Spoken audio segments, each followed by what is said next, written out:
Okay, recording. Welcome to Transformers All right, we are live. TTRPG Unlimited Power. We are starting with Gilgamesh, and then we're going to go to Overload, and then eventually here Void Striker. I am doing this recording because the first hour of Gilgamesh it has him, you can hear him talk, but not me. Now, I will try to kind of put this a little bit over. You will hear him talk, Gilgamesh, that is, but some of the audio did not come through for me because I had a technical problem with it. With that, I will try and give you a brief synopsis beforehand. You can jump to about 56, 57 minutes into the video itself, and that's where you should hear me pick up at that point. And hopefully I can bring you all up to speed to that point.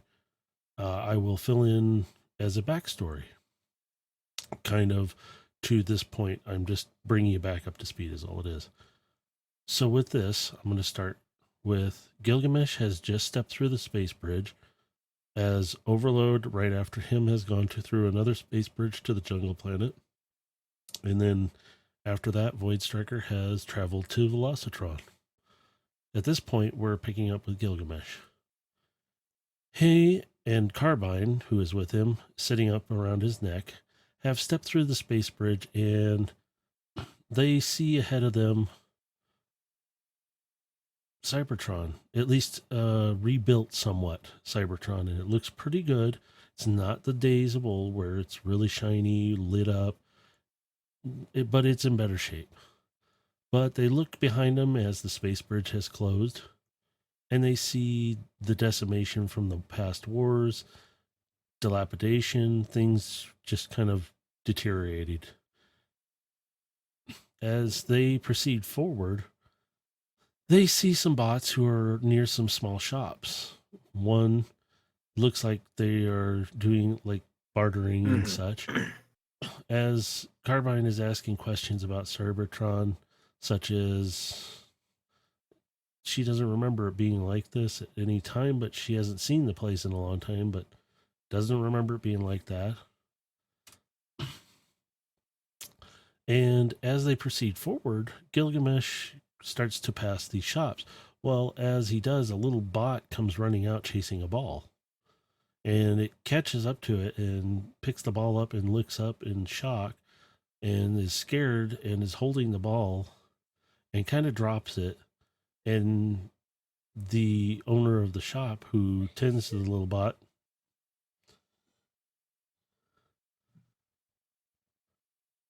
has the owner of the shop, turns to him and apologizes profusely. Sorry, master of your abilities. He is just a young bot. This is in the city we were in last before. This bot, little bot that's in front of him, looks up at him shaking. It's Gilgamesh gotten better, but gives him the ball. Still a far cry from its heydays. I'm trying to remember this. I'm not sure exactly if that's how it worked, but he does. He's turning and looking back, kind of in the dilapidated direction, just speaks in a looking up towards the building structures and just kind of taking note, like he can't really the decay and the rust that's taken some of the buildings. But the bot who was over at the shop is translating for it. So the little bot is asking Gilgamesh,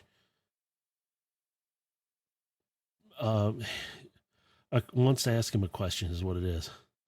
So with the translator's help, this little bot pulls out a card. Now, not just any card. This is a metal card. It's a little beat up looking, but as Gilgamesh takes it and notices it, it's his image from the Velocitron races. Cooperation again. And the little bot's just asking him to sign it, with Carbine chuckling and giving a little laugh. As unfortunately, there's just too much politics and Gilgamesh greed involved. Cleans the card off really well as best he can, and it's pretty much almost shiny and new. It still has a little roughage, but it looks great. So he etches his name into it very carefully and gives it back to the bot. And the little bot is very appreciative and happy and runs back off into the shop, leaving his ball behind. The translator thanks him for his kindness and wishes him well. They continue on. He raises Noticing his hand up, but just that before the he bots answers that the they call, he just saw says, had different because the guild number politicians won't allow us to do it. symbols on them And he taps and answers the call. working together. So they're from different guilds working together. They proceed forward. They start coming up to what is a restaurant. As they do, they're proceeding to the closest location where Widow has given instruction and direction of where to go to get to this hall.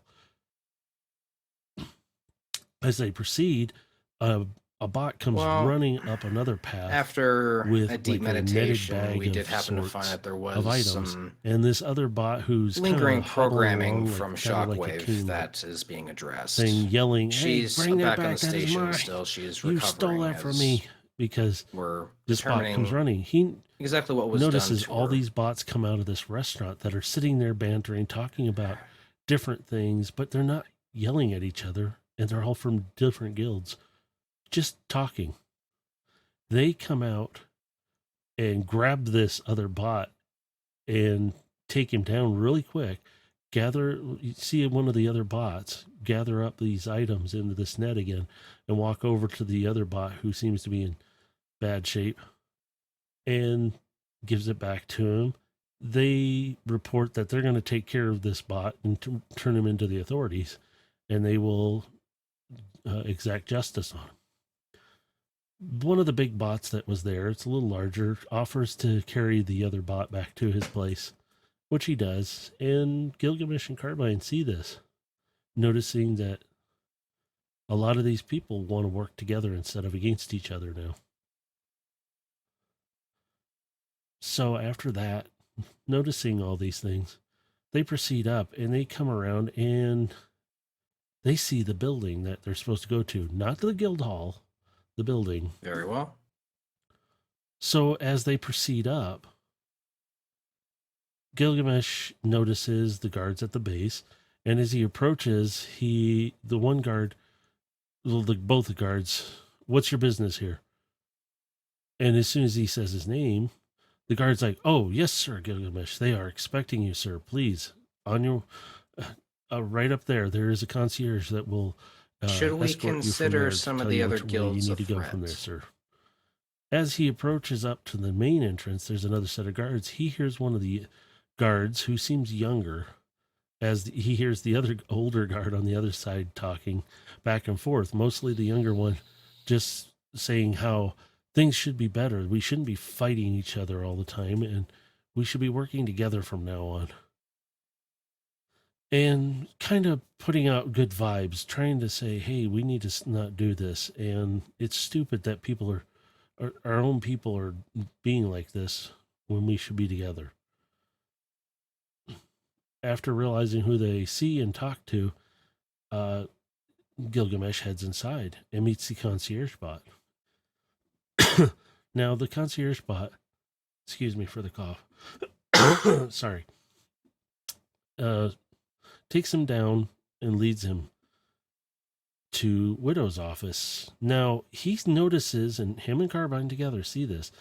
This is a building that is set up. We'll give the description of a UN-style building. And we're going to be meeting now, with some of these the guilds for all the offices particular that are guilds around. today. But there's a new symbol, and it looks like it's the main to join all these together. They're a conglomeration of all the symbols, like bits and pieces, but it's very eloquent and very nice looking on the banners. He's led down to the left and around to Widow's office, where he is met with a bot outside that is larger than Gilgamesh, but concierge bot introduces him. Even the big bot knows kind of who Gilgamesh is and says she is expecting you and steps inside. Neither you or I are truly fit the for concierge politics. Bot offers, if you need anything from me, any of you, let me know. Forced into the matter and nonetheless. With that, makes a turn and leaves as Gilgamesh comes into the office, seeing Widow kind of at a pensive state, looking out the window of her office into a large area of Cybertron. He sees her sitting there, and she doesn't even look at him, but see, you've made it. Took you long enough, kind of thing, but she gets up to greet him. They greet each other, Well, if and they need start to be, I discuss the many can walk things like that a have been shadow going among the on. people. And Gilgamesh informing her of Shockwave's intentions, as well as her saying that to get assistance in any groups, most See will you soon. step up and help now. But there is a couple of groups with one specific. We called him Deathy. He actually does have a full on name. Immediately as the call finishes, Death. he just starts walking in that general direction. Well, you'll hear his name there. Just listen. You'll have fun with it.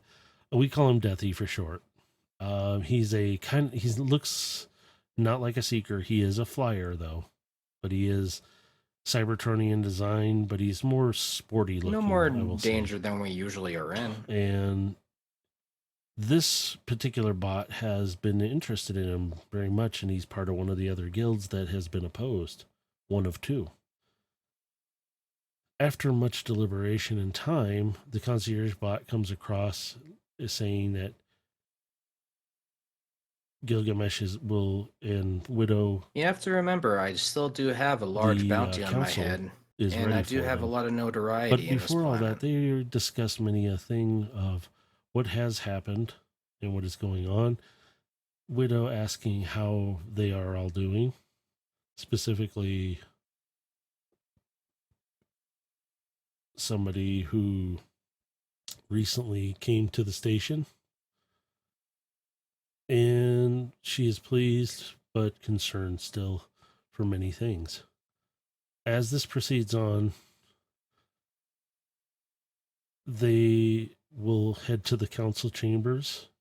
You will hear this part because this is where my audio has brought back up, and keep I will an leave eye it at out that. on any tales that This we is might a have. 3-part series, and if you happen to spot on this one, particular I have a few episode tricks for us 19. to make the So slip. you're going to hear Gilgamesh's, which I do apologize for the first part of it, which that you just I kind of recapped, and that you will hear overloads after that, and then you will hear Void Strikers right after that, and then we will hopefully get together and do an episode 20. Gilgamesh already After knows all that he's that's going to done. stand out in a crowd because he's the I only may one include walking some little around with details 2 in swords there on his or side. some So extras, that so immediately we'll is see going to about that. draw But attention with to any that, enjoy passerbyers, Gilgamesh's and he rest of knows his this. episode, So as well as that's why he's overloads taking the approach and that Void he's taking. Strikers. Enjoy.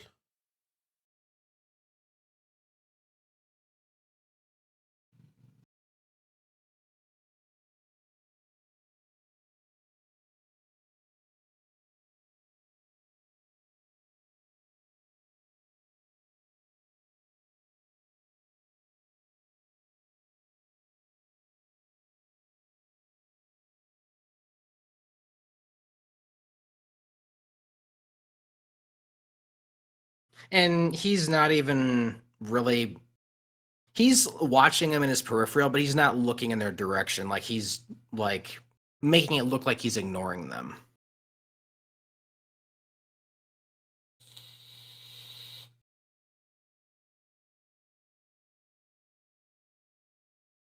As well they should be.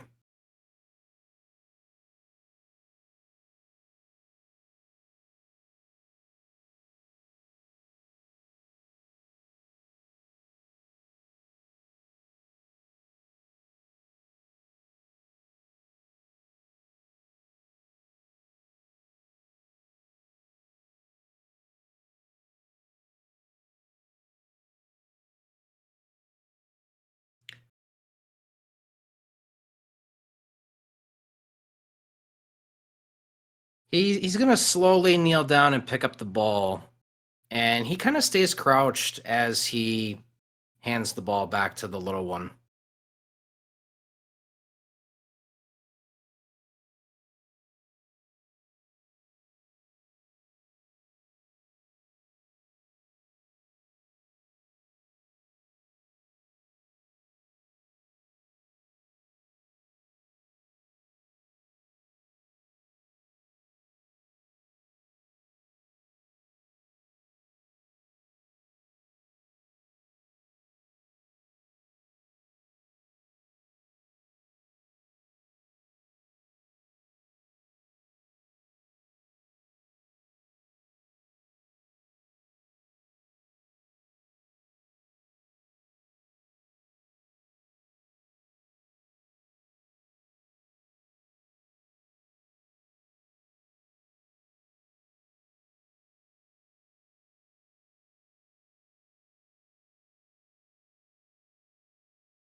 Ask your question.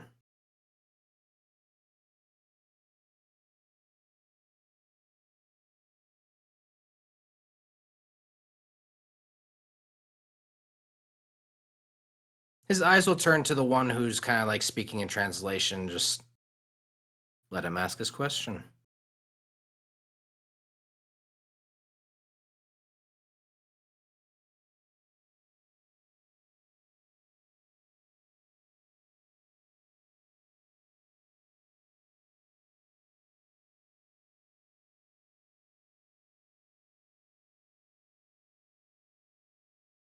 Mm-hmm.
He's gonna just kind of like slowly just kind of reach out and just slowly like grab the card and look at it.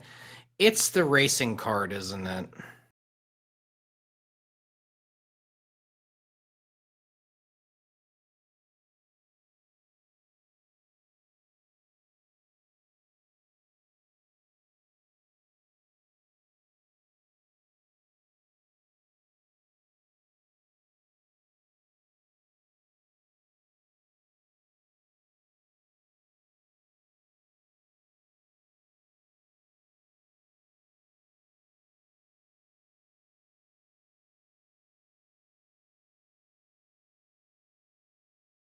Uh, he turns it over. What does it say on the back?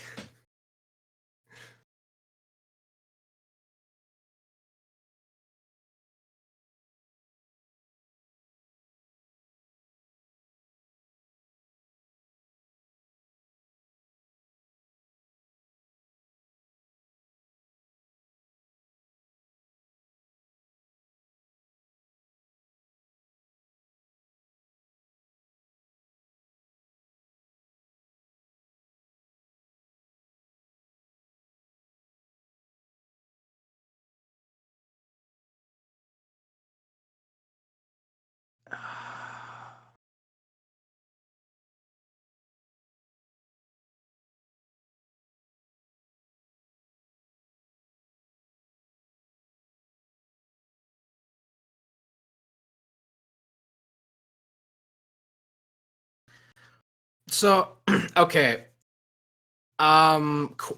Question. Is it just like dirt on the card? Is it just like dust? Like,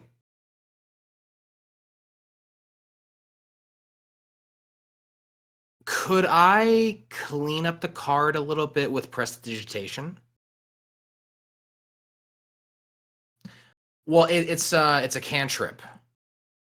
Yeah, so like I could, yeah, I would just like I just use prestidigitation. Like I'll pull it up here so you can see it. But like yeah, so like I to yeah, so basically he's just gonna kind of use prestidigitation to kind of clean up the dust and remove some of the oil and like stains from it. And he tries to polish it up best he can. And then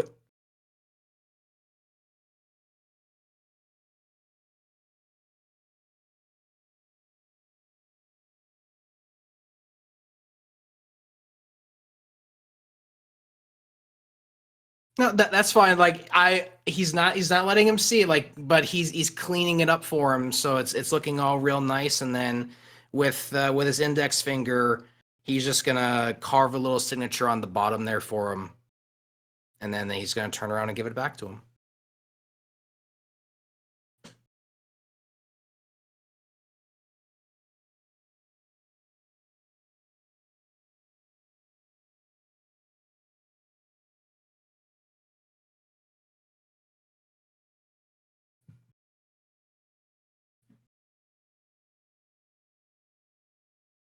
Take good care of that now.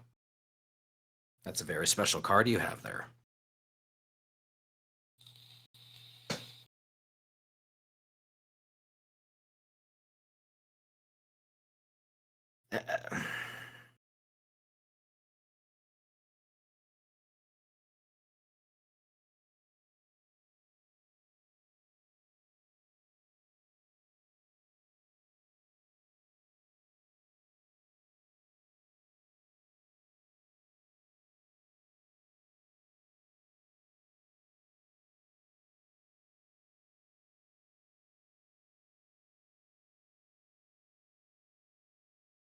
It's fine. It's fine. Go now.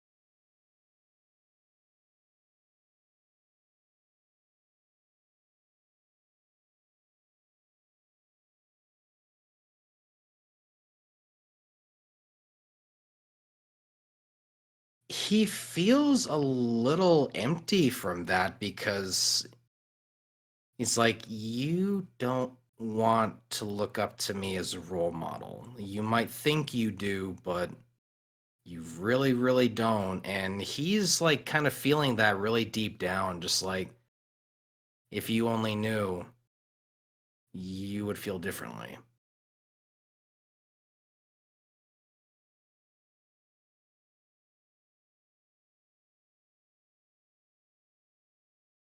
No problems at all.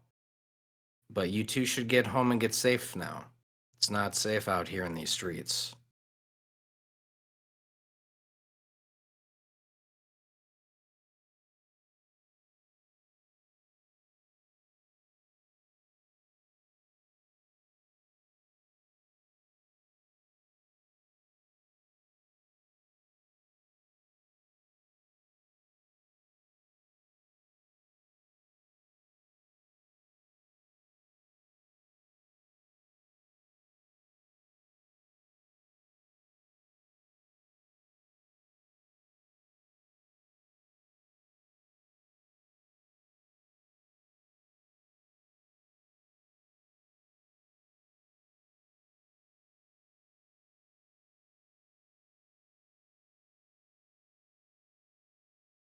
He just gives him a slight nod in their direction.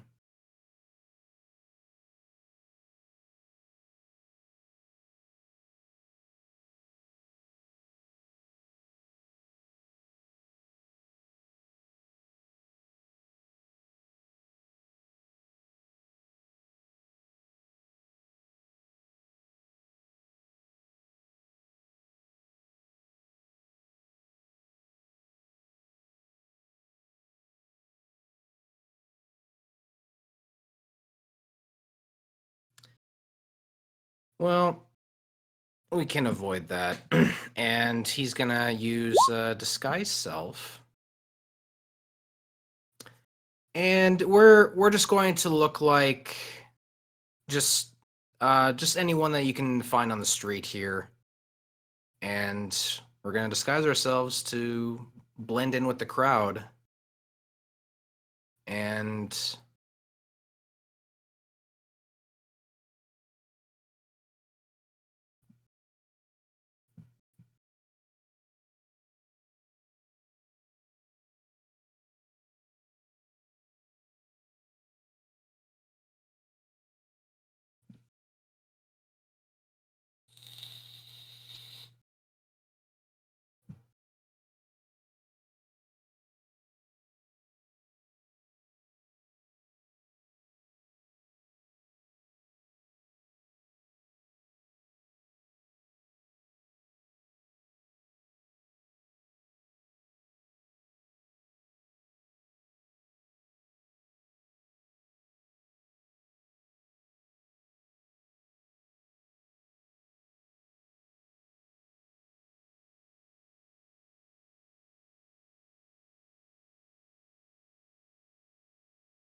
They were.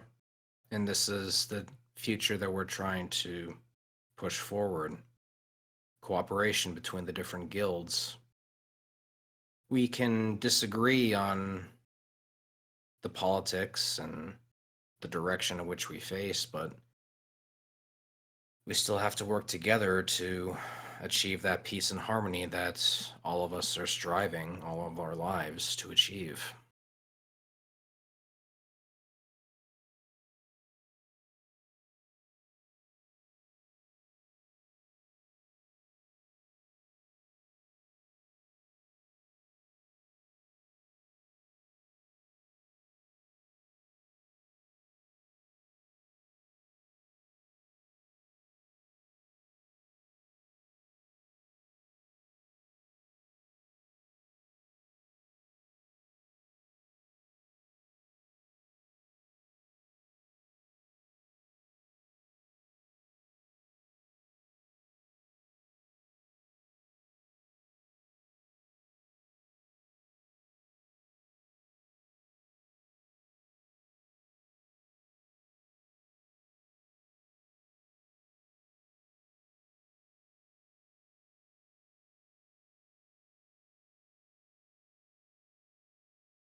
No, we weren't gone that long, but this is how fast change can occur. We've we've been working pretty diligently over the last month. I mean, you were with me for part of it, coordinating and forming these alliances that we now have, but it's still up to them in order to maintain them and bring them into bigger depths.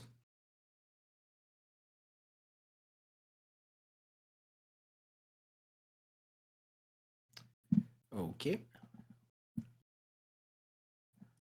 All right, perception. 17.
Do we?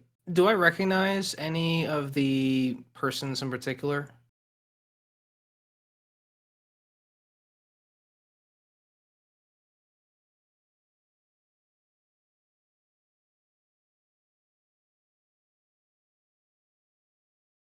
Street level guys. Okay.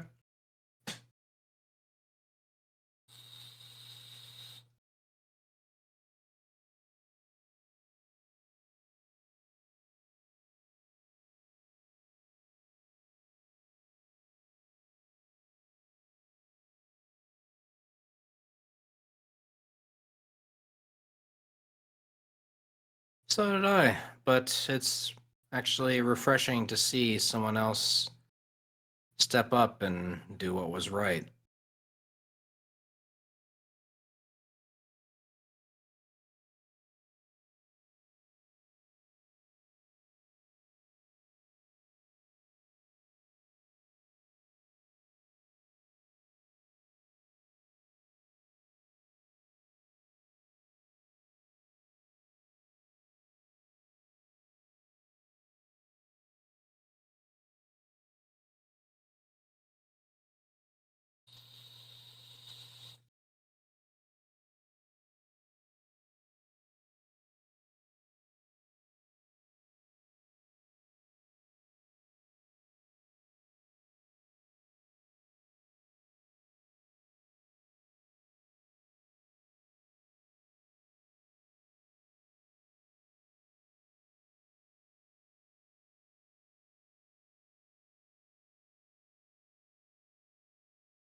I'm still in disguise.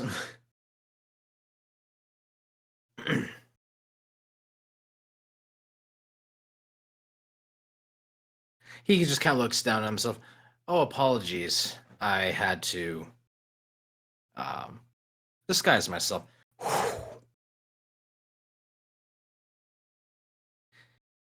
Just with a wave of his hand, he makes the disguise just disappear, and it,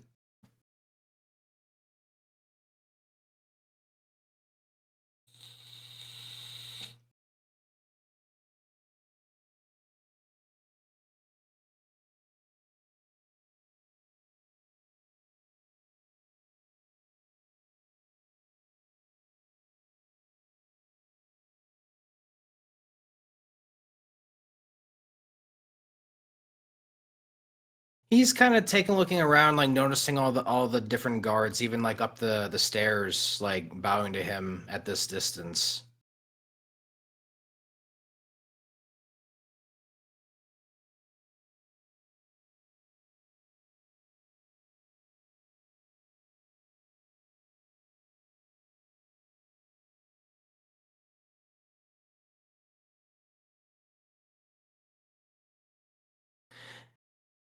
He'll nod to the guard that's addressing him, and he'll continue to make his way up the stairs, just kind of looking at the different guards as well, like observing them and not like seeing that yeah, there are obviously different symbols among them, but also just kind of taking note as to who is at the door and who's guarding these doors.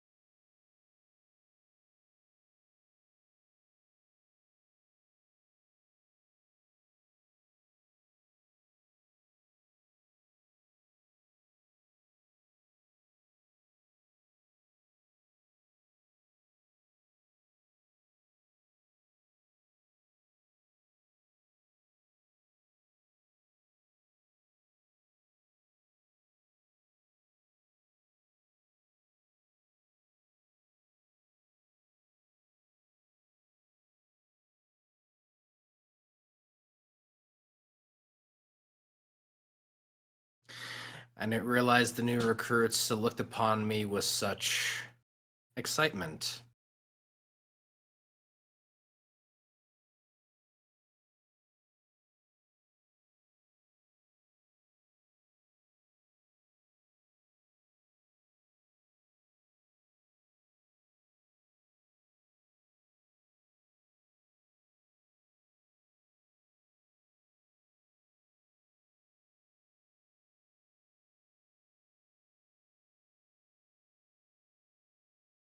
My transgressions.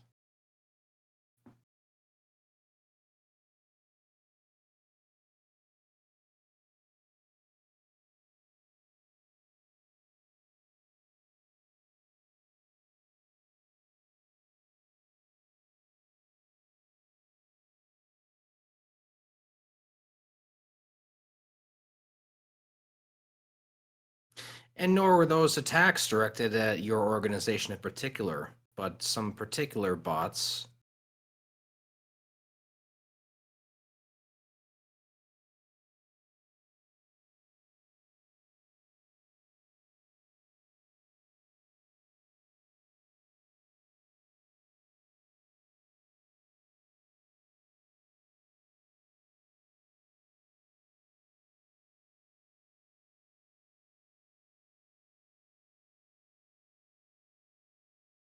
You're he taps the angry guard. Just a moment. You're awfully book smart for a new recruit. Have you been spending time in the library?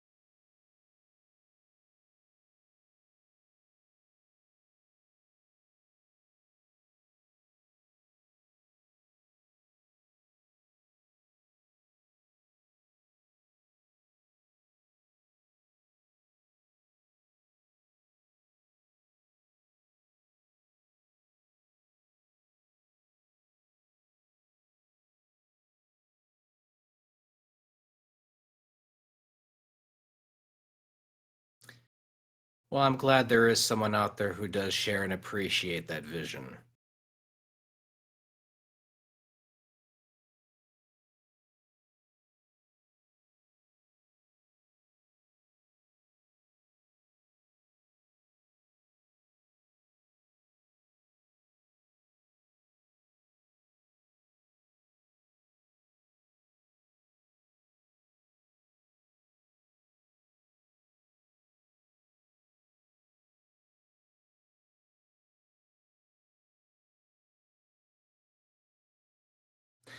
It's a matter of perception, and that's fine, because to some guilds, what I did was more than a transgression. To call it even that would be undertelling the story. But it's fine. We need more people like you, students of history.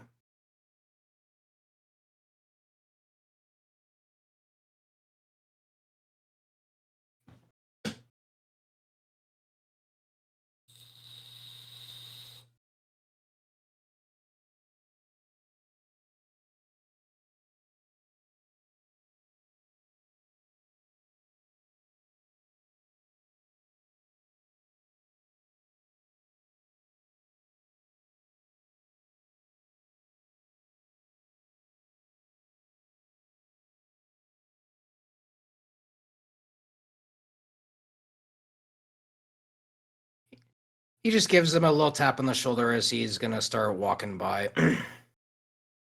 Continue your good work. I think you have a bright future in this life.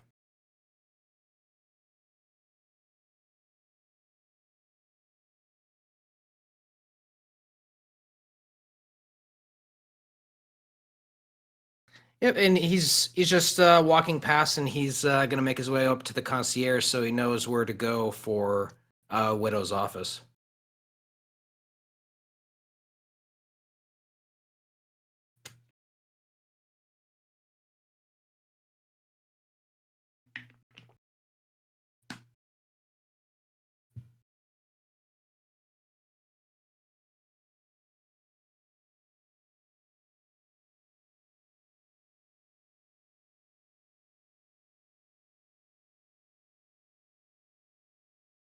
I'm kind of getting the feeling this is like the UN building a little bit. Like you have like this big structure, many offices.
Excuse me.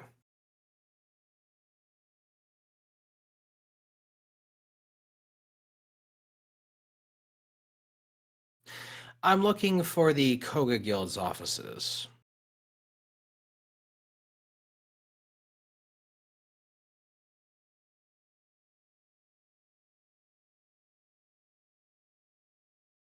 I'm called Gilgamesh.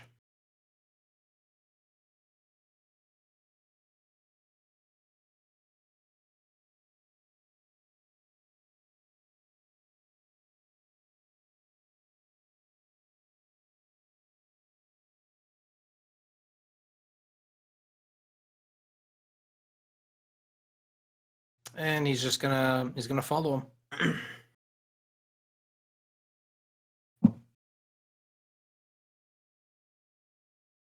He's looking around the buildings as this guy's talking to him, like half paying attention to him, just kind of observing everything that's happening in the office. Like,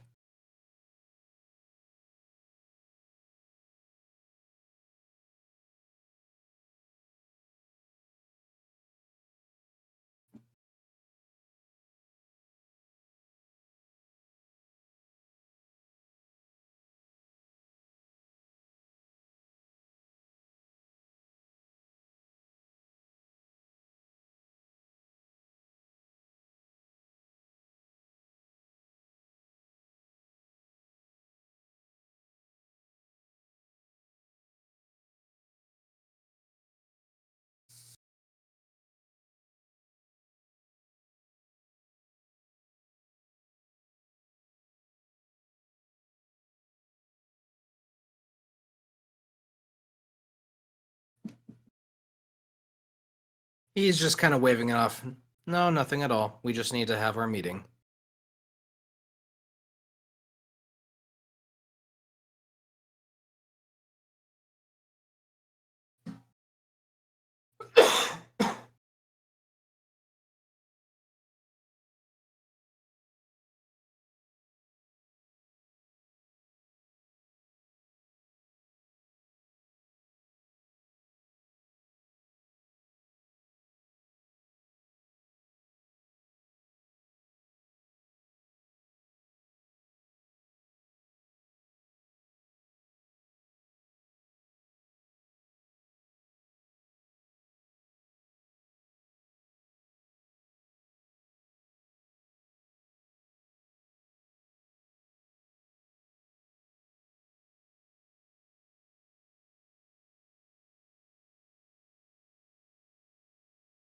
He nods solemnly and will go into the room.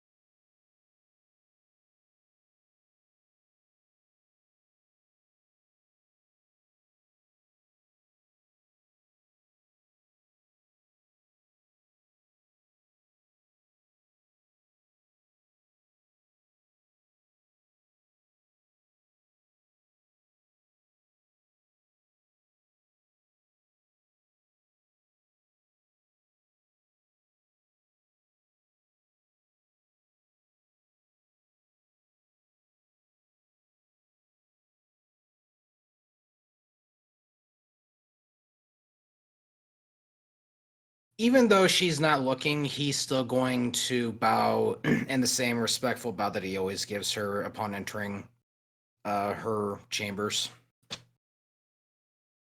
Master.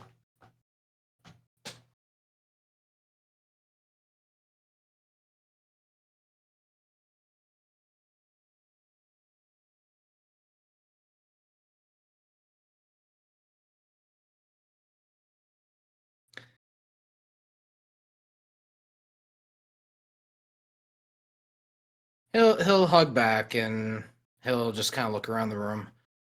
I'm assuming they gave you a bigger room because larger representative.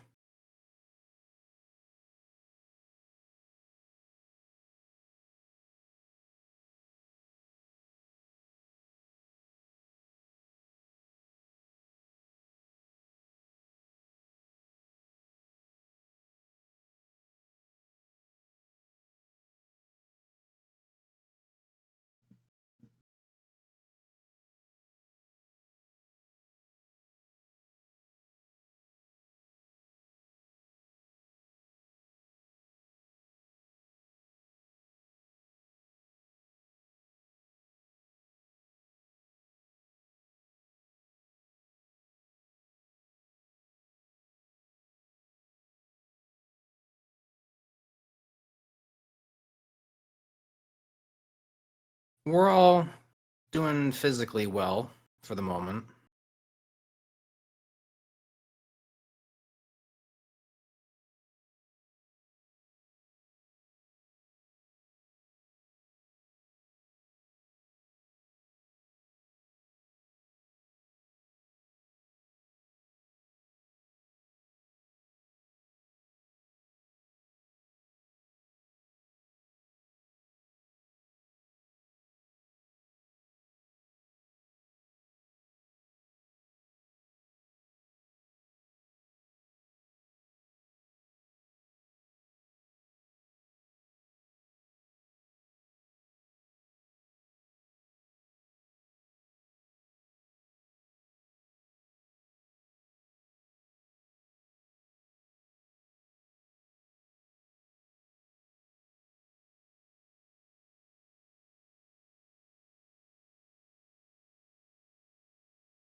He'll just kind of pick up the sensor, just observing it. So how will it work?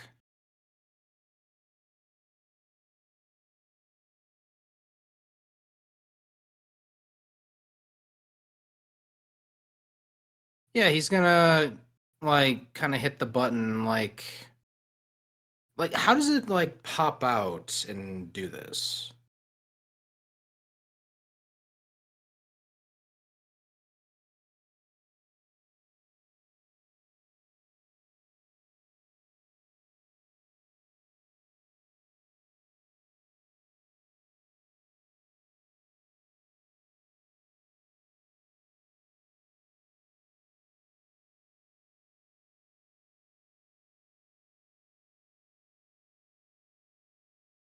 What's the range on it?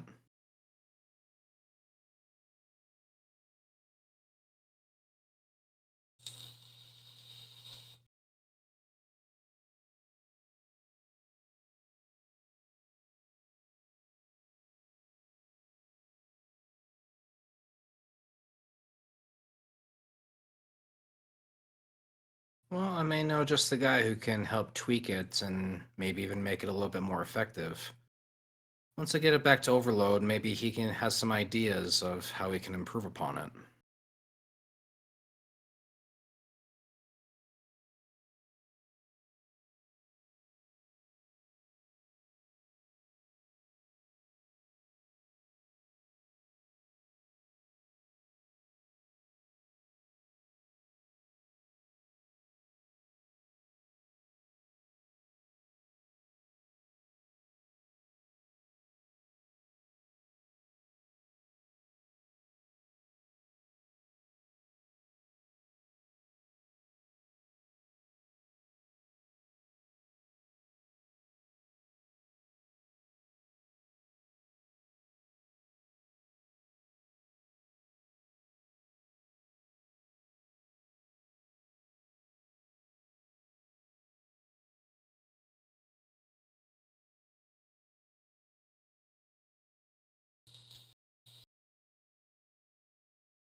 So the crux of their problem is going to be resources.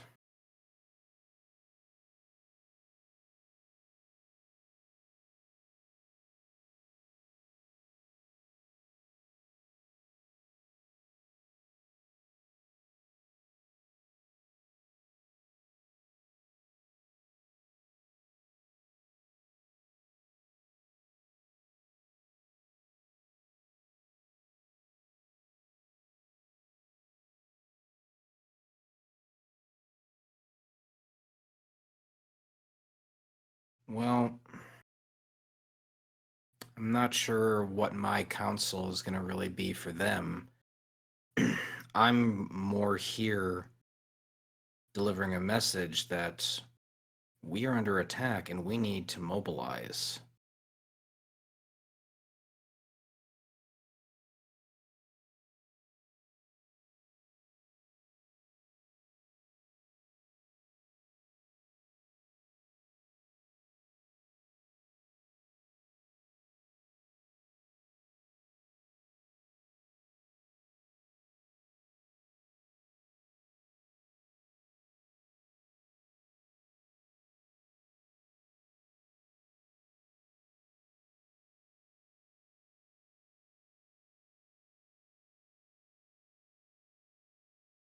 Very well. If they want to hear it straight from me, I'll be happy to give them whatever information they'll want. But there is going to be a few things that we must specifically hold back, or if not holding back, purposely deceive.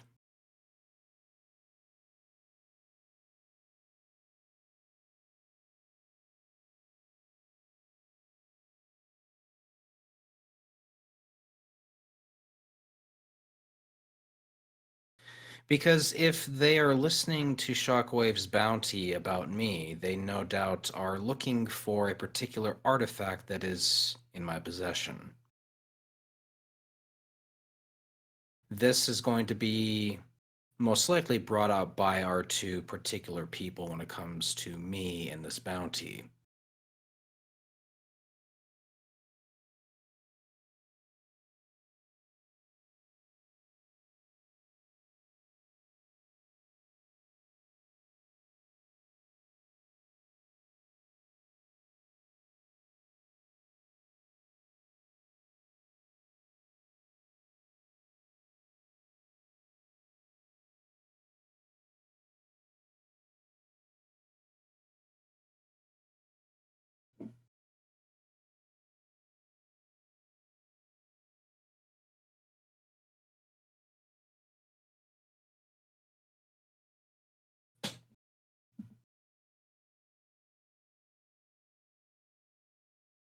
Well, their own fact finding intelligence is going to turn things up one way or the other. Us keeping them in the dark about certain things is going to obviously raise suspicion within them, but I propose a deception play when it comes to the artifact. We, if it is going to be brought up by either of them, we inform them it is being held within our vaults.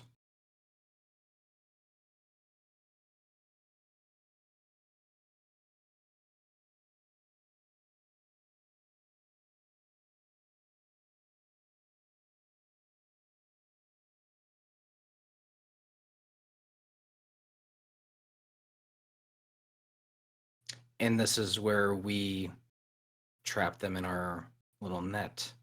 Because if they believe that it's held within our vaults, they are most whoever is reporting to Shockwave will most likely try to attack them. We will be ready, and we will trap them, weeding out any further problems. Okay, so I think my audio hasn't been recording this whole time. I just fixed it. Sorry. I just noticed something wasn't working right, and I was like, "What happened?" Let's double check just to be sure. Yeah, I just if it's done your side, that's fine. I can let it be. It's just it won't hear me. I'm just trying to figure it Well, out. well, your context is important Test. too. That Sorry, I'm saying it loud because toast.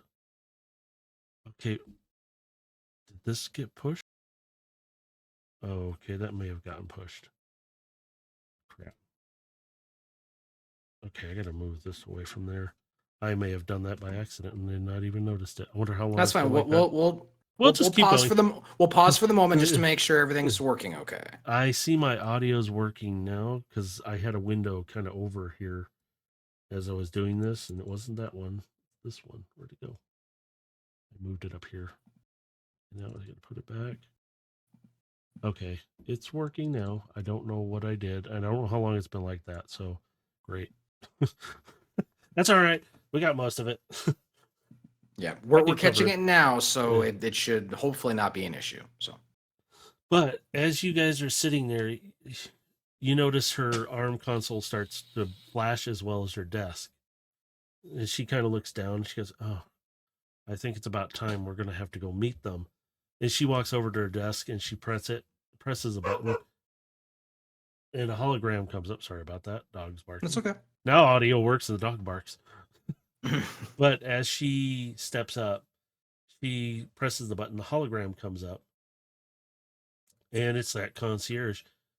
Widow, it is time. They're all ready to meet. They're all coming into the hall. If you'd like to join them.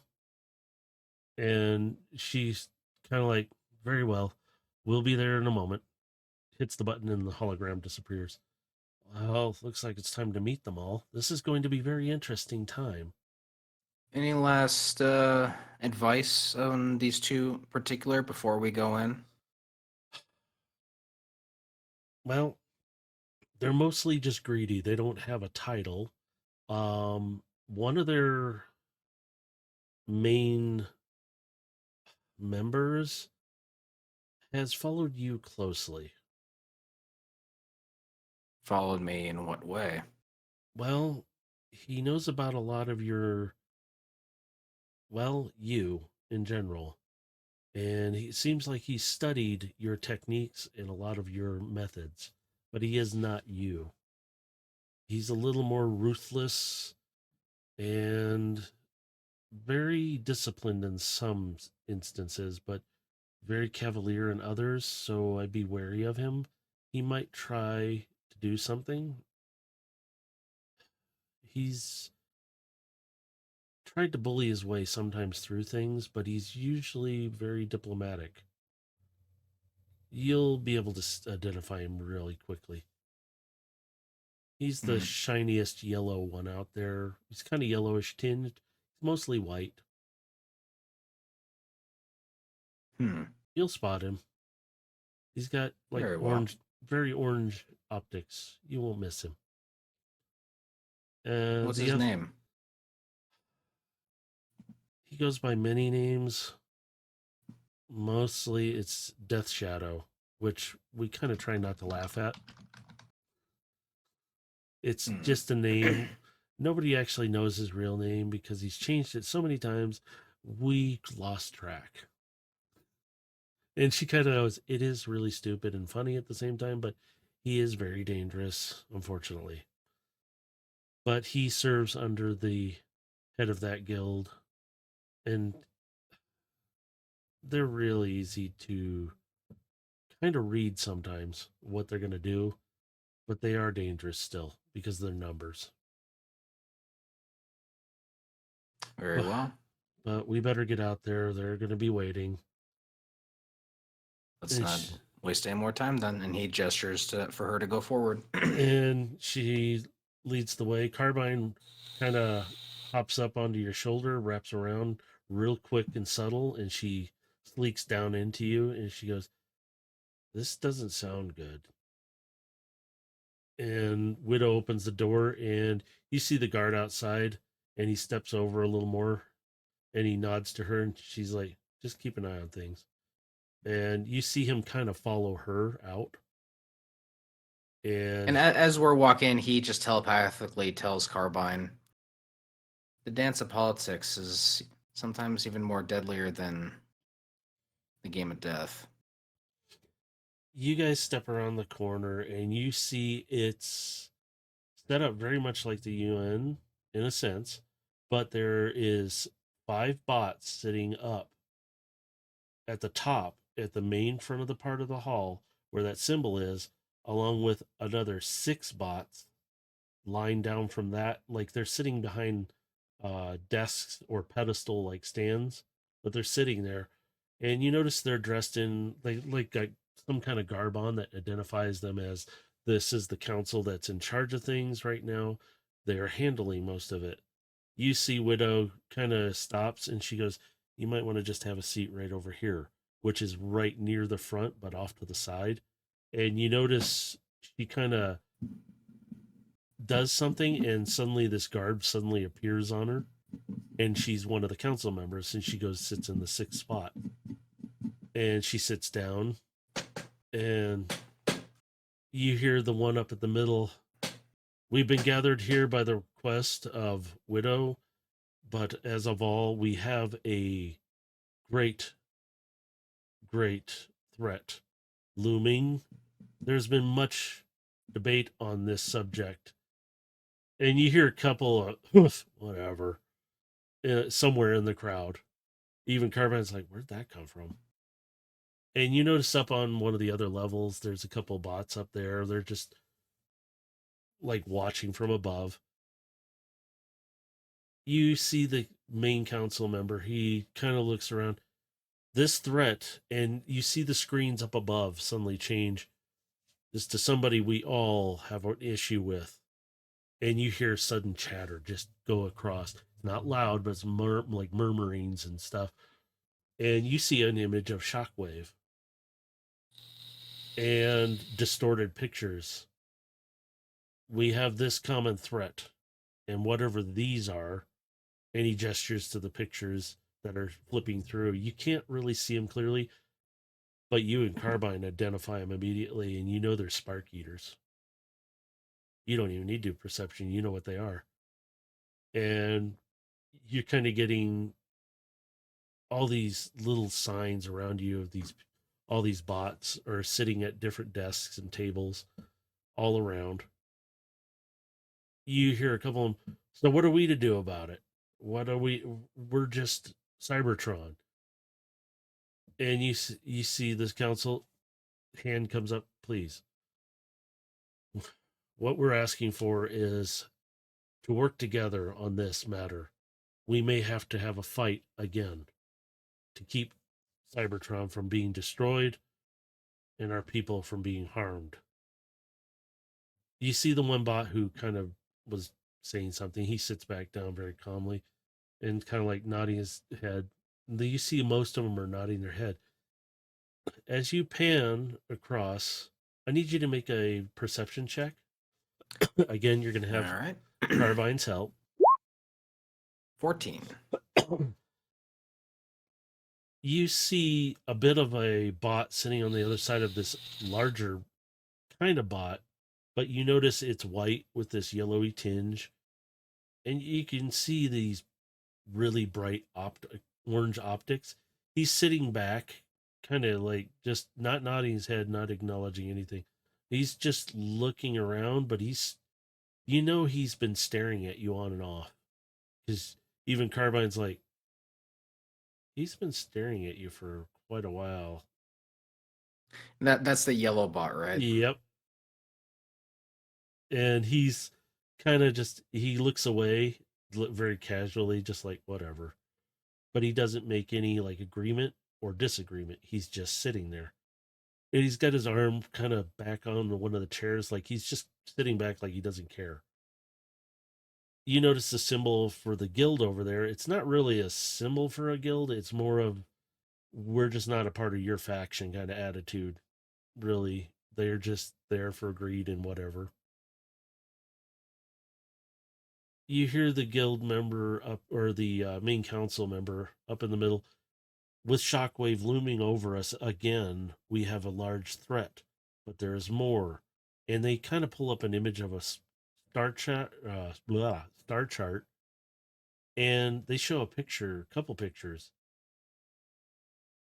and you can see, these images from your own star charts that you guys have seen and know of, that there's a couple planets missing, and there's just asteroids, at least meteor, like just asteroids floating out there, and it's what's left of the planets. And it looks like something has shredded them apart. And there's he's indicating on these they have destroyed 2 planets, possibly a third.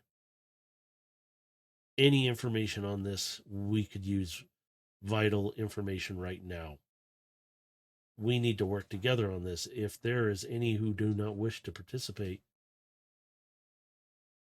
that is your problem, but we will not be able to aid you, and nor will we tolerate you causing us a problem. You may have been asked here, and he's generally, you can see this council member and all the council just staring over at these 2 groups. And they're like just waving them off, like whatever. And you can see some gestures that, in Cybertronian are not very nice.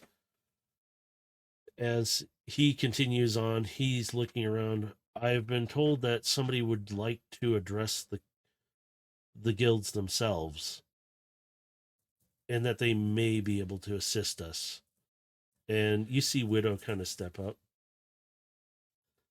and she's looking around, and we do have some information, but most of it you already have. But there is a looming threat from my own contacts. It is bigger than what we think it may be, and we need to nip it now. We need to stop it here. Cut the circuit line and let it fall. And you hear one of these other guild step up, kind of stand up very carefully. But, ma'am, we do have an issue. Where is Shockwave then? And she kind of gestures up to the screens, and the screens change somewhere in there. Now, their star charts are not updated like your guys's, so you're seeing it. You know what's in there. We don't, and she kind of goes through this gesturing. We don't know what's in there, though. Every time we've sent scouts, they haven't come back. He's looking over to Widow like, are you going to call on me for this, or am I And going to have to step up? she's like, but, and this is where she's going. She goes, but we have had some success with the help of someone who you all know, if he's willing to step up. And she kind of looks over at you and like kind of gestures her hand, like, if you want the floor, you may have it. He's going to rise from his seat and he's going to approach the floor. You hear the hushed tones. Suddenly, it's dead silent. You see He's got his hand, like one hand on the 2 hilts, the 2 scabbards really of his blades as he approaches, and he gives a 45-degree bow. Distinguished leaders of Cybertron. and you see a lot of the leaders, not the rest of the groups with them. Like almost all the leaders stand up, and He looks to the ones that are giving him attention. He's not looking at all in the direction of the 2 who yeah, are being yeah, distance. yeah. But the rest, they all stand up and they bow deeply to you, and they put their hands to their chest, and they sit down, and they nod. All you can see them all nod toward you, like they are paying attention, they are listening. And even Widow's like, I am going to sit down now. You see that one bot, he's dead staring at you, but this time he's sitting forward. His hands are intertwined, and he's kind of sitting there, like his hands are in an arch, almost like it looks like Mr. Burns with his fingers, but they're intertwined, and he's just staring at you. And you see his Your fingers move. information, while accurate, does have a few holes, and I'm going to fill them for you. And he's going to take control of the screen. And he's going to bring up the images of the 2 derelicts. You see some of, like, a good majority of the floor stand up. I have visited the void itself and have seen some things that are going to, frankly, shock many of you. Well, You some of you. As you do this, the floor kind of erupts, and you hear just they're not yelling at you; they're asking questions. So, what is it? What's out there? What has happened to these? You hear all this. You see the main council stand up, and he puts his hand up. Please, please let him finish. And at this moment, he's looking at the direction of the two dissidents, And they are just while sitting some there. of you seem to be rather content with the position that you're in, regardless of the dangers that you're putting everyone else in around you. The one bot's still sitting there, but you notice he kind of sits back and he just smirks at you like, "Yeah, right." And you hear this voice from the bot next to him. "Oh, that's all made up. There is nothing out there." As the others just sit there and their He optics snaps are his like, fingers and continues to show images of what they found inside the derelict. that's all edited. You see the other bot still, that white yellowish Do one. any of you see something in particular about any of these images that I am showing before you? And they're all. We all know what these ships are, but do you notice what's missing? You see now you'll see a couple of the guilds. These are the more information and technology. You see a couple of the more prominent. You know they're more prominent. They're in their fields. They stand up and they all. You see them come up closer to the images. They're at the base of the steps closest to you, and they're looking up. Where is? That's not possible. Yes, yes. You see it too. Yes. Where's the units? Was those were at the time the golden technology? Where you hear them going back and forth. These are two guilds that usually do not work together. They are just like bouncing off each other. So somebody stripped them. So why did they strip them? What did they do with them? And then you see them computing back and forth, and then you Our see very history that the 13 are founded upon, it's not necessarily been a lie, but an omission of data. No one knew what was out in the void. No one knew these two derelicts were there, and once we found them, there were no crew inside either of those vessels. that's not good. That's not good. You hear these two going back and forth. You see Tog stand up. If this is what we think it is, and he kind of gestures the two, come on, go sit back down, then we have a bigger problem. We do need to deal with this. And he's backing you at this point. He's going, we need to be, we need to deal with this now. We cannot wait. What do you There's suggest? more. He raises his hand to Tog. There's more. And he sits down and he nods to you. Please. And he kind of gestures. Please go on. Upon examining the black boxes of the derelicts, we did happen to come across something even more auspicious. And he flips to the image that they have of the black box of the massive ship that took them down. You hear murmuring and talking. And it's just this massive vessel that dwarfed our very own ships, larger than our most massive carriers, took out our greatest leaders on both sides.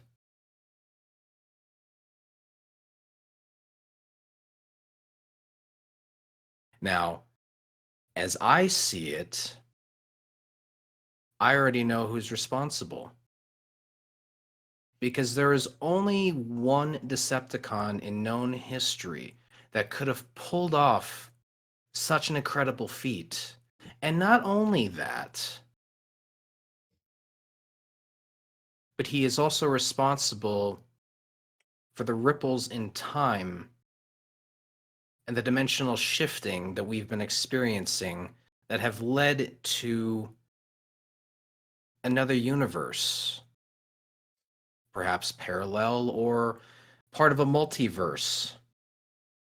You hear laughing coming from over in a specific direction, and you see this yellowish white bot just his head's back, just laughing away. Oh, this is so ridiculous. You all fall for this stuff because of him? Who exactly are you? Oh, please. You don't know who I am. There's a good reason you don't know who I am. As far as I sit, you're the one who's new around here. New.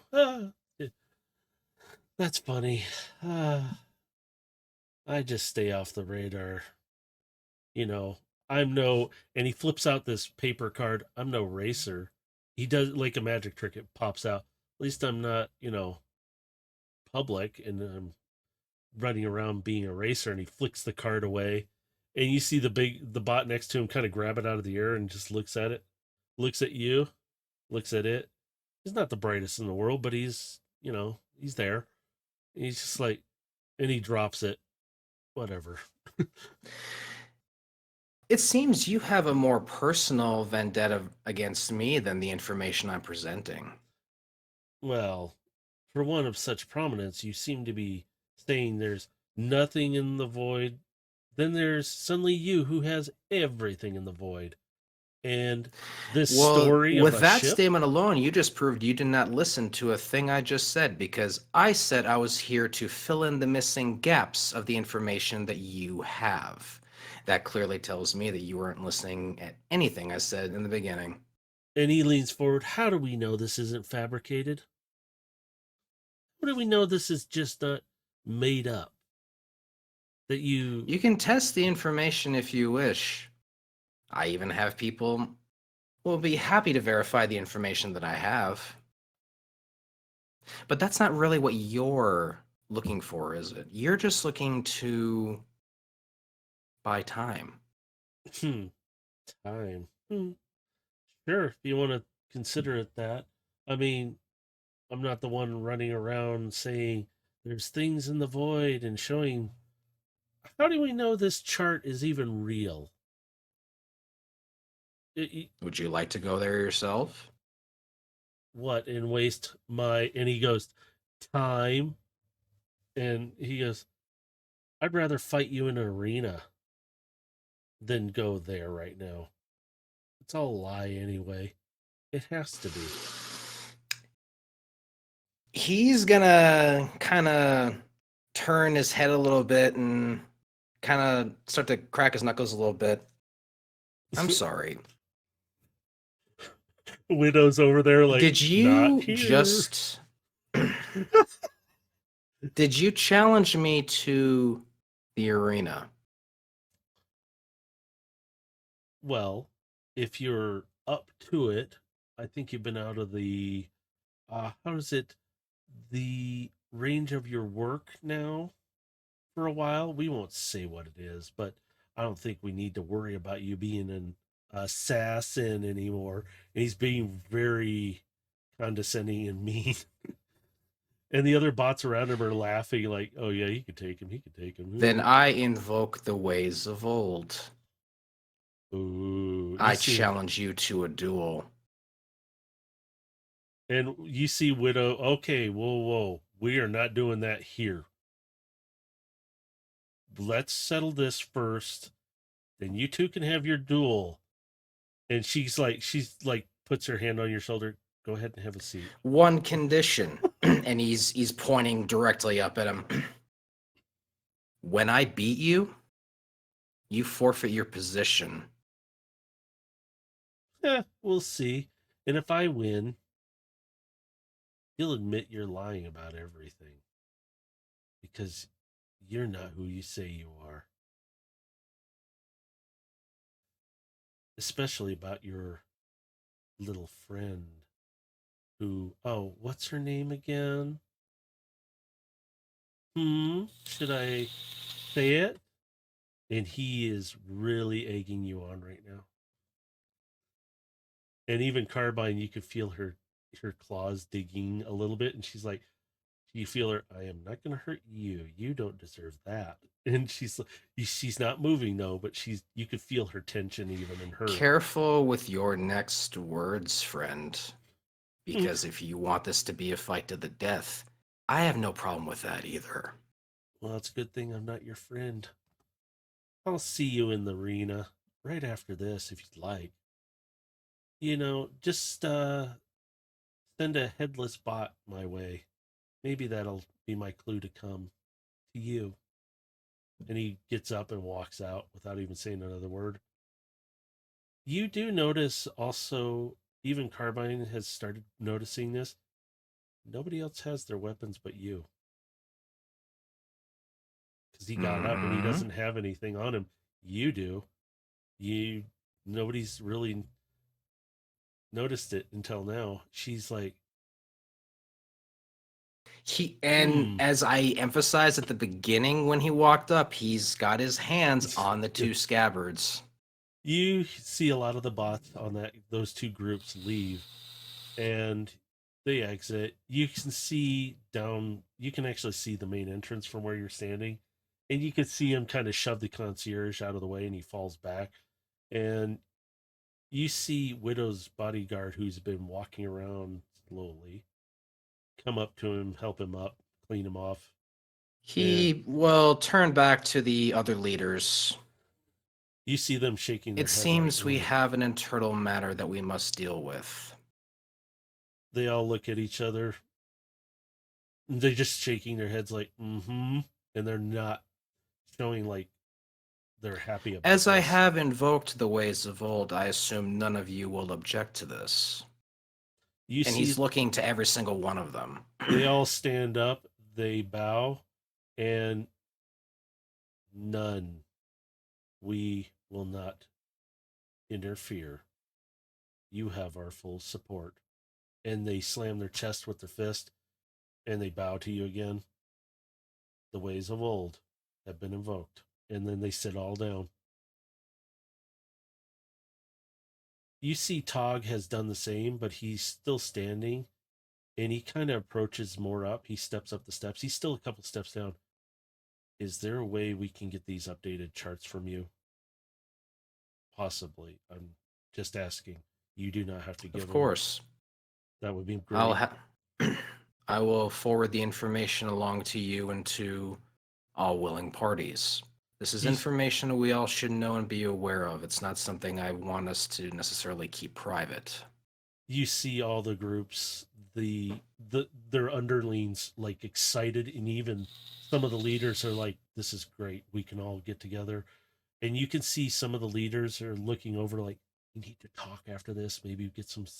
You can. They're like, "But let's focus on you." And it's like Todd goes and starts to sit back down, but he turns. So what else are we looking at then? Is there any other threats that we possibly can plan ahead for? It's safe to assume that Cybertron itself has been under attack through a silent method, through small insertions of infiltration, perhaps even, and he looks to the door that the two left, perhaps some that have even infiltrated our ranks.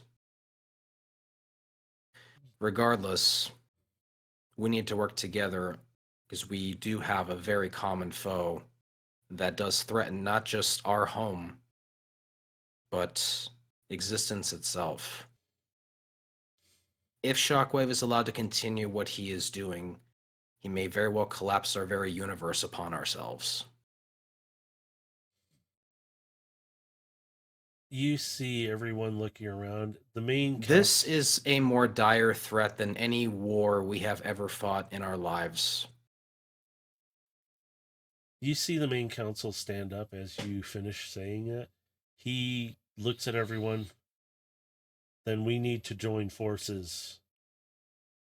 I'm assuming you need an army.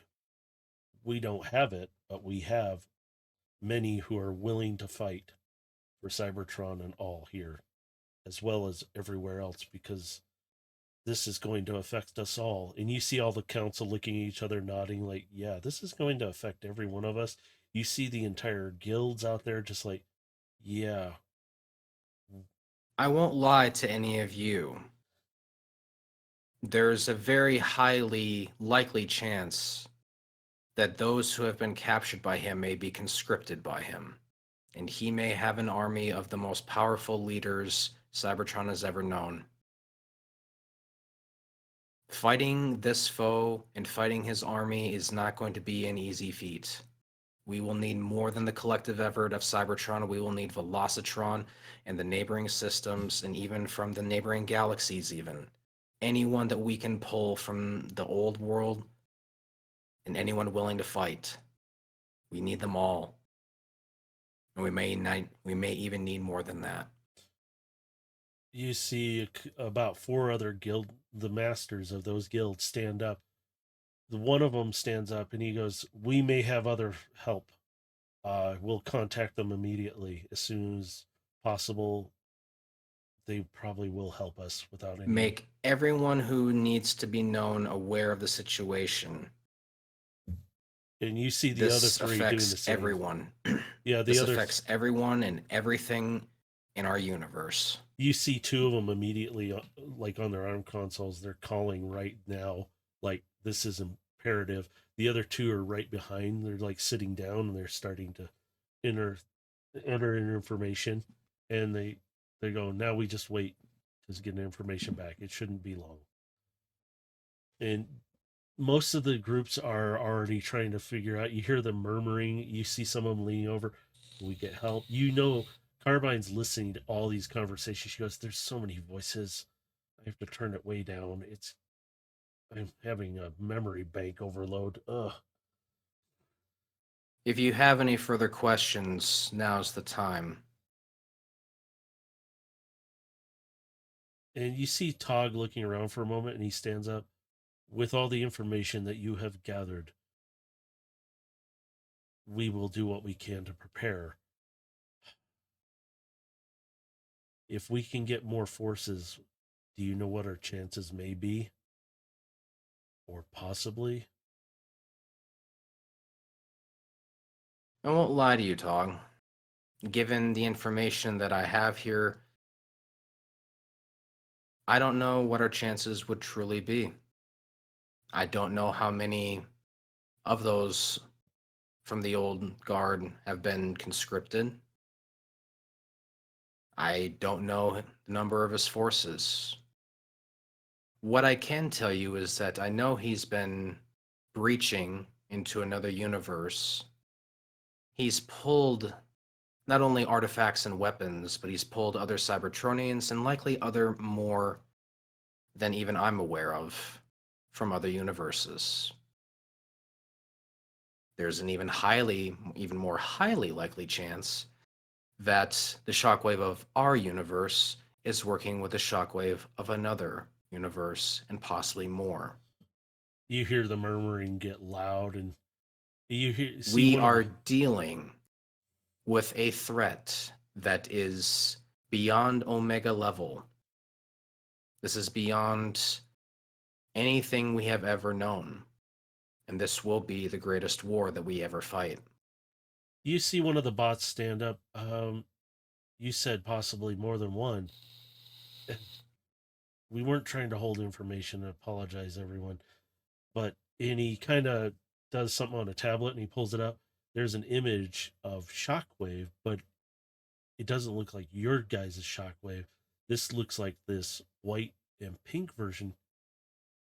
And he's got this yellow optic, and you can make him out. It is Shockwave, but it isn't his coloring.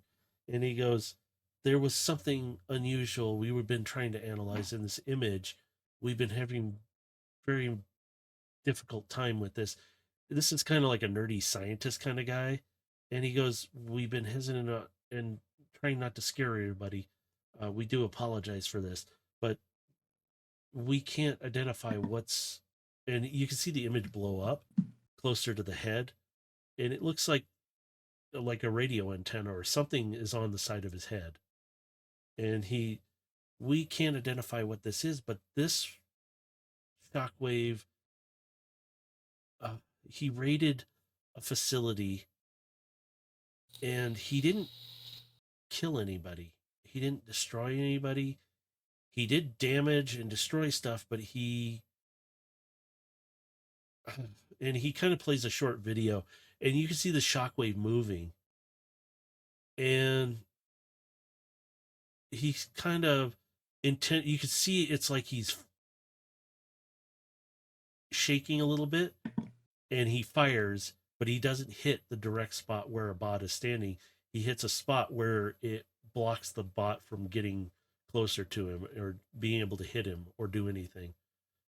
And you see the video stops and he goes, I'm sorry, that's all the video before the camera died. But we apologize. We weren't trying to be deceptive, but we were trying to figure out what's going on here because this doesn't look like our shockwave that we know of. Did he change his coloring, or is this what you said? Possibly he recruited somebody. We know about parallel universes and the possibilities, and you see one of the other bots not with that now. So Where and how long ago was that video taken? It was quite a while ago. There was something about, well, it was about the time we started finding the planets that this happened. And it was rated at a facility that, well, it was just a scientific facility not long ago. And maybe 30 cycles ago.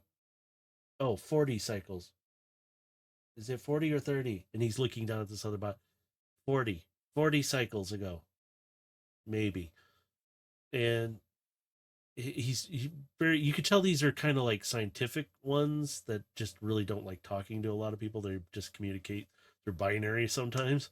But he's sitting there, he goes, but you can see we're not sure if that's our shockwave or not.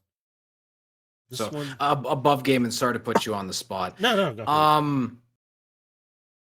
If it was 40 cycles ago, where was that putting me in that timeline? Like, what were we doing 40 cycles ago? Let me think.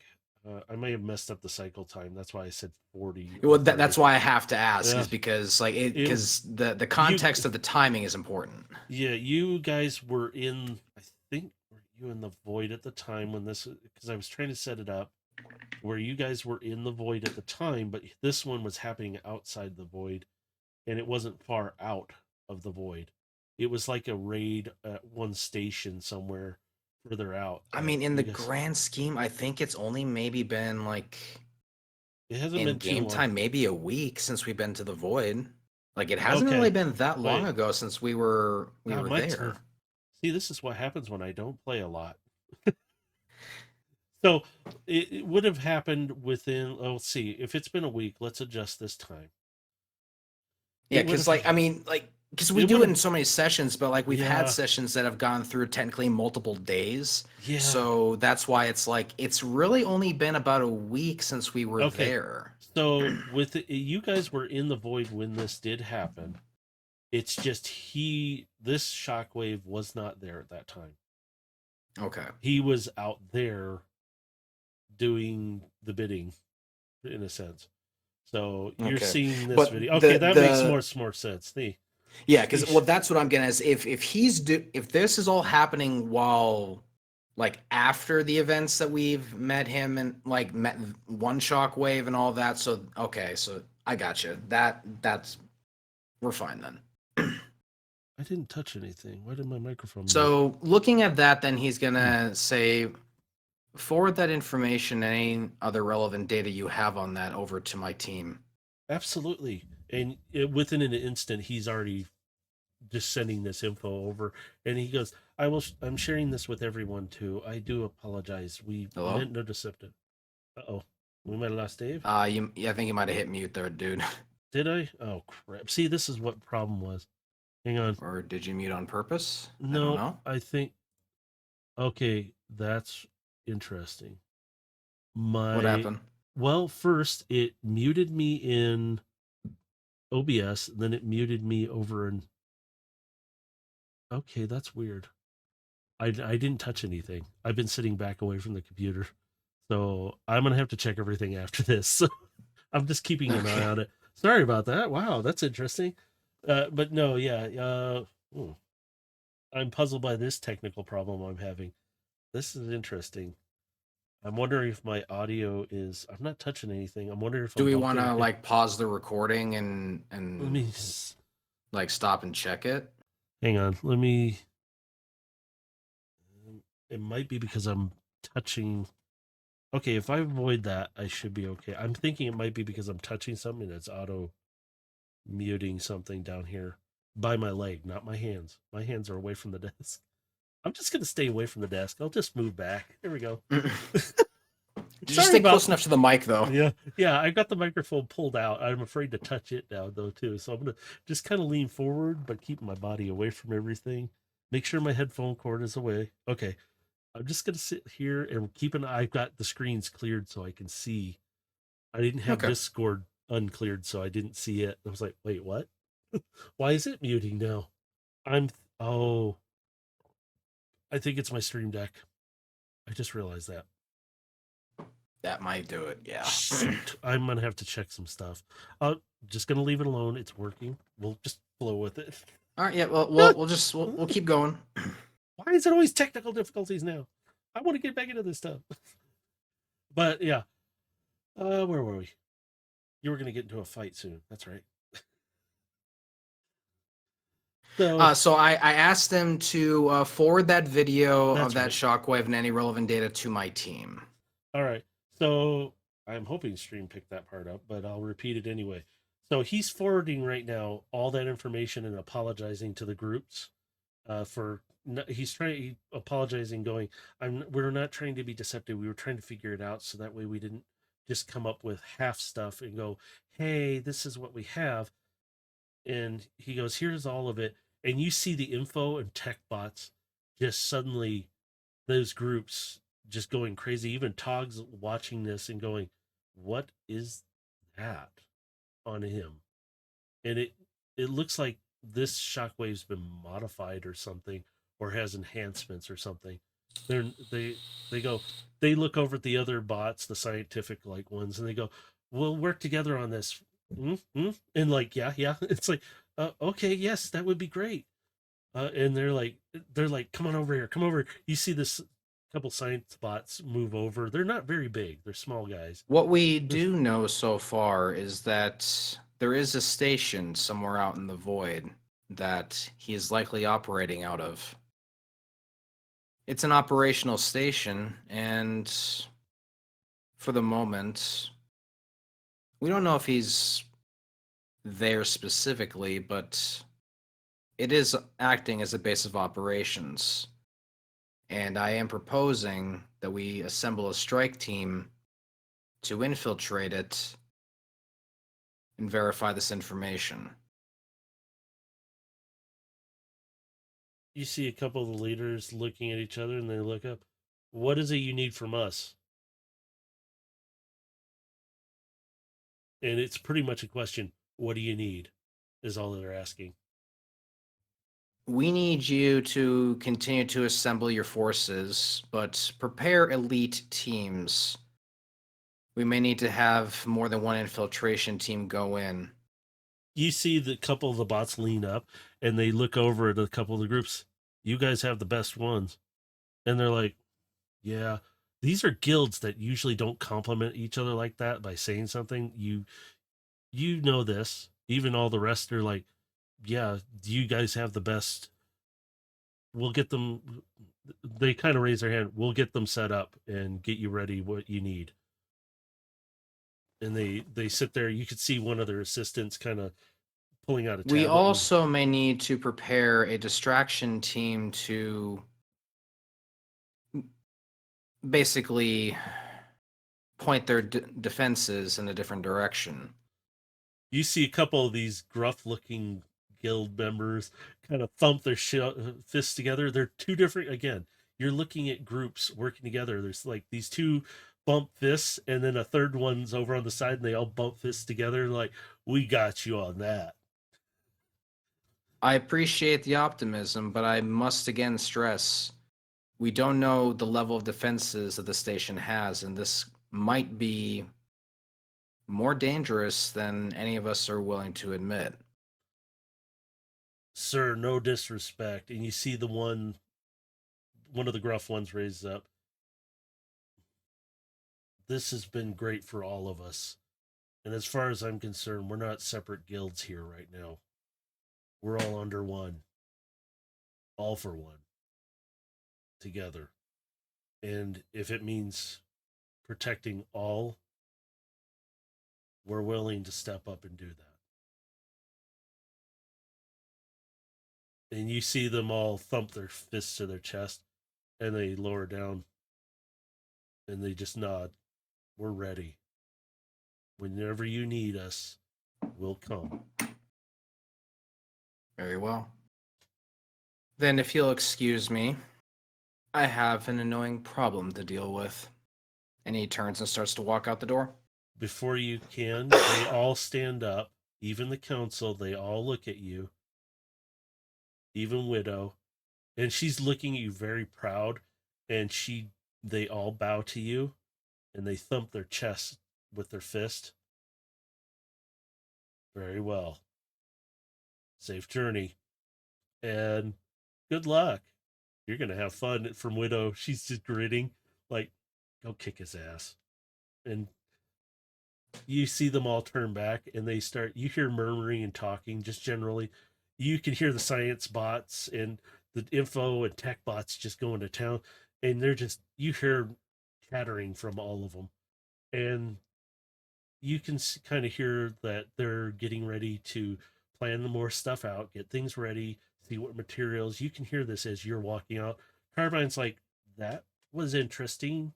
And now you're going to fight this annoyance? Someone's been doing a little too much homework on me. I would say, geez, calling you a liar? Wow. He knows he can't prove that, but he's still gonna be who he is.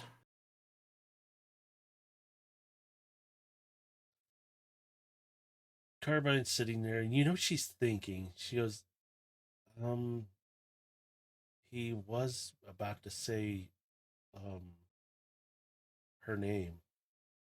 I know. And that's why I'm saying he knows too much. Yeah, way too much. The fact that he even knows that much to begin with tells me he's most likely getting information from Shockwave or in league with him. Either way, I intend to pry that information out of him before the entire arena.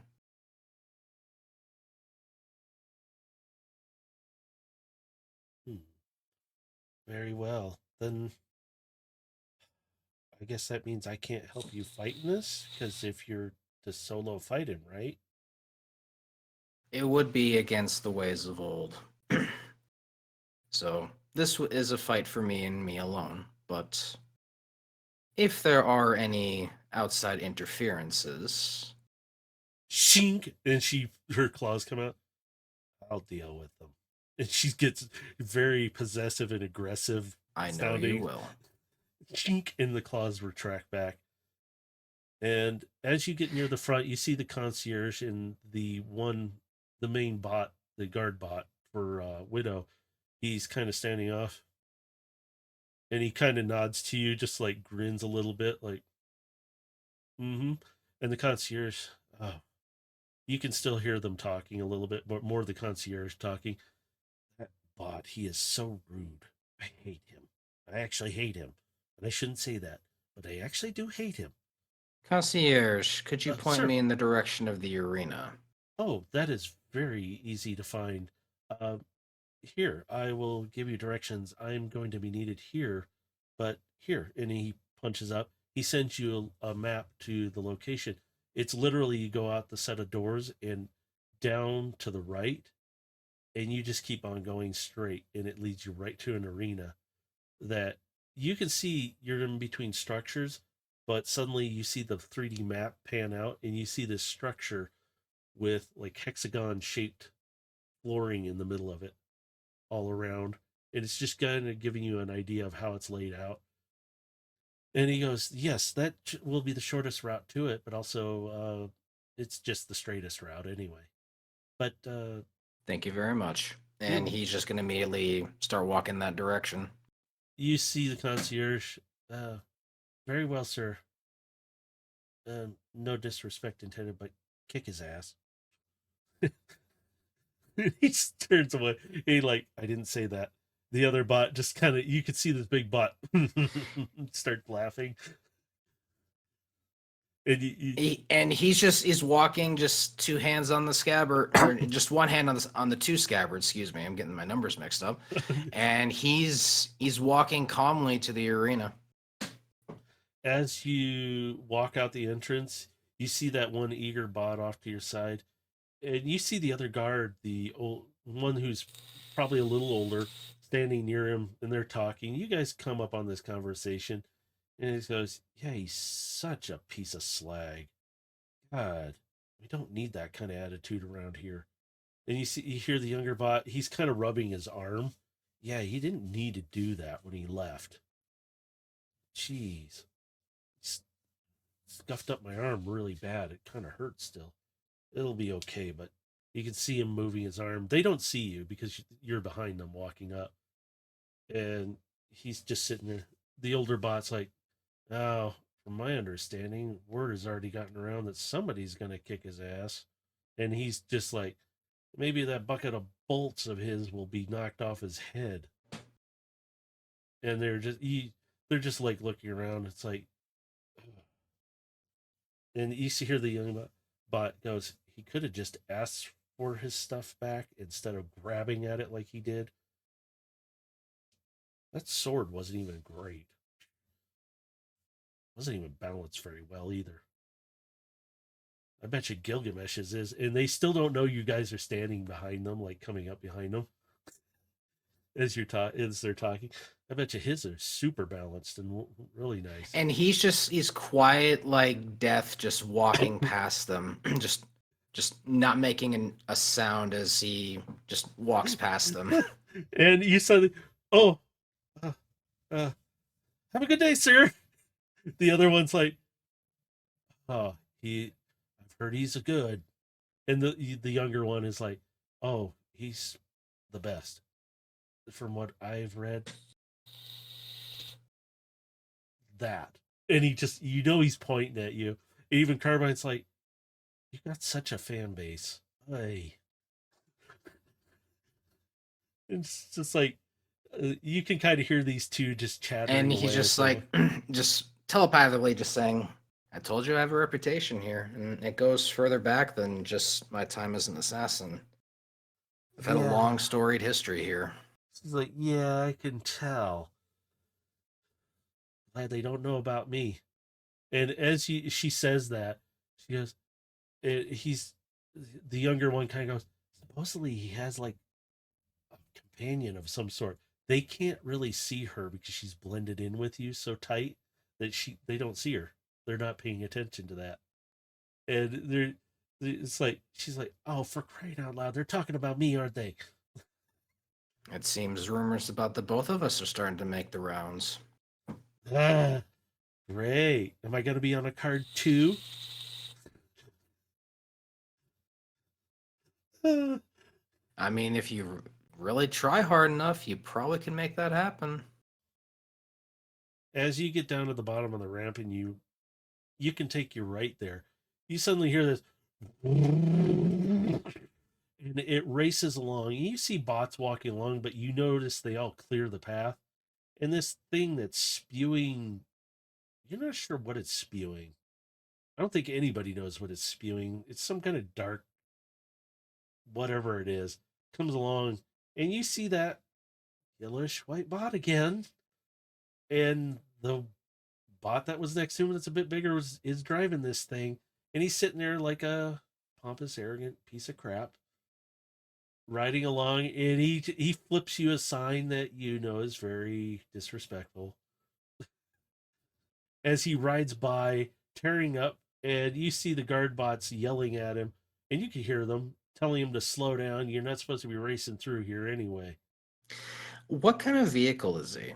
It's this thing. It's not a bot. It's just a vehicle, but it's kind of looks like a three-wheeled tumbler almost. It's really weird. So the front tire is the main part of it, and it comes back. It almost looks like a three-wheel motorcycle, but it's got bigger wheels.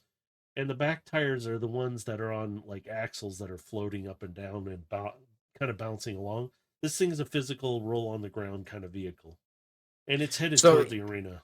and this is a vehicle just carrying him, like he's not in his vehicle form. No, he's just carrying him, both of them. Okay. Yeah, one of them's So, driving, the other's just sitting there like a pompous, arrogant ass, like he's on a throne. okay, well, I just have to ask out of curiosity because I'm trying to picture like what he looks like. What kind of vehicle is he? Like, what is his vehicle form? He looks like some kind of Cybertronian. I don't know how. The way I picture him, he looks Cybertronian. He's got this flight mode that he looks more aerodynamic in some parts of him. So he's a seeker? He's kind of a seeker, but he's not. I've got a flight mode. If he were to look like a seeker, he's not going to look like one. He's more like a, oh, how do I describe him? He's an aerial bot? Yeah, he's an aerial type bot. Oh God, I Okay. can't think of the ship. All I can think of is Battlestar Galactica, but older. I can't think of it now. It's the only way I could describe the design of him. He looks like a seeker, but he's not one. He wouldn't make the ranks of seeker anyway. Okay. Well, like I said, I'm just trying to like visualize see. what he looks like, so I'm because that's going to be important going forward. Yeah, so you see him riding along. You can tell. I should have described him a little better. He's got a little bit of wing, like off the back, but they don't look like wings. They look kind of like, what is it? A- Flaps of some sort that are sticking out. Is all I can describe as the word for it. And Okay. he's got a slim body. He's similar to your stature, but he doesn't have your stance. He doesn't have that pronounced control that you present. Okay.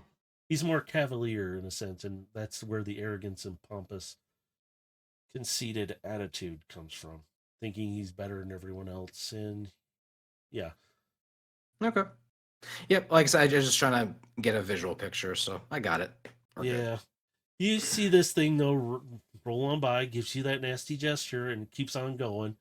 And the arena's got a bit of a walk to it, and you see a couple of bots that are off to the side, and they have a vehicle sitting there, and you see them working on it, and you can see one of them looking at it and like thumbs up. You don't know what they're saying. You can't really hear it. You just hear some chattering noises, and suddenly the vehicle comes to life, and it looks in really good shape. It almost looks like a Cadillac, black, sleek with silver, and you hear it start up and it purrs, but it doesn't spew out anything. It's just a nice sounding ride. And you can, Carbine's like, oh, they're going to take it for a test drive. And you can see the bots get into it, and they're a little short for it. And you can see one trying to stand on top and trying to steer as the other one does the pedals, and you can see it jerk forward and move. And it's kind of comical in some ways, but you see them get out of it, and they kind of fall out because they climb out because they can't open the door because it's too big. And they're looking at each other. You hear them yelling, well, if you weren't so small, maybe this would be. You can start hearing them yelling and screaming at each other. Well, look at who's small. We're from the same batch, you fool. Doesn't matter. We should be able to do this. Well, maybe if we're a couple combiners, maybe we could. If we were combiners, we wouldn't even need a car. What are we going to do with this thing? It's a piece of junk. Oh, well, we got it up and running. Maybe we could sell it. No, no. We can get this thing to work. We just need to do a little modification. You know, it you can hear them, we could run an auto body shop And the other one just looks at him like he's an idiot. Like, you do realize we're robots? He's like, well, why not? What we can buff out the dents and get the scuff marks out. It would be beneficial. Come on. It would help out a lot of bots around here anyway. And he's like, yeah, hey, maybe we can run a taxi service with this thing. And you hear the other one again. What are you gonna do with a taxi? This is not gonna work around here. Why don't we ask that guy over there? They have no idea who they're talking to. Hey, you, the tall one. He He's just pointing at he you. he just kind of stops and just kind of like points to himself, like, yeah. Hey, come here. Hey, they're like, and the other one's just like, dude, come on, don't bother people. Come on. He just kind of gets just an expression face, like, okay. And he starts walking over. And you see this one bot run up. The other one's just leaning up against this car-like thing. Like, this is gonna be entertaining. And this bot approaches you. He kind of like casually like rests his arm on the hilt of his blade, just looking at them, looking at the group. This bot kind of runs up to, whoa, hey, easy, no threat here. Got questions though. Hey, Not threatening. I'm just casually sitting here wondering why I've been called over. well, I just need to ask you a question. Would you buy something like this thing, or at least accept that it's really nice looking? I mean, come on, this thing's sweet. It's purring like no tomorrow. It runs great. Can't vouch for the driving part because we haven't been able to drive it yet because, well, we're a little small. What do you think? So what exactly am I looking at here? Like I said, you're looking at, kind of looks like a Cadillac like looking car, but it hovers and it's just humming and you can hear it, and it's not loud. It's just this humming, and they got it up and running. It was kind of just hovering there before, but now it's really, like, you can tell it's moving a little bit, like it's really hovering now. And he's like, look it, how about this? If I let you drive this thing, you could tell them about our shop here. Larry and Mo, we're not special, but we can buff out the dents. What do you think?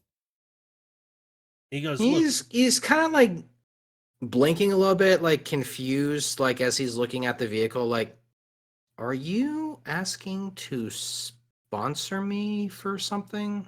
well, yeah, what do you do? I mean, hey, we'll sponsor you. Look, our logo's on the side. We'll throw yours on there too if you want. He's like he's eyeballing, just like looking, like he's not changing his direction of his head at all, but he's just kind of like eyeball like looking at all of them, just like, do you know who you're asking for a sponsorship? Yeah, bot, Cybertronian. We're all on the same page here. I scratch your back, you scratch mine, kind of thing. I don't know what that actually means, but hey, you know. Well, I will at least say this: you do have a rather impressive looking vehicle, but You do like it then. Yeah, it does look nice. Now that tells me something. Others will like it too. The other bot's just sitting there rolling his optics. Why are you doing this to us? Larry, come on. I do have some connections on Velocitron that might be able to help you perhaps produce more of these.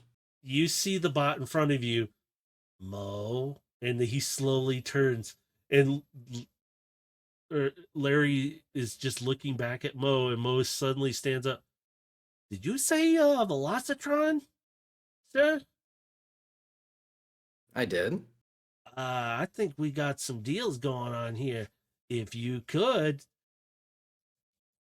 we've been trying to get to Velocitron for, God, what has it been, Larry? 200 millennia, it feels like. Just saying, it's been a while. But, and you see both bots are kind of now up in front of you. They're really short to you. So they're looking up at you going, look it, we'll give you this car if you can get us a sponsorship on Velocitron, or at least something where we can get there. We could set up shop there. We can make cars like this all day long for bots to ride in, or even any other alien species out there. We'll give you this car. He's kind of like scratching his head a little bit, just like, because it seems like a strange concept for him, like to want a vehicle to drive around on a planet when he himself is a vehicle that drives around on planets. So, like, a spaceship is not a weird concept to him, but a vehicle that is acting as a land transport for him is a bit unusual. But he's kind of scratching his head, just like, How about this? How about this? Look, we know it's not something conventional, but it is stylish. It looks good. How about this? If you could just put in a word, you know what? Take a picture of the car, show it to some people on there. Maybe they'll give us some sponsorship.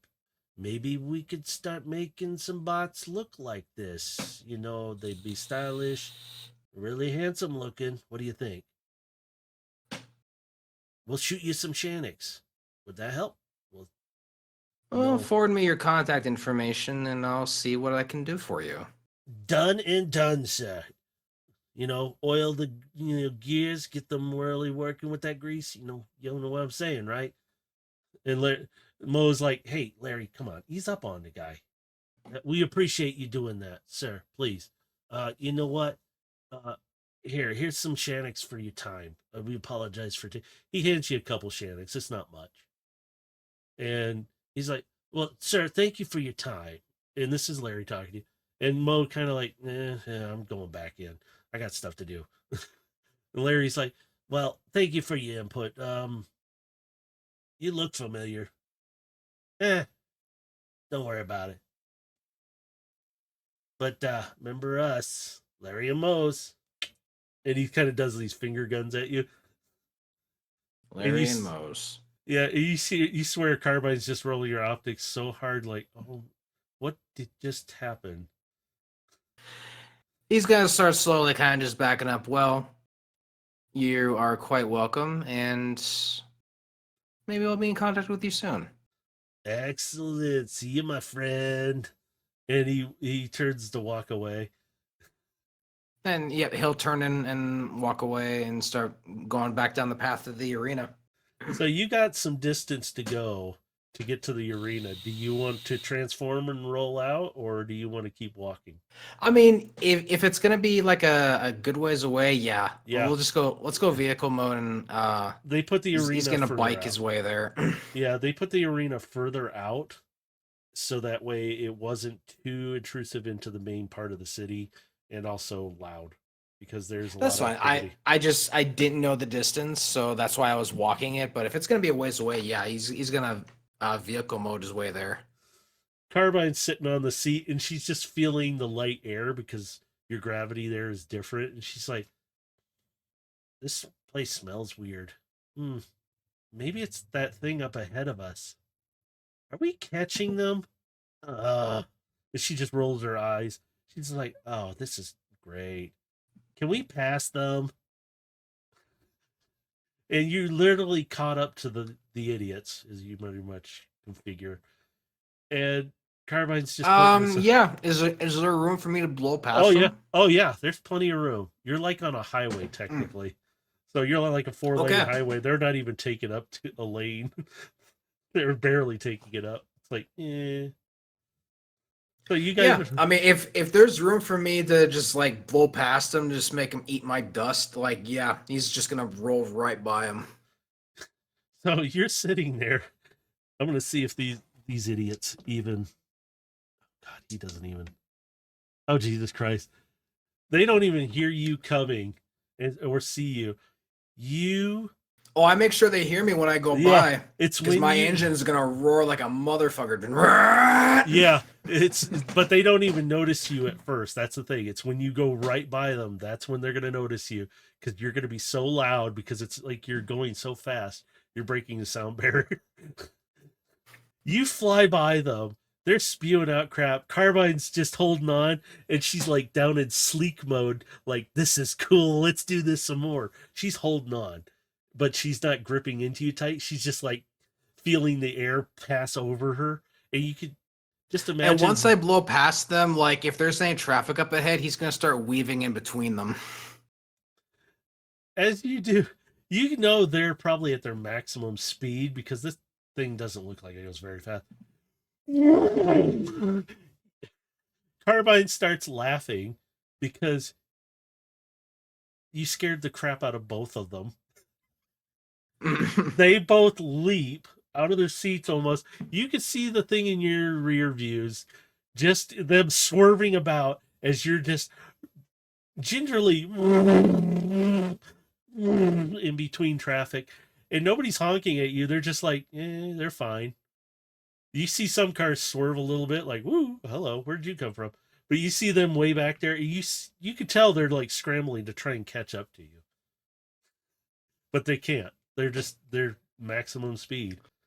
Yep. And I'm taunting them by weaving in between the traffic because they can see me, but they can't catch me. Nope. And you lose sight of them because you're going so fast at this point, and there's really no speed limit. So you're flying along. You see ahead of you. Carbine's like, Void Striker wasn't kidding. He designed something big.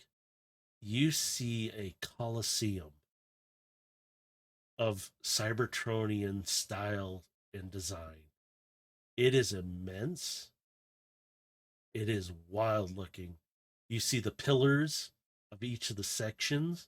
You see archways that, not that you've seen Greek architecture, but you see some of that arching and design detail put into this. And you get closer to it, you can see there's a huge area up in front, and you see a lot of bots that look like they're going into it. You Where get up. did he get all the material to make this so quickly? Don't ask, don't tell. So as you come up to it, you can transform back now, and you see all these bots who are making their way in. You can see some have pulled up in vehicles. They suddenly transform. The bots have gotten out of them. They transform into other bots, and it's like, oh, okay, yep, there's some more. They all get up, and it's like, wow, it's a great day. You hear them talking. Man, I hear somebody insulted a very prominent member of the guild. It's like you see they're all different people, different guilds even. Some don't have markings at all. You don't know if they're part of a guild or what they're part of. And he's just gonna be walking through the crowd casually, just not trying to draw attention to himself. You hear this briefly as you're making your way up the steps. I turn and look back at the noise. You look back and you see a familiar little bot. He's doesn't look great still, but he winks at you kind of haphazardly because his how do I put this? His shutter system kind of works. You can tell he's winking at you, and he's thumbs up, and you can see the translator come up. Where have you been? You're not supposed to what? Oh, sir. It is good to see you again. Likewise. And you hear the bot thumbs up, and he say, "Good luck on the challenge today, sir." And some of the other bots are looking at you all funny, but they're just like, whatever. And you just keep hearing this chatter. Yeah, Deathy has messed up big time. Supposedly he really insulted somebody and did something really stupid. I hope somebody kicks his ass. You keep hearing this. It seems like a lot of people want this one to really get his ass kicked. What? Can I ask you, what do you hate about him the most? As you're walking up, the spot. Oh, you haven't heard. Oh, he's so rude and disrespectful. He steals Shanix off of people. He bullies them, and we tried to keep him under wraps. But oh no, he's better than everyone else. And then he jets off when he gets into trouble and he thinks he's not going to be held responsible for it, which most of the time he just runs back to his guild for a while and then he comes back out again. And he's also, well, he beat up a friend of ours in they're pretty bad shape. We're going to video this and hope whoever this is going to beat him down this time. Maybe make him feel a little better. He's in the repair ward right now. He's not doing good. Well, I'm sure whoever's going to take him on is going to give him the beating he deserves. You bet. That's right. Whoever it is, I hope they do. They got my support. I don't even know who they are, but I hope they do it. And they just keep on walking. You have a good show today too, sir. And they don't realize who they're talking to. They're just like, oblivious. And he knows that too. He's well aware, and he's letting it go. As you are all walking into the this coliseum, you walk in and you see a huge arena. It doesn't look that big from the outside, really, but it is massive looking. You see the floor undulate and change and shift. And it's just like, it looks like it's in a screensaver mode. And it does this wave, and you see the crowd do the wave with it. And it just kind of moves and undulates here and there. And you can hear the announcer, there's going to be a big fight today, people. This time, it's a challenge. We know who really messed up this time, and he might get his comeuppance, or at least have his bolts turned the wrong way. And you hear this cheesy announcer just going, and you hear the crowd just cheering like, we don't know who it is yet. So he's kind of looking like in the back, essentially, like whoever's like kind of dictating whoever goes out first and second, like for arena reasons. He's gonna walk up to the guy and just like make sure I go second. And he looks at you puzzled. Oh, are you the other challenger, sir? I am against the one he's talking about there.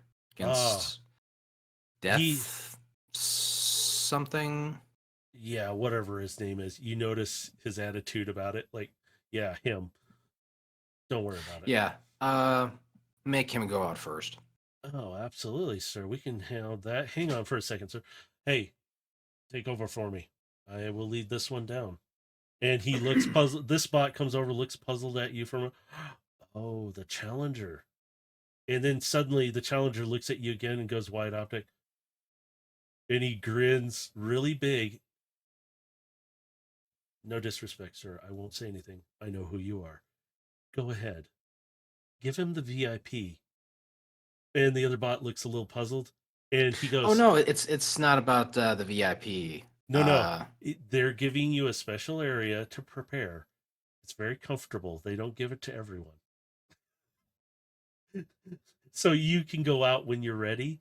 It's a comfortable area. They don't give that to him. And this is what you're hearing this bot just like, and he types something and the other bot looks down at his console. What are you messaging me? I'm right here. What? And then he looks up at you. Oh, sir, please come with me. And he grins really big too. And the other one's just like, oh, he's going to get his ass kicked. That's all you hear. And it's not you. You know they're referring to the other guy. And they're like, no, sir, please come down this way. And he takes you down to the lower part of the arena where the crowd isn't allowed. He goes, please, this way. He takes you off to the left. He goes, sir, this is our VIP room, which you're more than welcome to prepare in. You can see the entire arena from this room. The glass, in a sense, is impervious to breakage. So you can sit there and watch, but it's also one-way mirror kind of thing, so nobody can see you. And you can sit there and exit that right into the arena. It's like a prep room. You've got it. You can relax, you can exercise, you can do whatever training you need to. This room is fairly big. As I will tell you, the other guy is not going to get that treatment.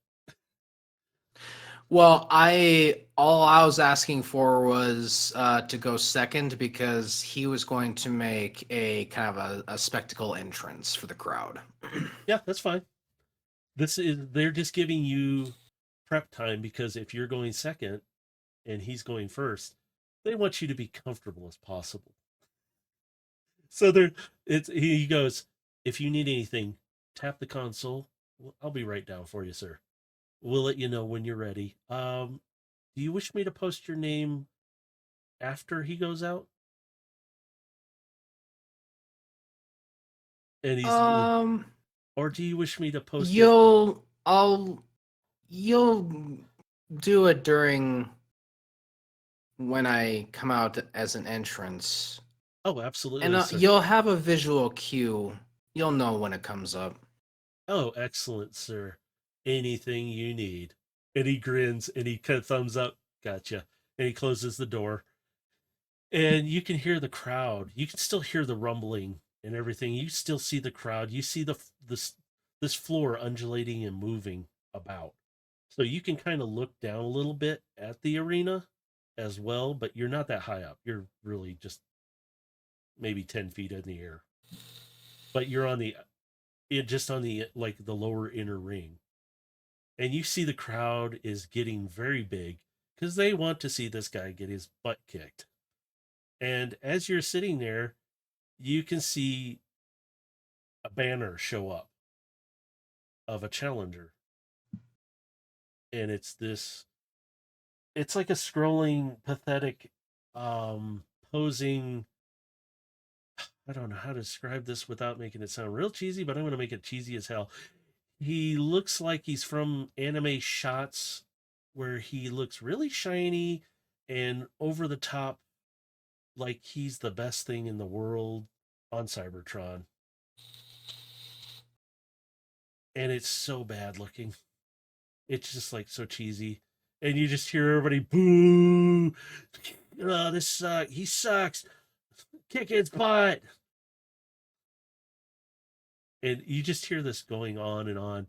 And you can hear some noise from kind of like there's some more booing. It sounds like it's closer, like where you came in. And you hear the door knock lightly. Sir?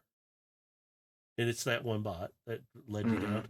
He Mhm. opens the door up and he goes, Sir, just to let you know, your um opponent is here. And he kind of hyphenates that word a little bit. And he kind of like, he will be going out right now. So you will see him here in a moment. And Very well. you could see him standing there kind of off to the side watching out the window. And he's very quiet, just watching with you. And you see your opponent kind of walk down. You see the steps retract up into a wall as he walks out into the arena. Now the arena is still undulating a little bit, but it's suddenly you see it suddenly settle down, and you can hear the announcer, "Our first opponent, him again." And you can see him trying to hype up the audience, like, "Yeah, I'm the best." And you see him transform into this almost looks like a seeker, but it's not. And he jets around the arena real fast and he lands again. And the announcer goes, Rules: you're not to transform into aerial vehicles during combat here at any time. We have set that unless there is a stipulation or rule change that is agreed upon by all members. If you do so, you are disqualified. And he goes, Well, the rules here may not apply fully, but for you, they do. And you see him like, What? What did I do? Like, attitude back up toward the announcer booth. He's gonna make his way down because he wants to actually make an entrance from the ground floor. Yeah, technically you do. You're like really close. So you make your way down those steps, and you're Hmm. like I said, you're only like 10 feet. You're not very far. So Okay. you come out and you step onto the arena.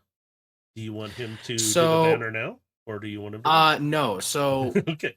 I'm totally gonna flavor this, and it's totally an homage to a particular wrestler.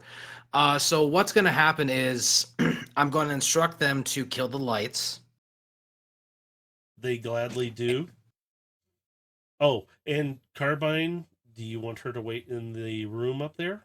Yep, Carbine can she can wait in the VIP room or wherever Yeah. she wants to really be at. I'll just kind of let her kind of do Okay. what she wants to She'll do for be in the this. VIP room for the moment, and then Okay. she may do her own thing. We'll see. But you Yeah, because see if she spots any like the any anything that's coming out of the crowd, yeah. I want her to have free reign to go ahead and take care of it if she sees it. So with that, she's going to disappear out of the VIP room before even the bot who helped escorted you down even sees her. So she's like invisible to everybody right now. She's just sneaking through the shadows, like she learned from you. So she's sneaking around. She's watching things. You can hear her for a moment in your head. Good luck in your battle. I'm sneaking about and checking things out.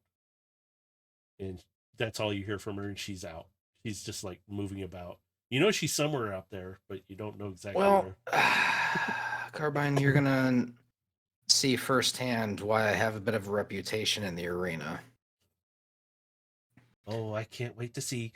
Good luck.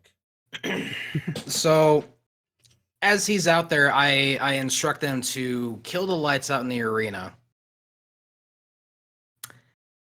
And I'm going to do, and this is going to be completely theater that we're doing this in. I'm going to cast Fog Cloud,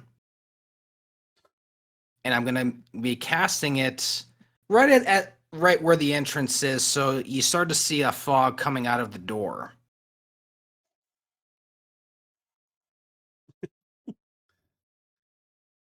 And so this is going to be like really kind of flavored. So as I'm passing through the fog cloud to go out, I'm going to actually drop it because it is a concentration.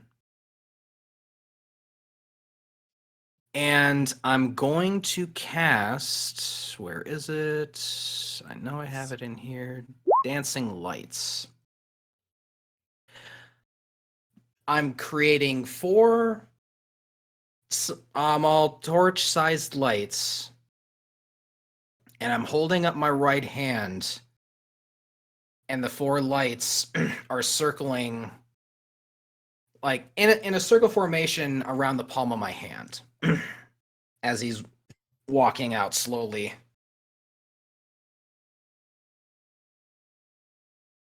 Oh my God. This is like if you've seen Bray Wyatt's entrance in WWE, you will recognize kind of what I'm doing here. Because I'm very much like he's slow walking up to the arena floor, just dead staring straight at him, the light circling his hand in a room filled with darkness and the crowd reacting how you would think the crowd might react. You hear silence at first, and then you just hear this roaring applause and just kick ass bot just being yelled out here and there, and they're just going wild because they're seeing this. You can hear all kinds of things, just like they still don't know who you are yet either. It's like, holy crap. I mean, because the only people who would recognize this are people who ever seen him fight in the arena long time ago. And It even was. then, like, not many people are going to remember him because he wasn't necessarily fighting like as a champion. He was just kind of fighting for fighting's sake. And So very few people will remember who he is, but his entrance, you can hear Carbine it's up above just going, showman. Just a show off bot, aren't you now? Just like, she's just like, but it is impressive. Kick his butt. Uh, he's Not even just, he's dead set, just staring right into his foe's eyes as he's slowly walking up to the arena. And as he gets to the floor and he's standing across from him, he'll turn, look to the lights, and blow them all out, and the lights will rise back up. Everyone's just looking down and they're just going wild and crazy. Yeah, yes. And you can hear, and the other Deathy down there. I'm just calling him Deathy for fun because it's I don't like the guy myself, so I created him. I don't like him, and so he's down there. He's looking like, hey, what about me? Look. And you could see this crowd is going wild, and Carbine's still moving about. You can feel kind of like she's doing something. You know, she's up to something, or there's something going on that she's checking out. But she's like, just concentrate on your fight. I'm okay. I'm just checking something out. And you know she's somewhere in the crowd. You just, again, you don't know exactly where. But this other bot that's looking down, you're still a liar to me. And it kind of echoes, and everybody kind of goes silent. And it's like, He's just staring like cold-faced into Deathy here. yeah, whatever you Just hands, one hand on the scabbard, just staring at him. Okay, I have fight music for you. I'm sorry, it's not working. Let's just see if this one works. Oh, it does work. I don't know if you can hear that. It's a little light. You can turn up a little bit more. All right, I turned it down just in case. Better? Yep, that's fine. Okay. I was like, I don't know why the other one's not playing again. Whatever. I'm not trying to touch anything because I don't want it to mute on me. Okay, I'm still good. Okay, so you hear the announcer. Our opponent. You know who the opponent is again. 3-time winner so far of all of its challenges, and you hear this announcer's like, just whatever. Although he did get his butt beat by that one, and you can hear him knock it like, hey, I will shoot you from here. It's like, hey, no shooting the announcer. And you can hear, they go, and our opponent, who's our opponent to him? Does anybody know who this is? The announcer doesn't have any idea. Because he doesn't see a banner, he doesn't have any information on you right now. He's just like, and the guys are like, oh wait, the one bot, and all of a sudden you see a banner of you shoot up on the opposite wall. There was murmuring. It is dead silent in this building now. And Carbine's like, you just silenced a massive crowd. She goes, I can't hear a thing right now. Like, it's pin drop. There's a little bit of a sadistic smile forming as he's looking across at Deathy as the crowd has just gone silent. Then all of a sudden you hear, kick his ass! Gilgamesh, Gilgamesh. And it starts to rise in tempo and loud, and it just reverberates. And this guy's looking around like, he's trying to yell something at you. You guys can't hear anything. Even Carbine's like, oh my god, they're so loud, I had to turn off my audio receptor. And you could feel the arena vibrating as they're chanting your name. And you can hear a few bots, I love you, man, from the other sides. It's like, Carbine's like, did I just hear that through my muted audio receptor? What? She keeps moving along. This bot is down at the other end. He's trying to yell something at you. It's probably something insulting, but you can't hear it. You're just chanting away. And he looks and he's just pointing to the crowd and just addressing like how they're cheering for him. And It gets he probably louder. can't hear me either, but he's lip reading to him. You're gonna find out why everyone's cheering me right now. And he's kind of, his optics are squinting really hard, like, what? He's like really confused now. He's like, what?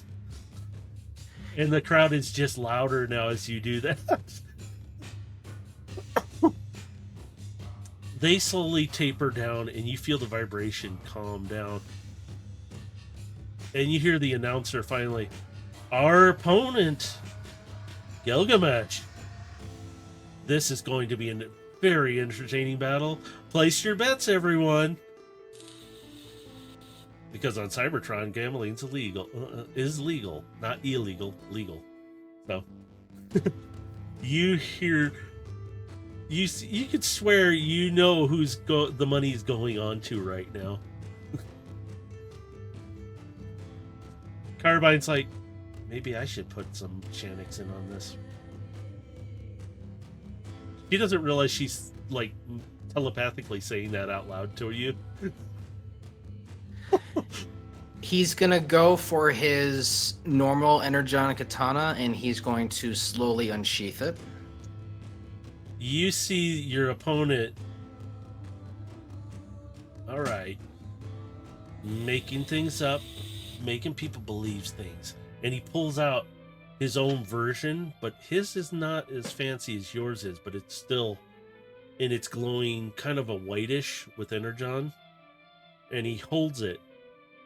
You notice his positioning and stance is different to yours because you were trained by Widow and you know a lot of the stances, positioning. This one you're familiar with to a point, but it looks sloppy how he's holding himself. He's going to snap into a kendo position, two-handing the sword, and his form is tight. So as you do this, you will get first move on him because you were came out second, so that gives you first move on him. He's standing there. You are approximately about 30 feet from each other too. You're not that far apart, and he couldn't hear you when that chanting was going on, so that's how loud it was. So he's going to use a free action and just kind of mouth to him. You should have kept your mouth shut. And he's going to tap his chest, activating mage armor. Or I tapped mage hand. I'm sorry. I got the armor. One. Mage armor. That's what I'm looking for. Yeah, armor. That's okay. Don't worry. We're good. So I will activate that, and he's going to charge at him and go for a swing. That's a 14. I will tell you that won't hit him. He moves to the side. He kind of steps a little bit, and you miss him on that one. You have more than one move, though, right? Well, mage armor is an action, so that did take one action. But do I have 3 actions, or you should still have 3? Okay. You guys should all be at 3 actions now. Okay, then that will 19. Hit. Okay. He feels that one, just a little bit, and the crowd gets a little wild with it. You can strike. All right, and that will be it for me because that's 3 actions. Oh, that's right. You did your mage armor. Duh. All right, so he's standing there. Carbine's like, "Oh, the council showed up." You hear her say that. Sorry, concentrate on your fight. Oh, one roll. Oh, that 15. 15 will not hit you. Nope. 12 will not hit you. Jesus, I'm rolling. Another 12 will not. He's gonna have. He's really gonna need to like have a high attack bonus if he's really gonna hope to pierce through my armor. Yeah, it's gonna take a bit, and plus I rolled really low for him. He's standing there, kind of shocked, like he missed you every time because you just easily just yeah, okay, that's all you got, and he's standing there just waiting for now you to strike at him again. He's just like, you see his stance is still, it's like he was never really fully trained or something because of the way he's moving. Well, he's gonna get a lesson today. Okay, so go ahead. Kick so his ass. 19. That will hit. 26. No, that will definitely hit. Ooh. Nat 1. He moves out of the way on the last one by flipping over you. You kind of swing past, and he's just like, I knew you couldn't handle it. 17, does that hit you? Not with your mage armor, It right? will not. Nope. Nope. Yeah, I didn't think so. Okay, does a 19 hit you? Nope. Dang, I forgot what your mage armor. And the last one, does a 21 hit you? No. Wow, that one. With the armor Mhm. that Void Striker gave me, because it pairs with my mage armor. My dex is +5, so yeah, my AC is 22. Yeah, my with mage rolls armor. are also crap right now. I haven't been rolling. And I think, oh, I'm missing a number anyway. Oh, well, don't worry about it. It's your turn anyway, so go for it. How's he looking right now? He is, you see a couple nicks on him, but he's still standing upright. He still looks okay. But he looks a little nervous. He should be. Did he jump behind me? He kind of jumped back a little bit from you. He didn't jump behind you, though. Okay, but is he still like within 10 feet of me? Yeah, he's still in range of you. Wonderful. Wonderful. Thunderstep for 1. Oh my god. Okay, so So yep, I'm going to do this, and this is 3d10. So let me roll that. and it's a spell save. Oh shit. Oh crap. That ain't shit. So yeah, and he will have to beat, let's see, a con save, and I believe he's got to beat 14. It says 4. It says what? He don't beat it. Well, he only takes 8 damage, so it doesn't really do that much. So I know, but it's still, he does. I'm like, it rolled a 13 instead. I was like, even then with let's see. Oh god, that was bad. My rolls are really bad. I was just like, I'm sitting here rolling these dice to make sure they're working. Okay, it's like, yeah, they're fine. They're just. So Oh, we'll that kind of would've- flavor this like he does like a flash step behind him, and with a thunderous, shattering, he does the 8 damage, and then from here, another 20 for 9. 9. That's another nat 1 for fuck all. unless you make me like stab my foot or something.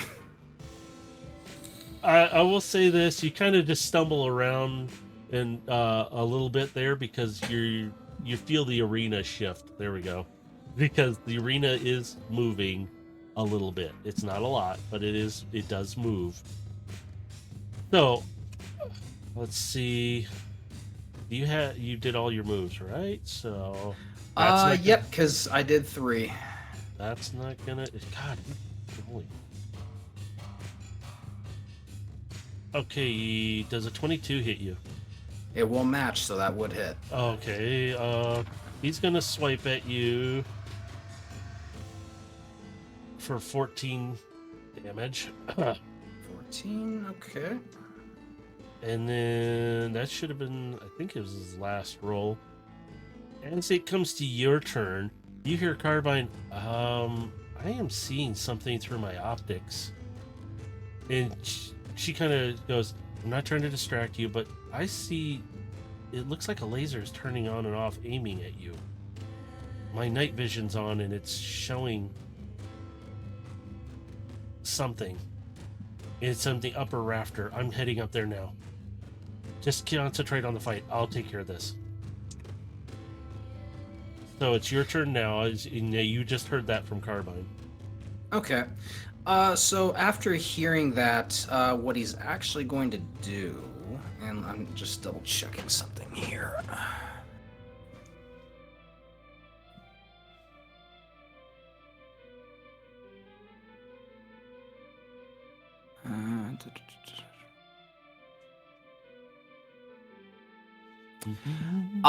He is going to. I'm gonna cast Darkness. And it's gonna surround the both of us. Let's see. I thought I could do something if I used a spell point for this, but I'm not seeing the text for it. It's fine. So this casts darkness around us. If he has dark vision, he can't see through it anyway. And if anyone who's targeting us has dark vision, they can't see through my cloud. So far, Carbine hasn't answered you or anything. And you know she's checking this out. So you guys currently are safe right now, or at least you are specifically, because that you can't see the laser unless you turn on your night vision while the lights are on, which might blind you a little bit. But right now, well, no, because I'm keeping this gravy chain rolling because we're gonna get nutty with it. Because after I cast darkness,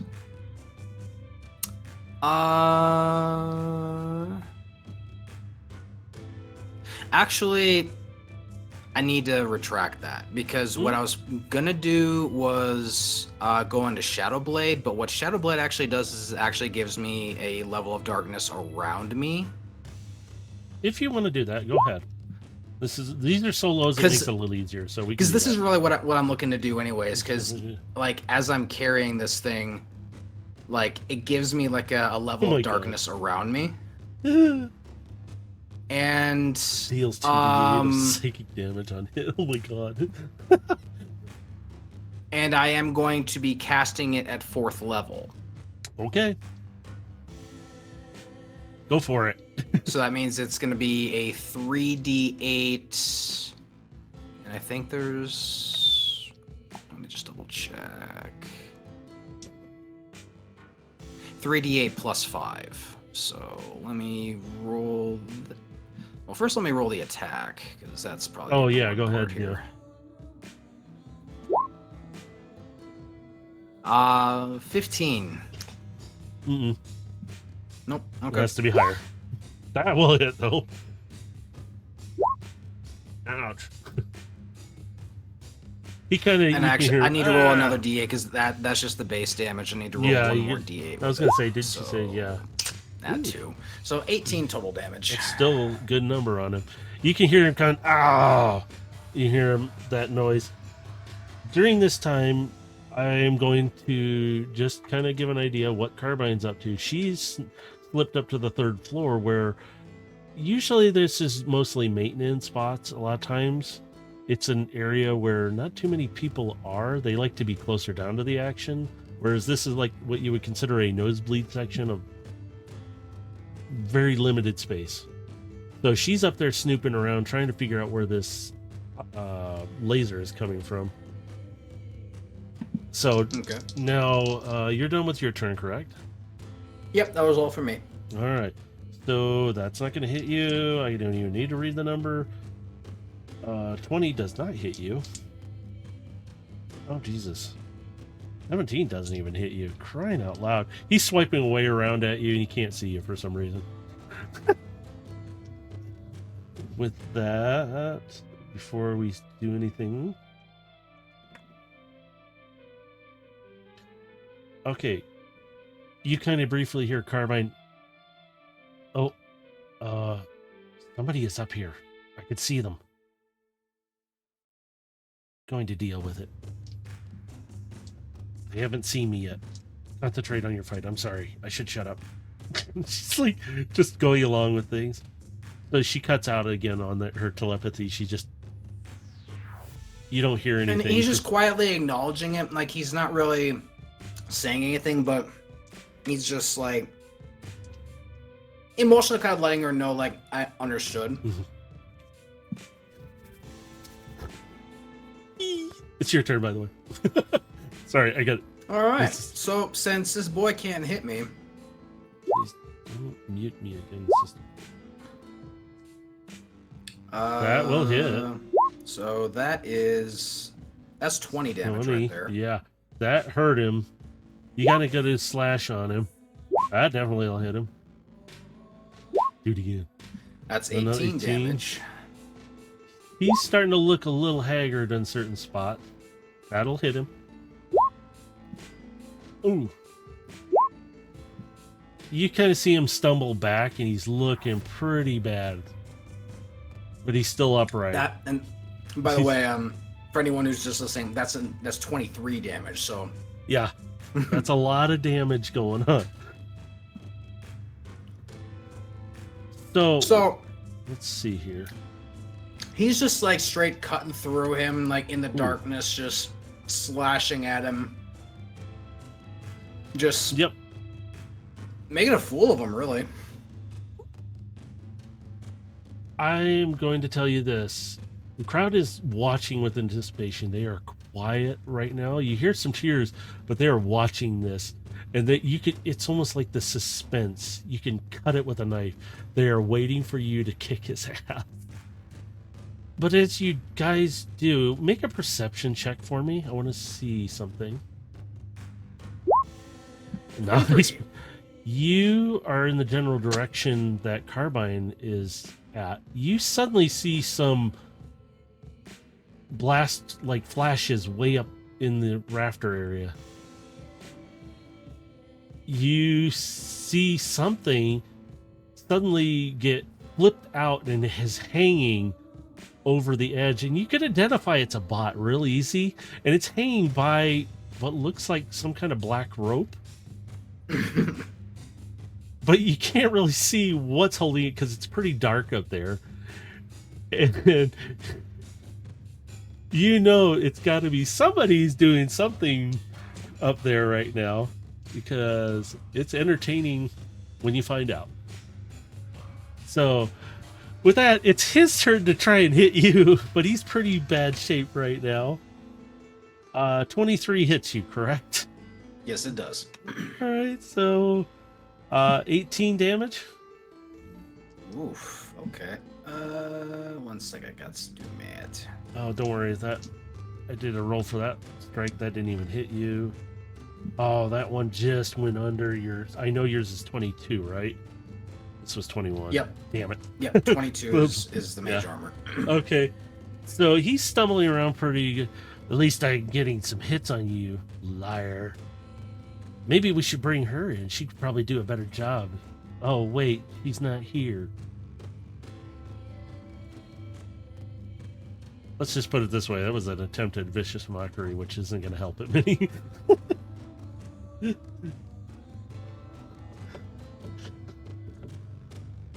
Is it my turn? Yep. Yes. Yeah. Yes, it is. I had to make sure in my head. How badly damaged is he looking? He's looking pretty bad. He's still up, but he's looking pretty bad already. Now this is going to be a question for other reasons. How far away are we from the crowd?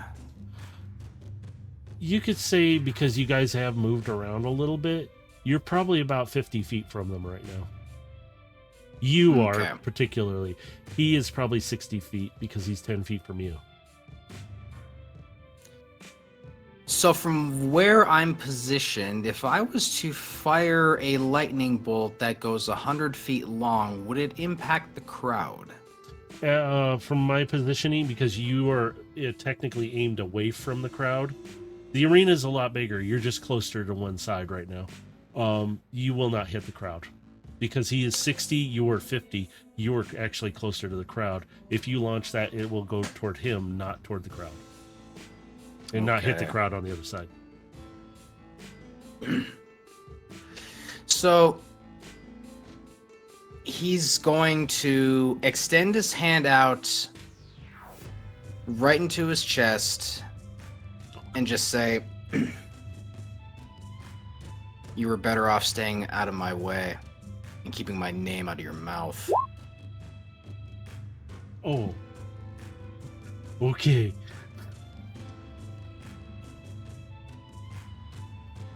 Oh.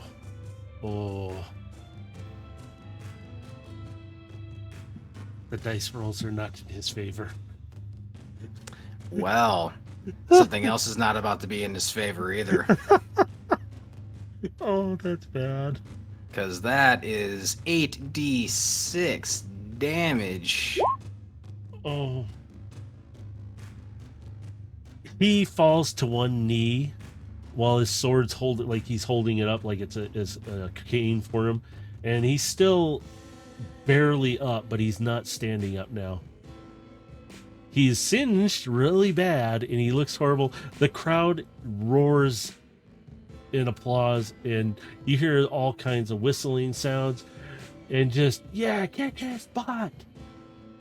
Just a loud thunderous go-doo! Just fires as a burst of lightning just blasts out his right through his back. And he's sitting there, he falls forward and he leans up and he's trying to talk and he's in really, really bad shape. He's barely So at there. this point, the shadow blade's diminished, but it was like coating over his katana, so he's just bringing the katana right to his chin. And you see the spot looking up and he looks just destroyed. And you hear him, I yield. I yield. His blade is not shining anymore. It looks torn, ripped, almost looking. It's cracked, mostly cracked. But it looks like it's falling apart now. And you can see smoke kind of trickling off of it and up. On him himself, he looks trickled and falling apart. And he doesn't say much anything else except for, I wouldn't blame you if you ended me. I was dishonorable.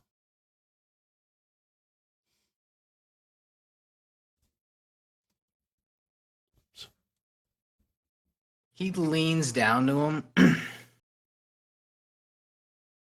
What you did, where I'm from, is a death sentence.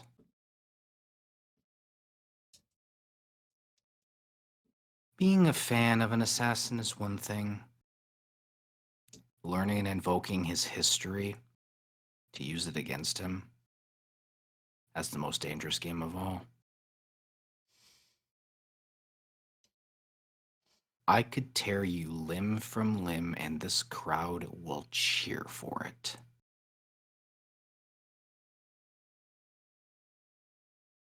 Then finish me. I am not worthy. He sent me here to take you out, or at least taunt you, to buy time, as you put it. And you hear Carbine come across. Gilgamesh, get down! I need you to make what would you like to do? Athletics or acrobatics to jump back? Or at least do some kind of maneuver. I'm giving you that. Acrobatics would probably be better for me. So Okay, go ahead. Because no, you got advantage because Carbine, I already rolled for this. She rolled high enough to give you that warning because she could spot it. Okay. All right, then, yeah, that'd be a 23. Now, what do you want to do? Do you want to like jump back, jump out of the way, lay down? I don't know what you want to do. I'm gonna give you the option. It's like because there's a shot coming at you, but it's one of those things. It's you have a choice of what you want to do. Hmm. I am tempted to do one thing, but I really should do it something else. It's up to you. Um,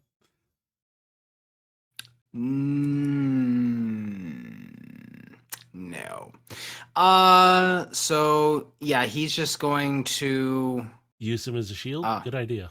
Oh, sorry. you already knew what I was thinking, but Yeah, no, I'm I'm not just going gonna to use say him. it. I'm not going to do it as much as I would like to. I think the more honorable thing to me to do would be to not, but I'm not releasing him. Uh, as you are standing there, his head disappears. His body is just there, and it collapses to the ground. The shot wasn't actually meant for you. You hear Carbine. You you don't need to make perception. You see her yank whatever is hanging back over, and you see shots from the darkness from her side shoot over at the area because she's shooting at that direction. You have a general idea. She goes, "I'm in pursuit," and she's again gone, disappeared. I'm going to dimension door up to that room that she sees him in, and I'm gonna. Okay. Yeah, If you I can. if I can't get close enough to him, Um, at least be close enough to pursue him. you are very close to that spot. You can do it with that 500 feet. So you teleport up there. I will just say don't see anybody, but you do hear running of some noise from the direction. Carbine's like, I'm coming around from the other side. And you don't know exactly where she's at, but you can hear this running ahead of you. Do you want to pursue it? I'm assuming. Oh yeah, Yep. I'm Okay, you're on. full sprint at it. You hear a door slam open and slam shut. I'll ram right through that shit. I don't Yep. give a fuck. Yep. I need you to do a strength check on it real quick. It's not a real strong door, so don't worry. Just never 20. mind. You obliterate the door as you go through it. And you hear another door open, but this time you hear a different noise. And it's a loud crash and smashing sound. And you're coming running up to this other door. It's kind of swung halfway open. And you hear this, "Get off of me, you freaky thing. Get away from me." And you hear some shots fired, but they're not in your direction. They're just randomly shot. So we're gonna have a little more fun with this. He's going to turn into beast mode as he's sprinting down Oh, God. the way, and he's going to increase his speed because in his beast form he can move a little bit faster. As you come through that door, you see a tiny little kitty like thing with tentacle arms smacking the crap out of this bot on the floor who's trying to get up, who's throwing her around, and she just keeps getting right back up and coming back at him. You see scratches all over him. And he's just fighting her left and right, and she just keeps getting thrown, and she is so determined. You could swear her optics start turning a little red, like she's getting pissed off, but she's maintaining control of her state, and she's just lunging at this guy. The tentacles cutting into him. You could see cuts all his legs, his arms, his head especially. And he sees you as he's holding up this careful kitten thing and just going. Is he like laying down on his back, like trying to fight her off? He's kind of up a little bit right now, and he just sees you, and he looks at this thing with its tentacles smacking his face and scratching him, and And his he's optics getting just, right up in his face and showing his teeth. and he just drops her and just like, I ain't getting paid enough Shanix for this.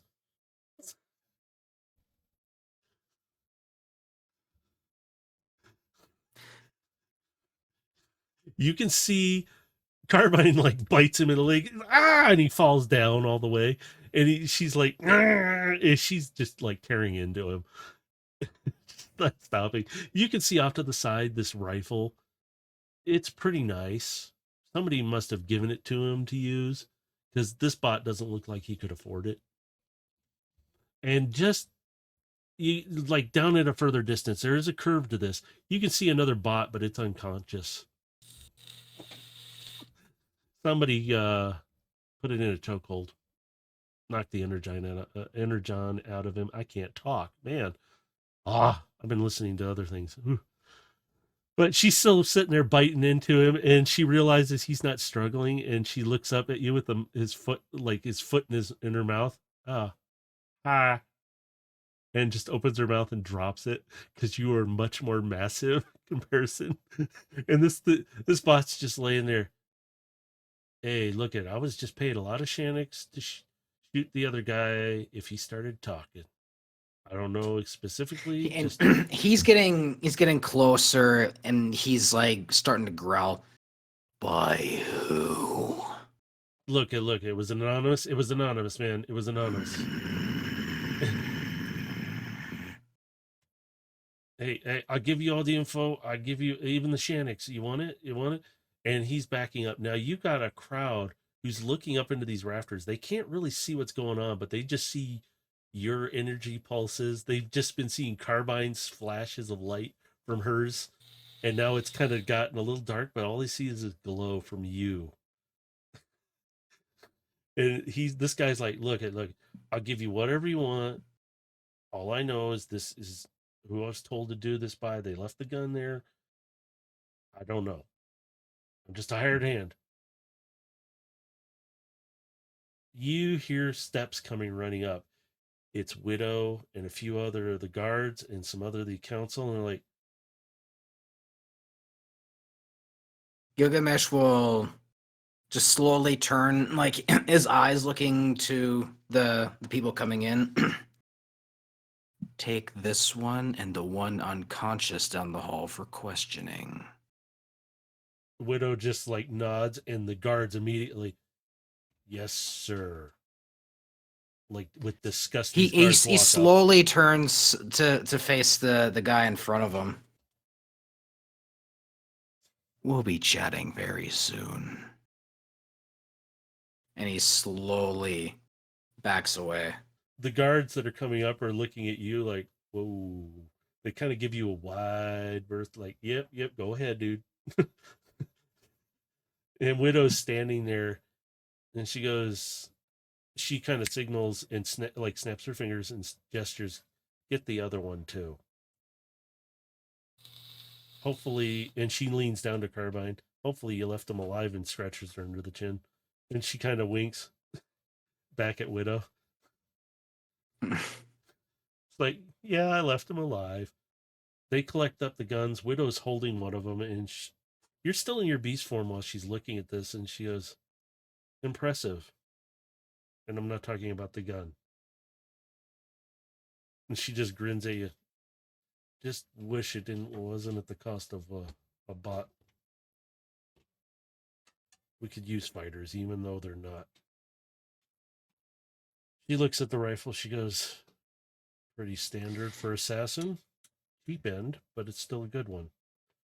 And she hands it one to the guards. Take it to the storage. Lock it up in impound. We'll figure it out. The other rifle they bring up, it's identical looking. It's like, he's looking around. Well, you did kick his butt. We just didn't expect you to kick his ass like that. Which we need to get access to his personal logs. And he starts to transform back into his bot form. As you do, she goes, we already did. As soon as you said that, we instantly got into him. His guild folded. So did the other one. They're following instructions, but we're keeping a sharp eye on them. And she's not even breaking eye contact yet as she's typing. She goes, There isn't much there except for there's a familiar name, and its shockwave comes up. She goes, looks at this disappointed. One of her own actually switched sides. Obviously, he was paid enough to do this, but he was sent here to what it looks like, make time as he said it. Is that right? He didn't really make much time. Whatever Shockwave's up to, he's trying to step up his plans. He's stalling us for something. Yeah, and I don't like it. The guilds are working together. They're getting everybody ready. All you have to do is make a call. We'll open up a bridge, meet you wherever you need us to be. You Very better, well. you might want to get back to your group. And she kind of winks. You know what I mean. And warn them about everything that's going on. As always, we stay in contact. Considering who we're up against, I wouldn't be surprised if there might be attempts on their lives as well. Yes, that's why you need to get in contact with them as soon as possible. We can send a message from here, but we don't know where you sent them to because she doesn't. All she knows is that you were coming to Cybertron. She doesn't really know about the other two right now. I need to get back to the Black Station. And she snaps her fingers. Let's go.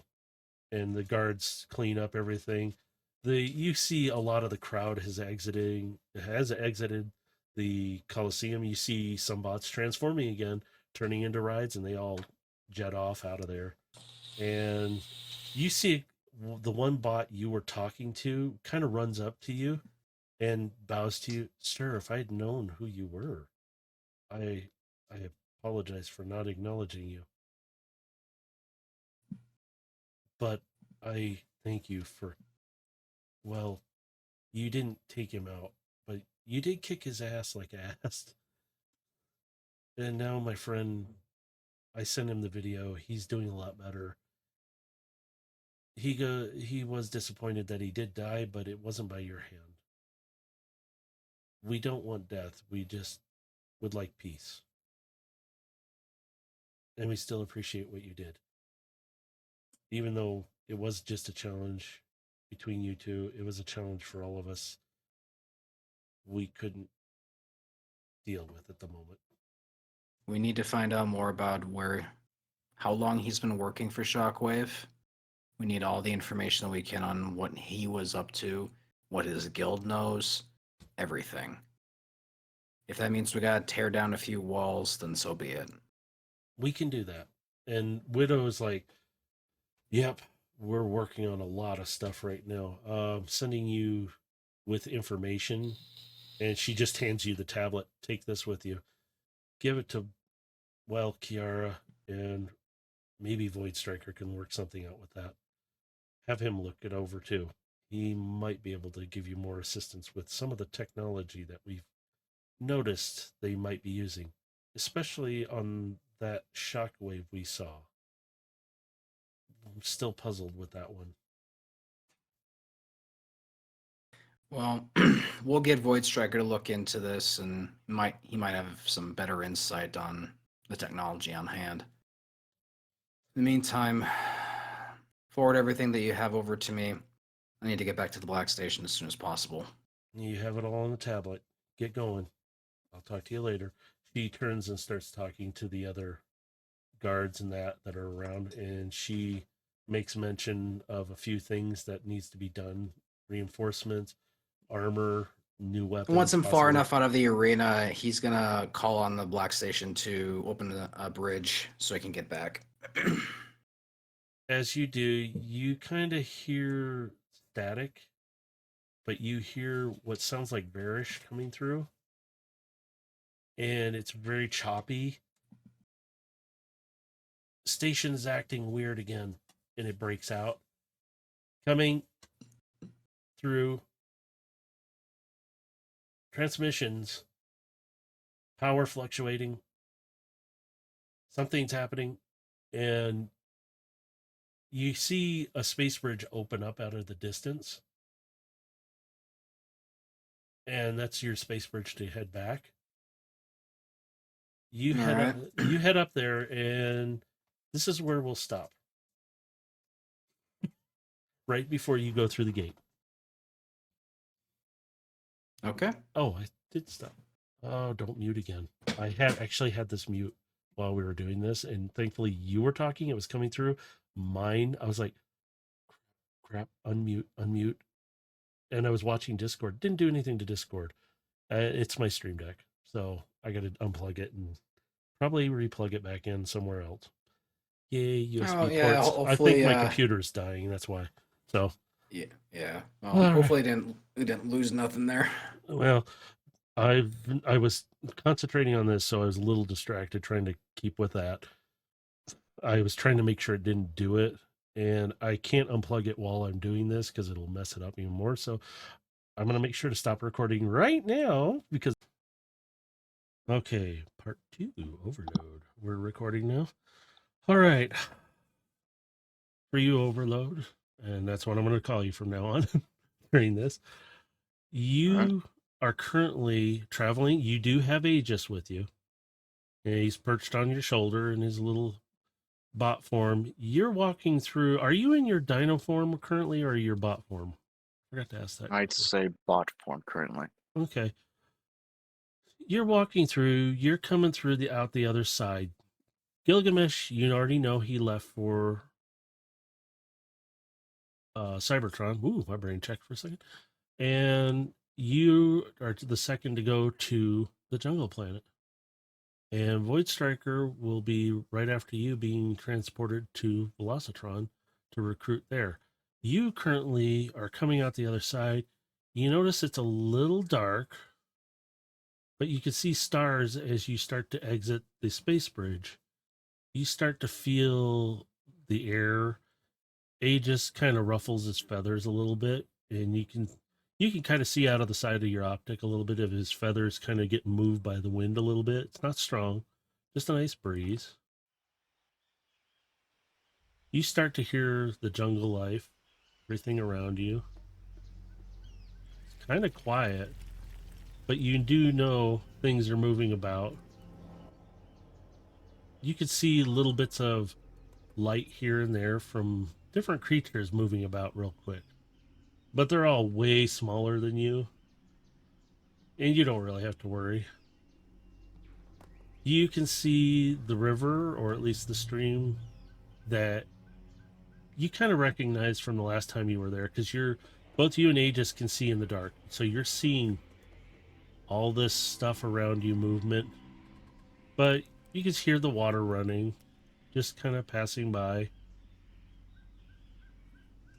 You're not too far from where where you know of the entrance to the village is.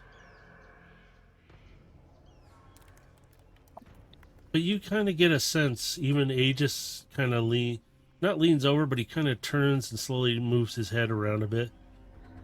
You ever get the feeling we're being watched? This feeling you say, I always feel like I'm being watched. Yeah, but this one's a little more. Now, Aegis is kind of lightly glowing, so he kind of stands out.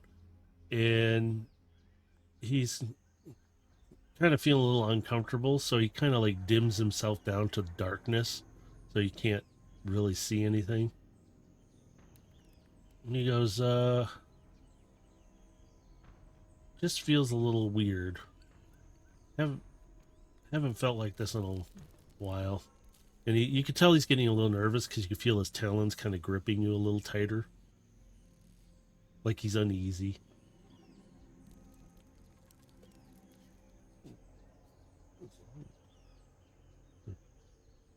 I need you to make a perception check. Rightio. Oops, and I need to switch the screen so people can see that roll. There we go. Now you have Aegis with you, so you're both 25 looking. Yeah, you're gonna get. Also, you do have control of Aegis most of the time during this solo session. I forgot to tell you that beforehand too. So you have more control over him than I do. I only fill in detail when he's a distance from you. Hmm. So with that 25, you both know you're definitely being watched because you both snap to a couple of what look like something's moving in the brush just on the other side of the river from you. And you can feel Aegis kind of slowly turn away like he's just not noticing, but his other optic is watching that direction. And he goes, "You saw that?" And he's just sitting there.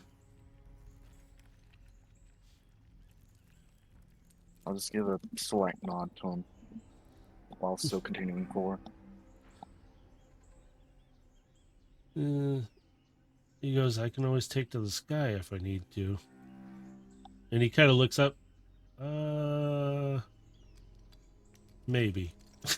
Because he can see up and he sees some things flying about.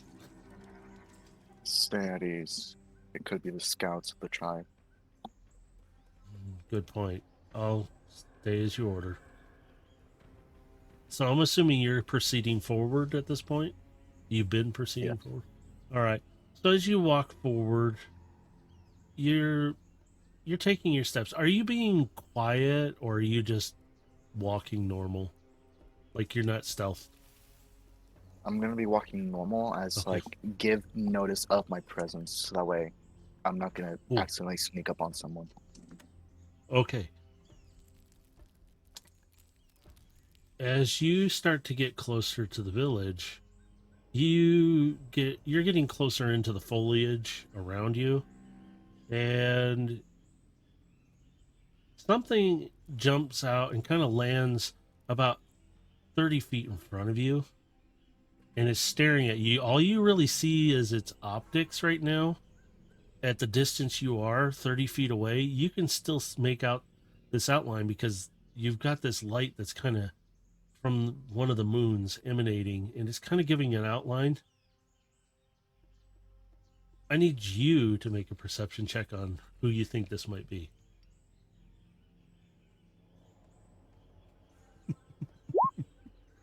Nice. Oh, Yeah. Without Aegis, Aegis is watching something else right now. then still 18. That's good. Yep, you got it. You recognize this outline as one of the dinos that was working with Arya.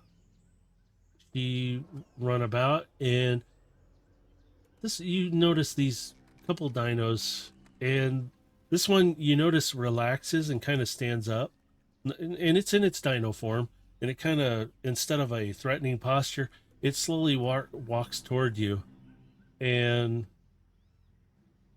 kind of tilts its head and looks at you for a moment, and you can see its head turn so the one optic can visually just look at you. Even Aegis is like, just kind of like, hopefully they know us. I'll go ahead and give a slight bow to the dino. As you do, it kind of takes a step back for a moment, and then it bows to you, and it makes almost like a raptorish sound. Almost, it sounds similar to Jurassic Park, but it's a little more guttural. And you understand it as your friend who was here before.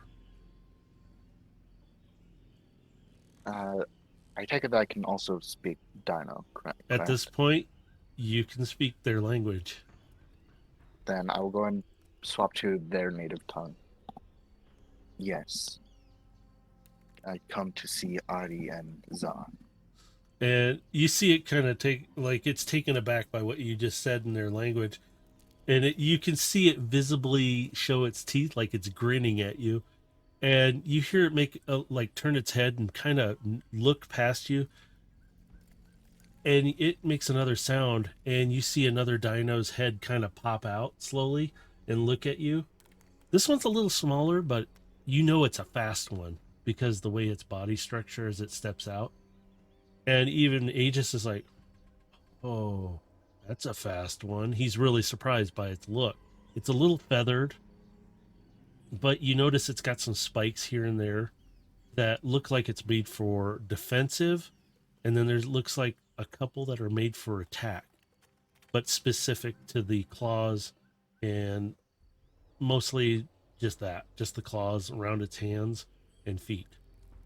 And it nods to the other one nods back to it, and you see it turn and it goes like crosses the path and continues into the brush and disappears. And you hear this one respond, "Friend, follow. Take you to village. He will continue to patrol. I will come back after I get you there safely." And he turns and he starts to kind of run, but then he stops and he looks back. "I will walk." I give my gratitude. So he's going to escort you the rest of the way. Aegis is looking around. This bot kind of slows pace to you because you're a bigger bot. You can take good strides. This thing only maybe comes up to your waist. It's not real tall. So he kind of turns his head. "Friend, come back. Good to see. Bad time to come back. But it is still good to see. Zar." I'm everywhere. "Yes, Zar will like see you. We could use help. Not my place to explain. But you are safe here now." And he stops and he kind of points with one of his claws. "Entrance, you know of where, trusted friend." And he bows to you lightly. "I must return to patrol." He gives me thanks. And he turns and you see him. Within a few seconds, he's into the brush and gone. And you don't even really hear him. You hear some movement, but it's just gone. You notice that as you're approaching the cave entrance, it seems a little quieter than normal. Even with what you've heard, it just becomes really quiet. Let's go see what problems they have currently.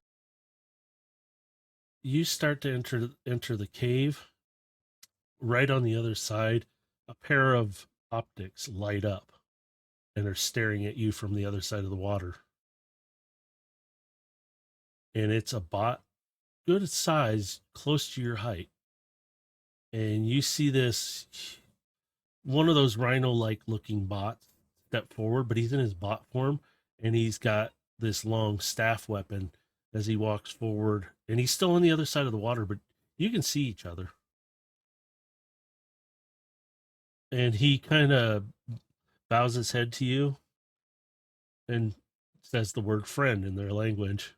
And Zar is waiting for you. I'll go ahead and give my bow. Bow back. And I'll go ahead and head over to where they are so I can get in. Aegis points out he just returned right back to his position. Something doesn't feel right, Overload. I don't think we've come at a good time. I'll also take a guess. Either they have come under attack or a plague possibly broke out. You proceed down. You hear the water dripping from the water above, from the river. But you hear some other sounds, and you're coming down. You start to come around, and you're coming down in a sense, the ramp coming down into the village. You can see the torches here and there of lit light. And these aren't really torches to you guys. These are more of like crystals that glow. And they look similar to a torchlight. As you come down, and I won't even have it because the way the cave is, and you know they're standing somewhere near and talking in a large group at their main hut where they have their meetings and such. You can hear talking going on. You hear Zar, you hear a few others. And it doesn't sound like an argument. It just sounds like it's something very important that's going on. as you come down. Oh, excuse me. I need you to I'll make go. go ahead and make a perception check real quick All right. before, just real quick before you do anything. Then you can continue on. Don't worry. 16. Okay. Give me a second. I need to do. Okay. You come down, you start to hear that conversation, but you're not sure what they're saying because it sounds like a couple uh, of these bots are talking at once. You do notice as you come down, you see the crowd over near the main hut. You recognize most of them from the last time you were there. One of the little rodent bots that was the healer notices you and comes running over. And they're in their little animal form, and they transform and they look kind of like a small little like nurse bot in a sense. They have a little symbol like they're ready for healing. They kind of look a little different, like we're here to help. But oh, big friend, come back. Good to see you. Do you need help healing? And it's Help just me, but no healing. okay. Well, But seems you might need help. As I yes, kind of look towards the main hut. yes. Please come. We help need lots. Um, bad thing happen. Real bad. And you notice she turns and looks back toward the medical hut where Void Striker went in to help. And she kind of looks a little more somber. For your size, you are massive. So she's like maybe the size of one of your toes, if that. And she kind of looks up at you. Yes, much help. Please come. And she transforms back and she kind of scurries off back to the group. You start to make out as you get closer to this crowd, they're talking about the loss of some of their people and that some are missing. You notice the crowd sees you and they kind of just look at you and they look like they're lost a bit of hope in themselves. You see a couple of the guards around. They look over at you, they nod to you, and they kind of gesture to enter into the hut. You hear Czar talking with a couple of the others that seem like elders by the sounds of it. Aegis is like, should I stay out here? That is for you to decide. But I will be entering. I'm gonna go check out the medical hut.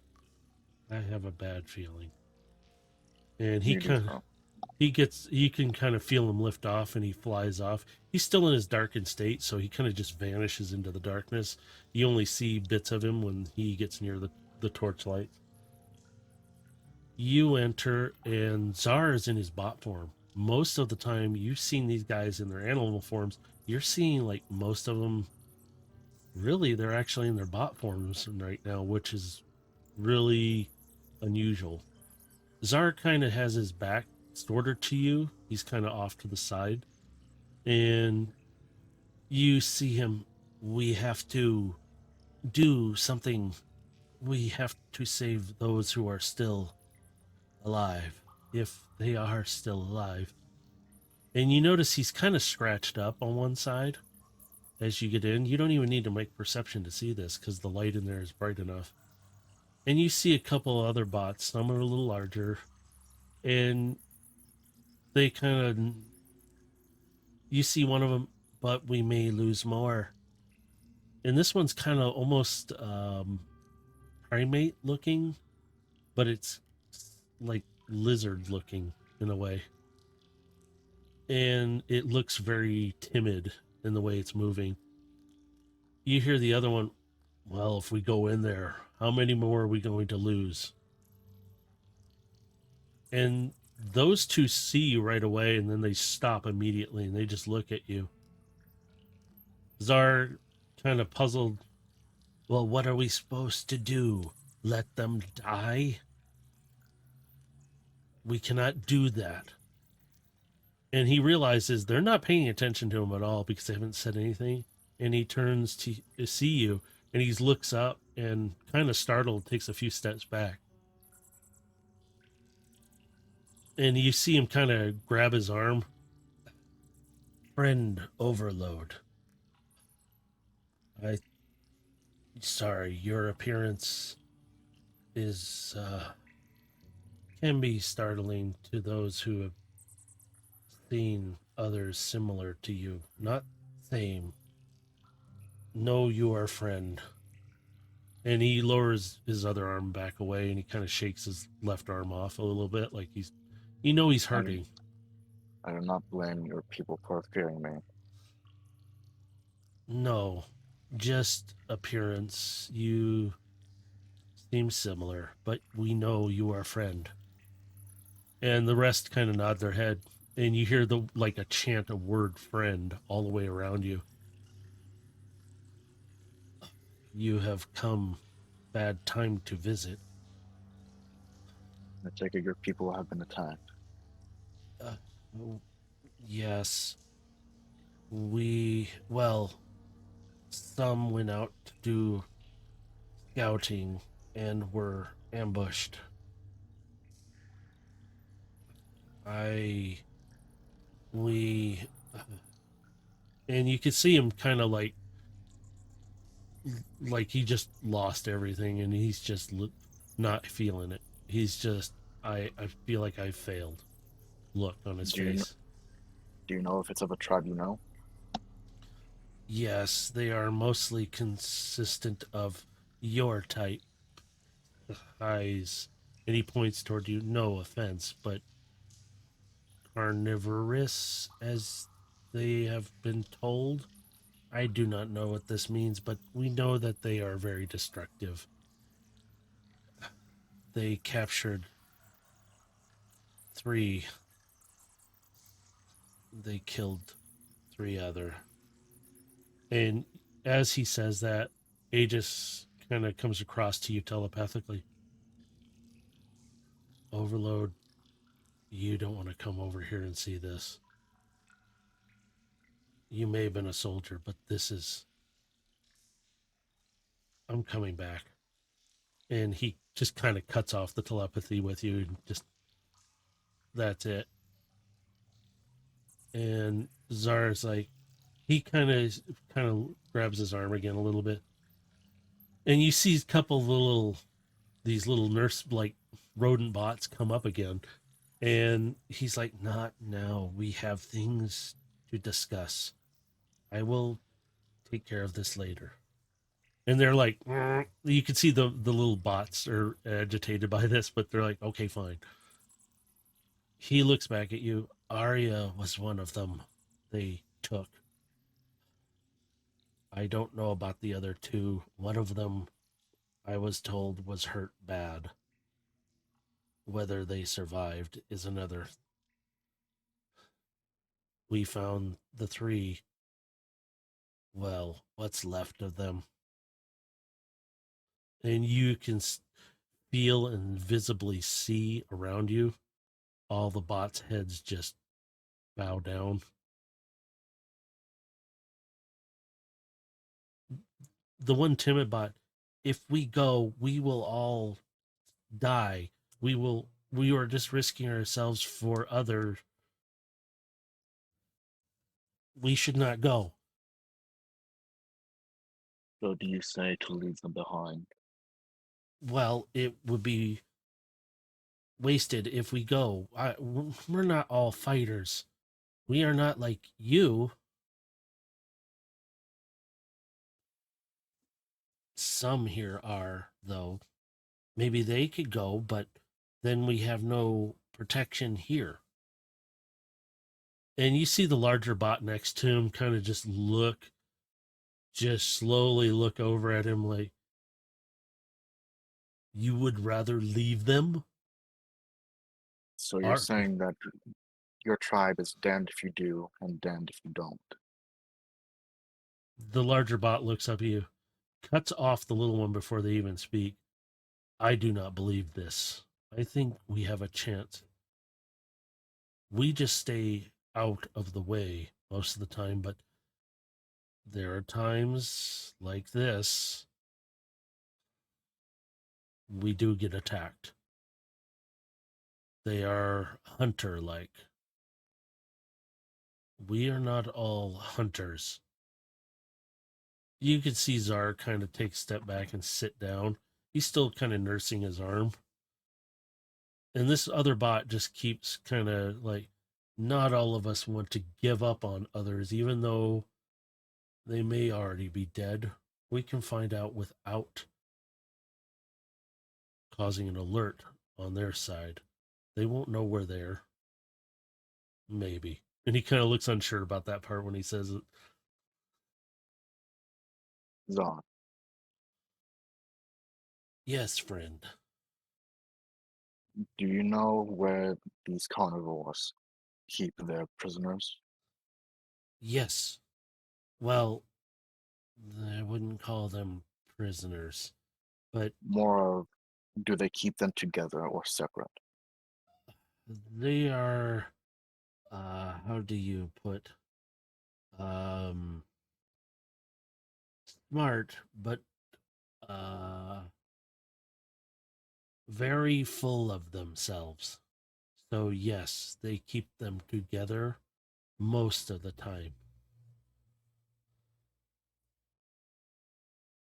Then, if you if you fear as if you send your men to go and try to retrieve them, then since I'm not part of your tribe, why don't I go? That would be crazy. Whoops. Oh, sorry about that. I am going to mute this. I thought I did.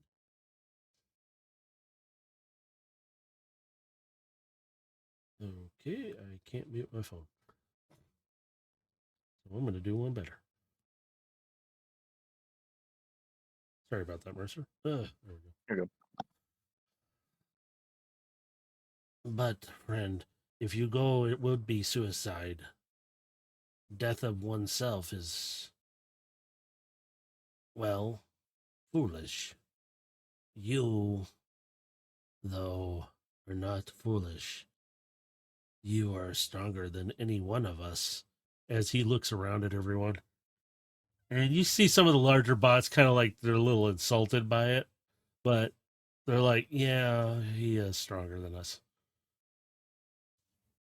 But you would have best chance to find them and bring them back, maybe. I do not fear. I do not feel as though I could bring them back safely, though. I can distract the carnivores, but if I go into a frenzy, I cannot be of sure that I will not harm the other two, three. But Arya has taught you much. So we trust you. If you are willing, we will send you with guide and they can show you where they are at.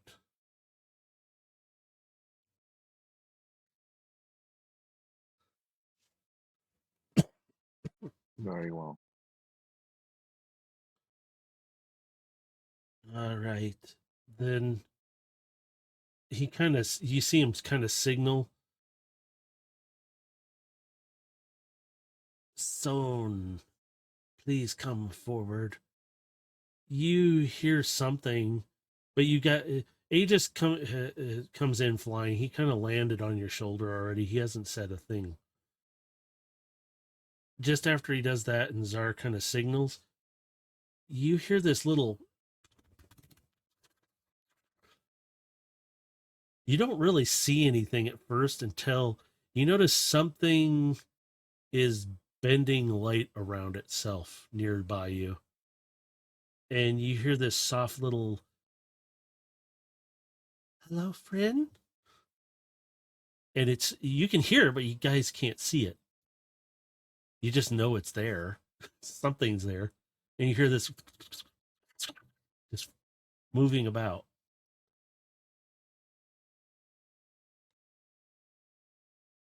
Hmm.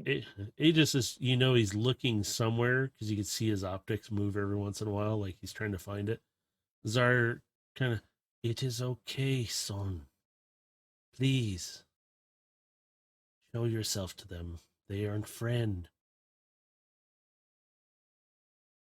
You hear it move again. It kind of moves away from you for a moment, and then you suddenly see something almost like it decloaks. And it looks like when, if you've seen The Predator, how it, and it's a small bat like bot, but it's in its bat form. And you can see it flying around. This thing looks a little more like it's made for stealth more than anything. It's not made to stick out. And you see some kind of little bug flying about, and all of a sudden it darts real fast and grabs it, and then stops, and you can hear it. Oh, sorry. I was a little hungry. And you can see little lines around where the wings and the body kind of pulse a little bit with a cyan coloring. And she kind of flies up a little closer to you. I can lead you to them. Friend Overload and Aegis? Aegis, you could see him look kind of side eye down at you for a second, and then look at this thing, and like, not. You can see him nod his beak, like yes, but he doesn't say a thing. He just looks. Would you be able to get our friends back, possibly? I will try my hardest, even if it means I must lose a limb or two. Well, no, no limb loss, please. Mm, I know we all get kind of hurt, and you could see her little bat head turn and look at Zar. You could see Zar is kind of nursing his arm again, and it seems like it's getting a little worse while he's sitting there. And he's kind of gone back down to sitting. He stood up and then sat back down. And you can hear the little rodent bots nearby chittering, and it sounds like they're kind of like really mad at Zar for not letting them help him right now. But Son kind of just looks at you, and she goes, I will lead you. Do you wish to leave now? It is probably best to be in darkness, easier to be hidden. Yes, though. Give me a sec. Which Yes. I'll head towards As and I you see your arm. as you do, Son backs up a little bit. She kind of lands nearby, and she's hanging upside down from one of the rafter pieces. Zar kind of looks, oh, it's just a scratch, really. And he kind of tries to hold up his arm, and you can see him wince in pain as he tries to move his arm up. And it's pretty bad. Does it look any diseased or poisoned? Nope, just really damaged. He's been lucky.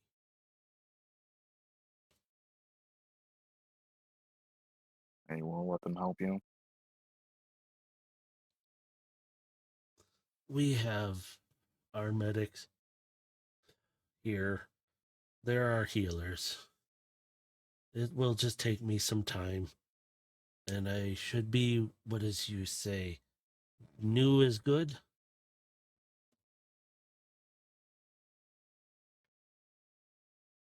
It's still sick at that healed, or else you might actually lose an arm. And he kind of looks down at his arm and looks at you. No. Do not wish to lose arm. That would not do good. do no good to anyone. Yes. Healing would be good. I can manage after a point. My body will start to repair itself. But this damage is bad. I know it is. And you hear the little rodents, we told you so attitudes.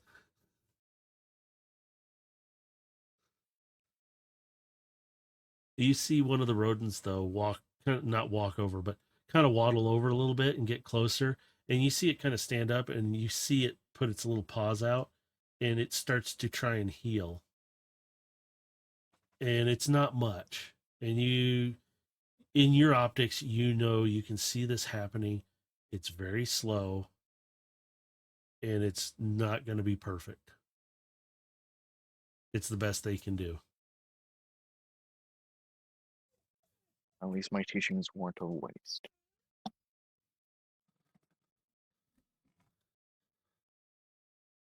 Yes, they have benefited much, but will you be able to save them? As Or as I stated, I will try my hardest.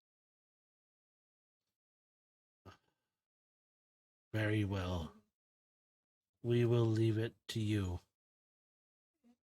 Yes. Though I did come with a request, though, saying the trying times. It's best I save it for after I've saved them, Yes, please and do. and Save them. only if I save them. If I don't, then there's no bother asking. As I'll go ahead and head on out of the tent. Soon you hear the little fluttering kind of and flies after you. And she kind of ends up landing on your arm, but she's hanging upside down from it. She's a small little thing. She's like smaller than one of your fingers, really. And she's kind of, so you wish to head there now? Yes? Better now than not. Good, good. We don't know when they'll probably get hungry again. Yes, they mostly hunt for sport, but they will consume others sometimes. What they did to the others was horrible. Um, I will lead you. Just keep heading out of the cave, and when you get out, make the right and head up toward the mountains. We won't go up the mountain, but we will be near. It will take some time to get there. Hmm. You make your way. You make your way out of the tent or the hut, and all the bots are looking at you, and they're kind of bowing to you, like giving you almost like they're giving you prayers of safe travel and hope that you will be able to bring some of their friends back. Aegis still hasn't really said much. He's just sitting up on your shoulder, just kind of looking around.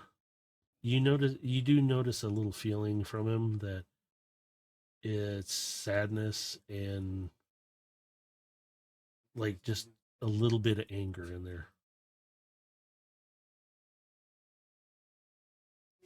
You continue up the ramp and you get to the cave entrance and you see that big bot again. And he just looks you up and down for a moment and he steps to the side to let you leave. You step out, you have the moon, just a little bit of light. There's some clouds coming over, and you can hear the jungle again around you. Things feel a little differently. Aegis finally says something, but out loud. Now I don't feel like I'm being watched so much. That's because they know we are friends. Yes, that is a nice thing. And you hear Son down on your arm, kind of, yes, yes, friends. You are trusted friends. And she kind of lets go.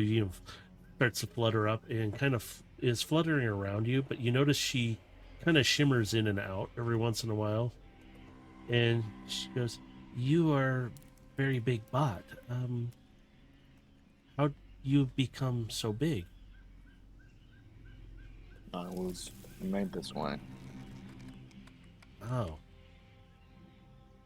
how made?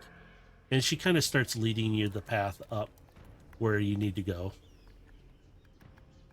As she's at, Us, us bots, we're not always born the same way you guys are made.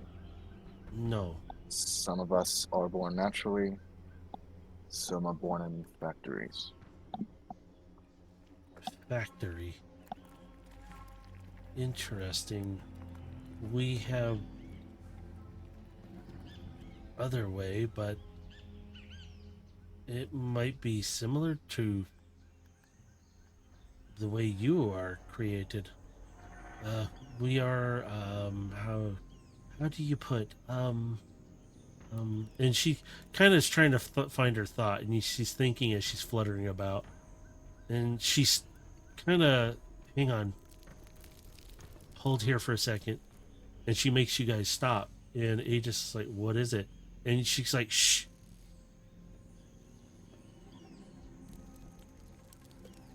And she doesn't make a sound, but Aegis is like, you kind of both kind of hear this light sound, but then it goes away. All clear. Never mind. False alarm. Sorry. And she starts to flutter again. She starts leading you again. You notice the path is kind of winding here and there, but it's not always a path. You're kind of walking through trees and around them, like you're pushing brush aside here and there. But she keeps asking you questions like this. So, if you're made in what you call a factory, are you created from something, or are you remade? In some instances, we are remade. Some instances, we are created from the failures of others. Hmm. And Not pleasant, I know. it does not sound pleasant. Well, ours isn't either. Um, but how were you created exactly? Is that the right word? I still learning some of language. You could say I was one of the lucky ones and was created in a factory, but not from the failure of another. Hmm. Though as soon as I came out, all I knew was war. War. War, I hear, is bad. It twists you, not in a fun way. You can feel Aegis kind of tighten up on the talons when you're saying this stuff, and just like you can tell he's not looking at Son. He's just ignoring her a little bit. Like, I don't want to hear these questions because you can tell it's bothering him. Son kind of flies back. So you are Twisted Bot? You could say I was once, but I had a change of heart. Heart. You mean thing of inside us? Our spirit? Our spirit, our spark. Spark. And she lights up when you say that.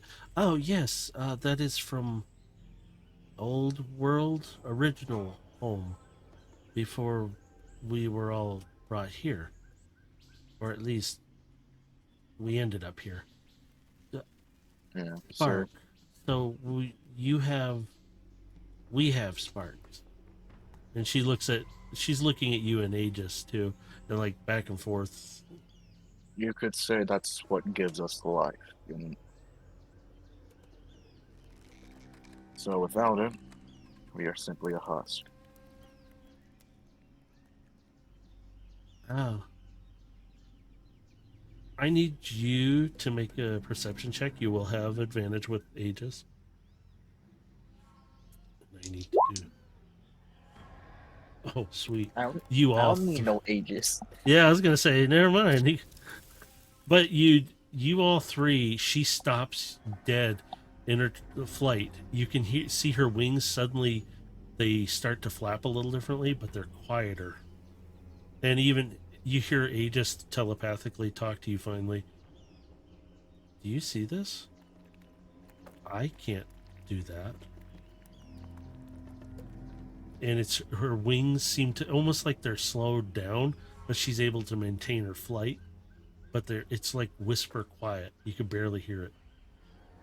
And you both hear that sound again, but this time it's a little louder in your ears. Your audio receptors just, and you realize she's making that sound. She's not looking at you guys. She's looking ahead of you. We need to be quiet now.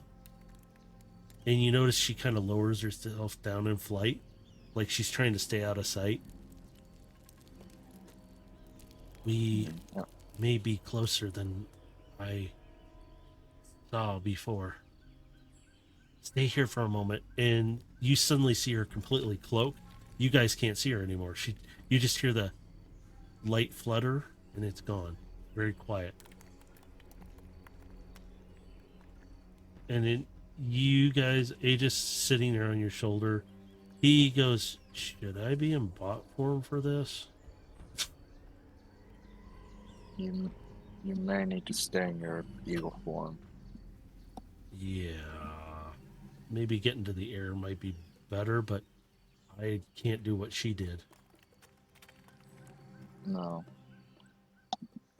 But Also, since you're with me, that actually gives me a better opportunity. yeah. I better stay real close just in case. And suddenly she just out of nowhere in front of you, like right in front of your face. They are closer than I thought.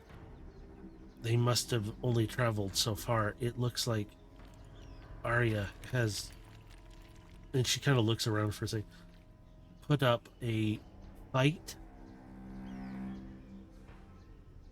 They are close. The other two are with them as well. One is badly injured. I don't know if they will make it though. And she kind of like she's trying to whisper this as quiet as possible to you. So I take it you didn't see Ari then. No, I saw a third, but they went into the brush ahead. They're traveling just ahead of us. They don't know you're here. There's about 4 of them, from what I could see.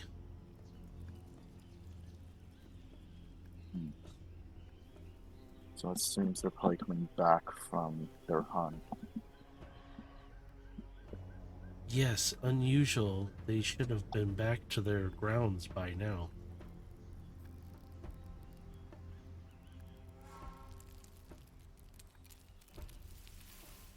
Aegis, you can feel him move around on your shoulder, and it seems like he's moving around. We have the element of surprise. We could catch them off guard. But he's saying this out loud, and Stone, like, yes, you do. You stealth? Do you guys stealth? She looks at you kind of like curious. Aegis just is looking at you like, do we stealth? But when it truly comes down to it, yeah, I can. Such a big bot and you can stealth? Impressive. She kind of turns and aims again, and you hear that sound again. And she goes, they're moving slow. It sounds like she is fighting. She is bound though, but she is giving them trouble.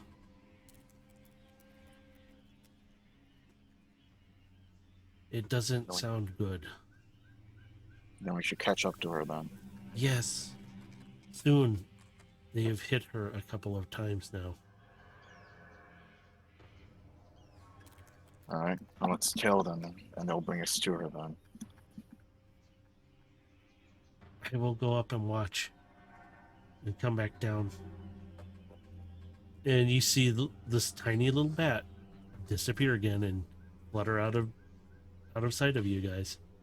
You continue on. You start to catch up to that path of where you see it looks like something or some things have been getting dragged along. You notice the footsteps. You and Aegis can see this stuff pretty clear. You don't even need a perception or anything or an investigation, but you can identify there's at least two sets of steps that are very similar to each other. You're not sure though if they're the same set of steps or if they're two really. They're following in line. They're fairly big. They almost kind of match close to your footstep.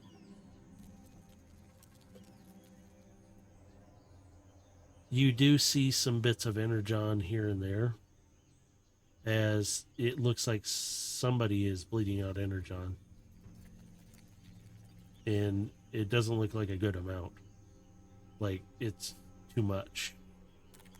I'm getting closer. He just kind of nods in agreement, doesn't say anything. Suddenly, the little bat song shows up again. And she's not in front of you directly, but she's kind of next to you, kind of fluttering, and she kind of lands, but this time she's not upside down. She's just on your other shoulder. And she kind of gestures with her wing. They are not far from here now. They are very close. They still don't know you're here.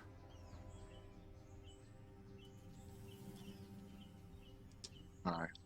Are they directly ahead of us? Yes, and it looks like they are all together. Arya is unconscious, though. I don't know if she's offline or just dead. And you can tell by just the way Sung said that she's kind of sounds sad.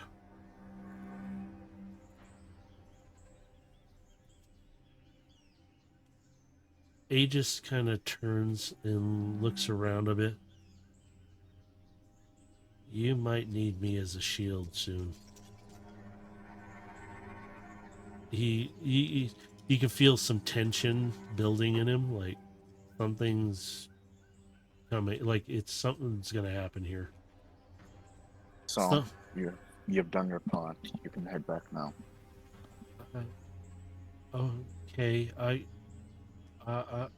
I will, if it's okay, I will stay close just in case, to let others know if anything bad goes wrong. But you are a strong friend. You have not tried to eat me, which is even better.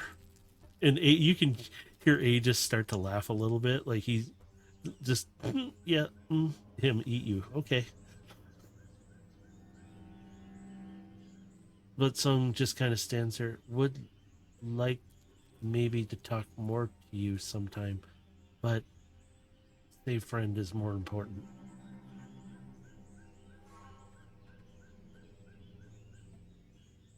You feel her kind of pull out her wings, and you can see them spread out, and she just kind of flaps a couple times, and she's up in the air. I will be close by if you need me. And she cloaks instantly, and she's silent. She's gone. You don't know if she's near you. Even Aegis can't pick her up, and she's flying about somewhere. At this point, you two need to make a perception check again. Yeah.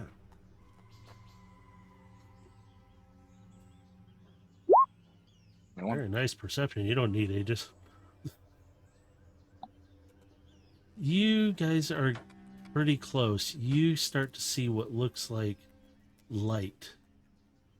It almost looks like they've started some kind of fire or something. It's illuminating where they're sitting at.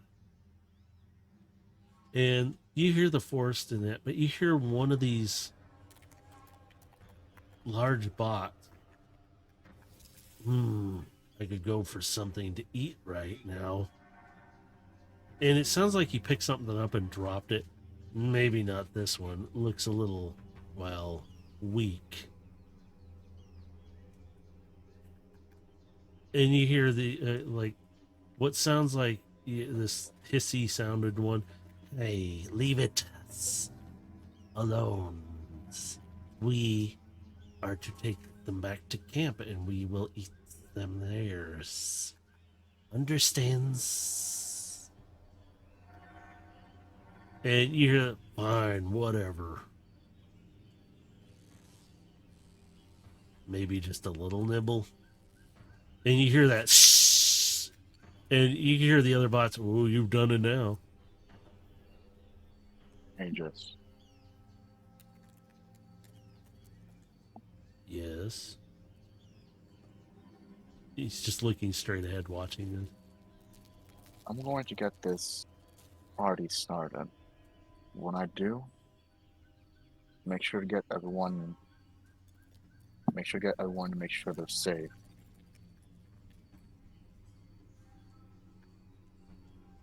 Very well. I will do my best. I will take flight when you do. And he's still positioned on your shoulder, waiting for the cue. He's just waiting. You can feel him like, I'm prepared. Let's do this. Now, question. Hmm? Are they in bot form or in dino form? You guys have seen that they have been in... Two of them have been in the bot form. The one that's been ahead of them has been in dino form. The third one is also in his bot form. But you don't know if he is actually transformed into his alt mode of beast or not. Because he's the only one that's kind of sat out of sight. You guys can't really see him. Alright,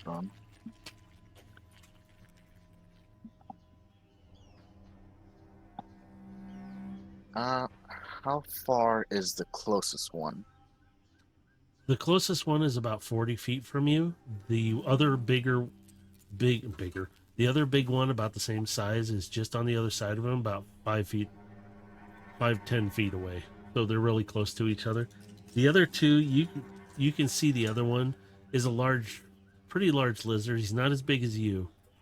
You know those two are probably about 40 to 50 feet, depending on which one you're going to go after. And your three hostages are kind of laying between them and their little fire source.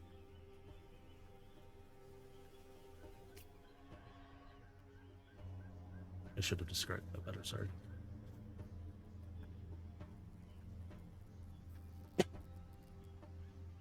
Alright.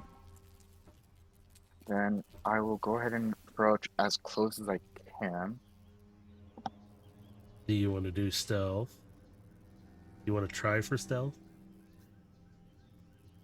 Well, first, I'm gonna go ahead and cast guidance on myself.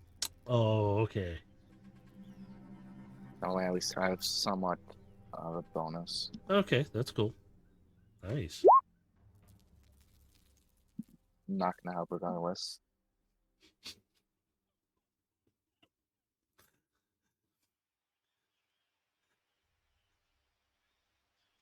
That's...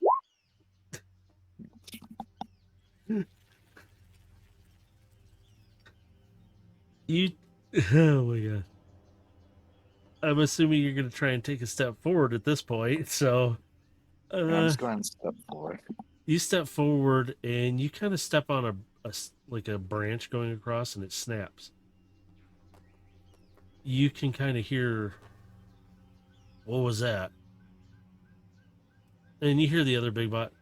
It's probably just one of the others out there. If they come close to us, they'd make a nice snack for you. And you hear him. Yeah, right. That wouldn't happen. You know, I'd have to have a bigger meal, like maybe this one. He kicks. You know he's kicking one of them, and you hear it. And you hear that one. Knock it off now.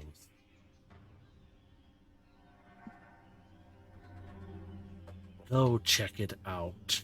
And he gestures to the one that is seeming to be hungry. He kind of starts walking toward you guys. Are you under any cover of the brush right now or anything? I'll go for that. Yeah. Okay. Since I would be proficient with survival. It would probably be a need to do Oh, in yeah. this situation. Soldier, you're going to use anything for cover and what you can. Which you are in a jungled area, so you're going to have stuff. Yeah, It's so I'll go and dark. cover myself. It's But dark. darkness probably won't help since they probably can see in the dark. Yes. They can see in the dark, but they can't see through objects. So, I'm giving you a little bit of advantage on that one because of that reasoning, because I'm like, Should I do a survival check? sure, go ahead and do that anyway. It would be with advantage since Yeah. I would think, yeah. But so also 16, and then also my guidance. he... Oh, 18. nice. Still way higher than what this guy rolled. He walks forward, and you hear him kind of lumbering through, and you can actually see him. He's like 10 feet from you, but he can't see you. His perception, for some reason, he just doesn't seem to see you. He's looking around. Must have been nothing. Whatever. And he starts to turn to go back.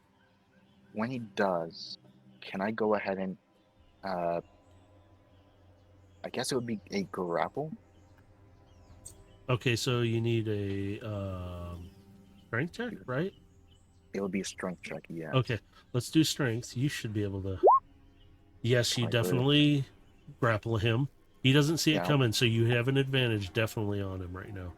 Because what I was going to plan on doing was I was going to grapple him to like silence, put my hand over his mouth to Mhm. stop him from alerting the others. And since I would still have my energy sword on me, Mm-hmm. I would like to go for the neck to possibly knock out his voice box.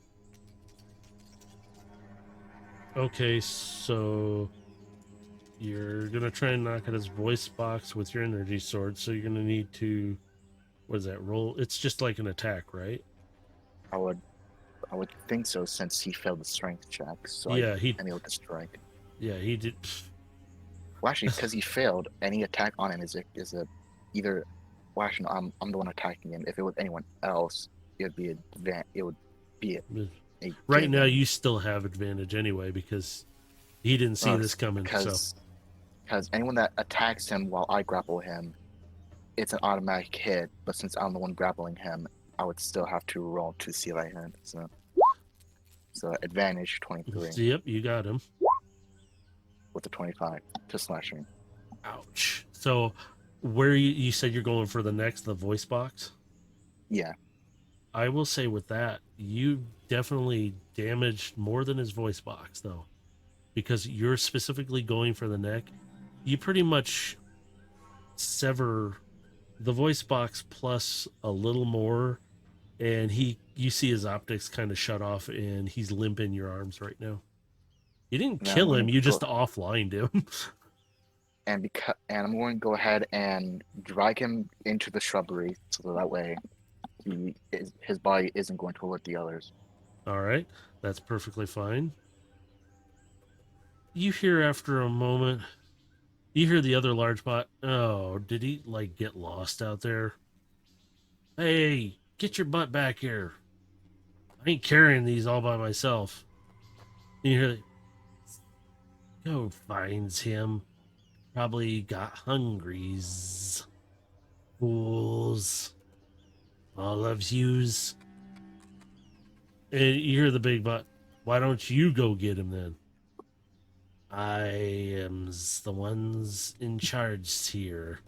And you hear him snap, and you can see this little Well, yeah, I interaction. was gonna say while they're bickering, I'm gonna go ahead and start getting up and rushing off the shrubbery, which I'll go ahead and start approaching the fire. At this point, do you want Aegis to take off now? Yeah, better Okay. off that he's not seen with me. You can tell Aegis flips up and kind of like goes backwards a little bit and then shoots out of distance. You can't see him anymore. He's in the darkness above you. But he is, uh, yeah, they're fighting right now. They're just arguing. And you can hear this. They're right Yes, sir. there. And this other large bot is kind of close to the outer ring of where they're set up at. It's not a very big area. Yeah, I was gonna And say I would like to at least get within 30 feet of them if I could.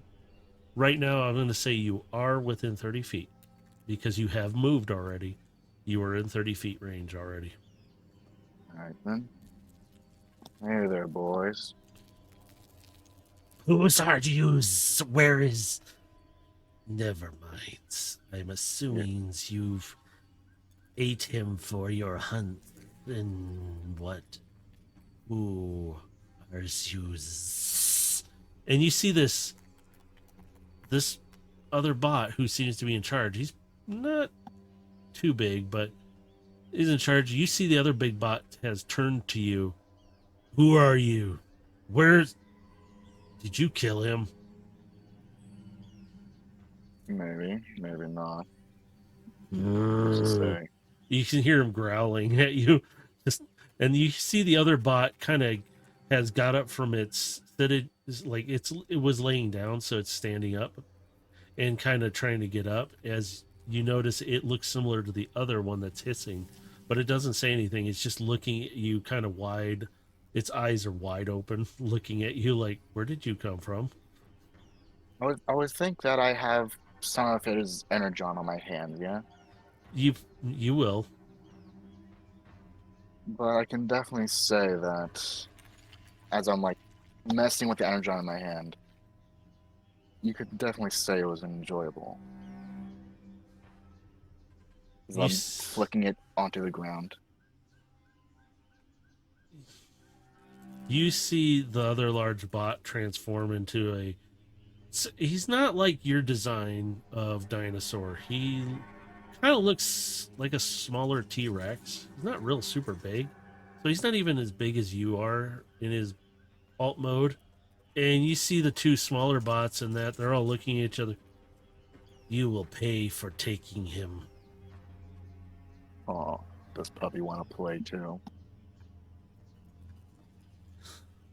Wow, really antagonizing. But yeah, I'm my go-to here, distraction. And the best way to distract is to provoke. As you do come out, and you do also see, you see the one bot is closest to you. He's probably about 30 feet as well, because where they're sitting at, the other one is just right next to him. That first one, though, you see is hurt pretty badly. His leg is kind of severed. You can see that's who's been leaking the energon, though. And he doesn't look in good shape. The other one is tied up. They're all in their bot forms, so they can't really move. And it's like they're tied up with some heavy vine and they can't talk or move.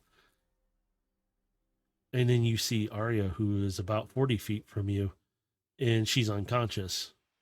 You don't know if she's actually okay, though, because she's just laying there. She's not moving. I'll go ahead and telepathically speak to Aegis.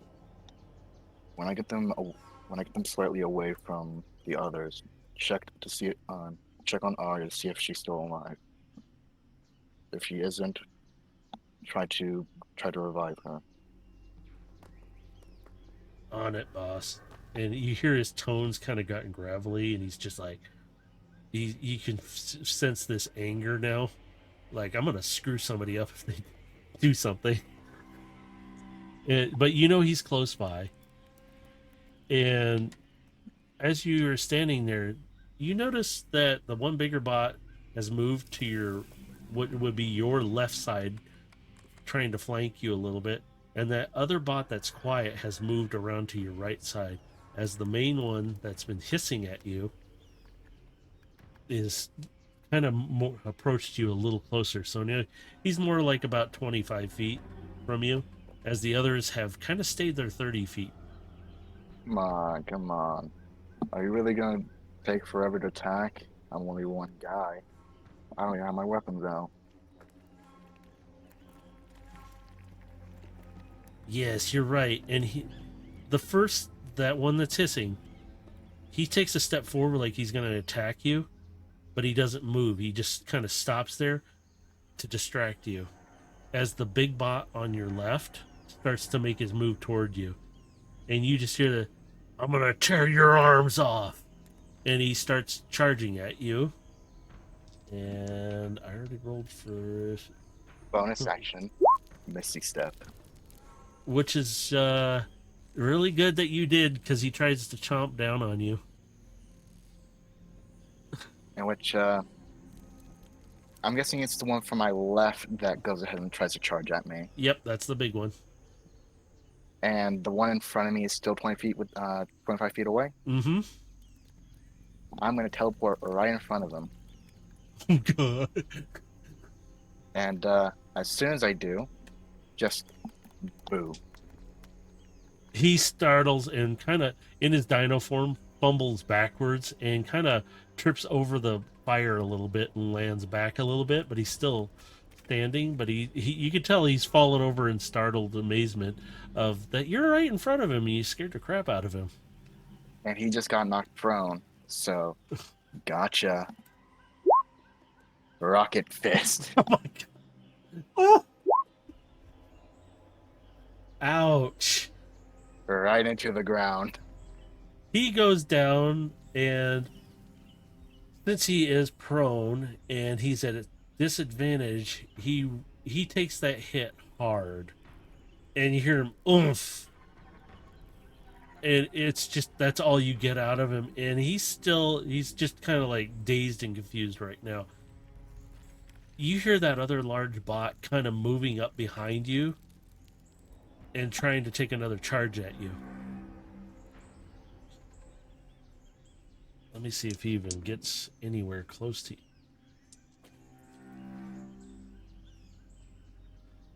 Nope.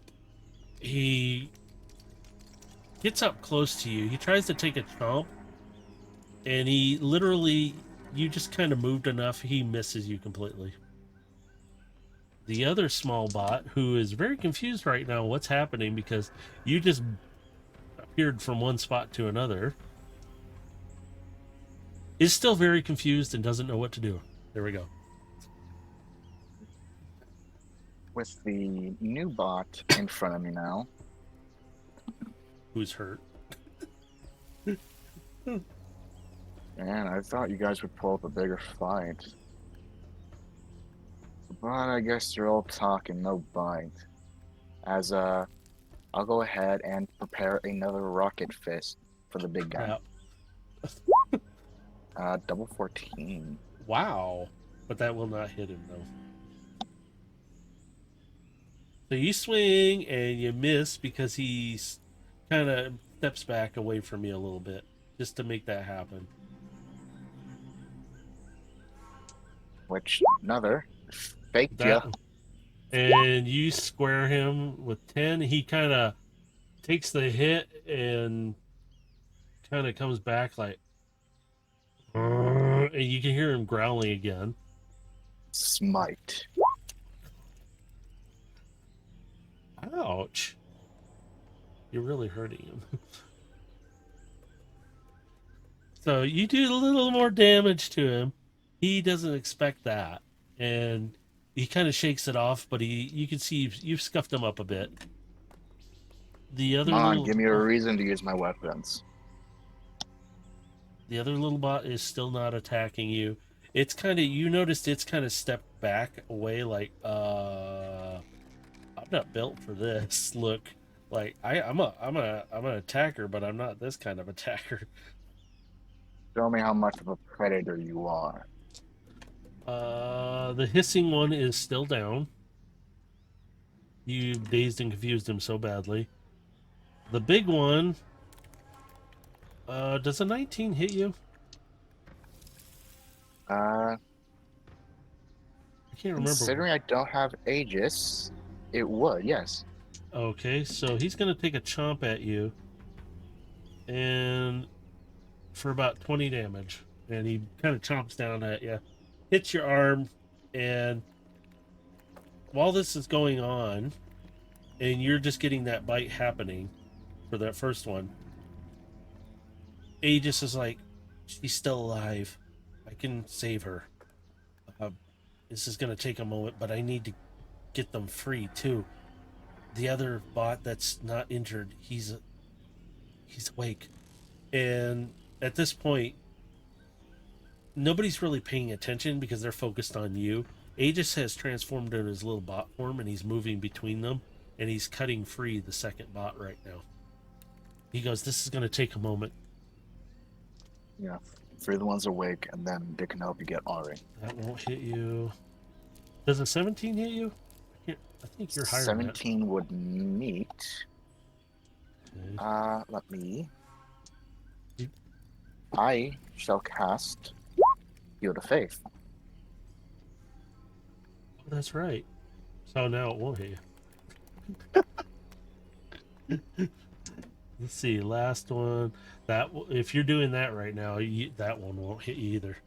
So he's tried to take a couple chomps again at you and failed miserably because he just hits your shield, in a sense. The other little bot. Wow. Okay. The other little bot has tried to come forward, and he's going to try and take a little snapper at you, but I think he's way too nervous because he misses.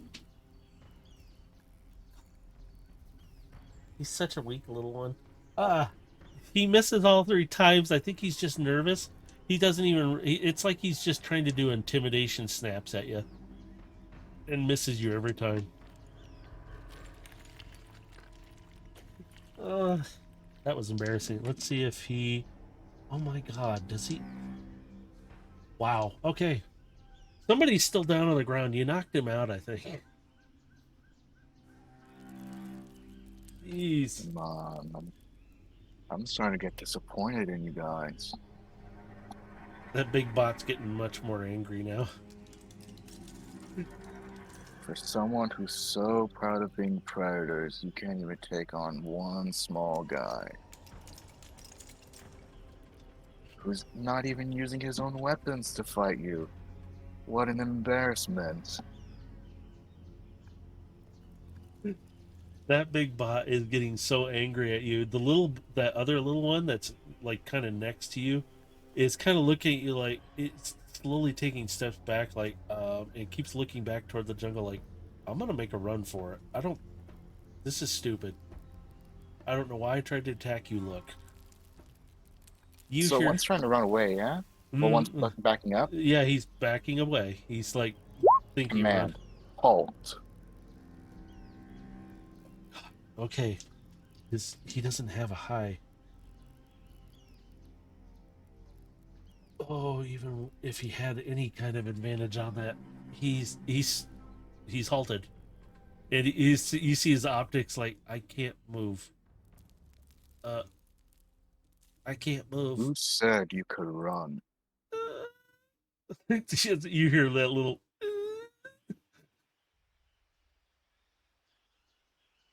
In your head, you hear Aegis. I got him free.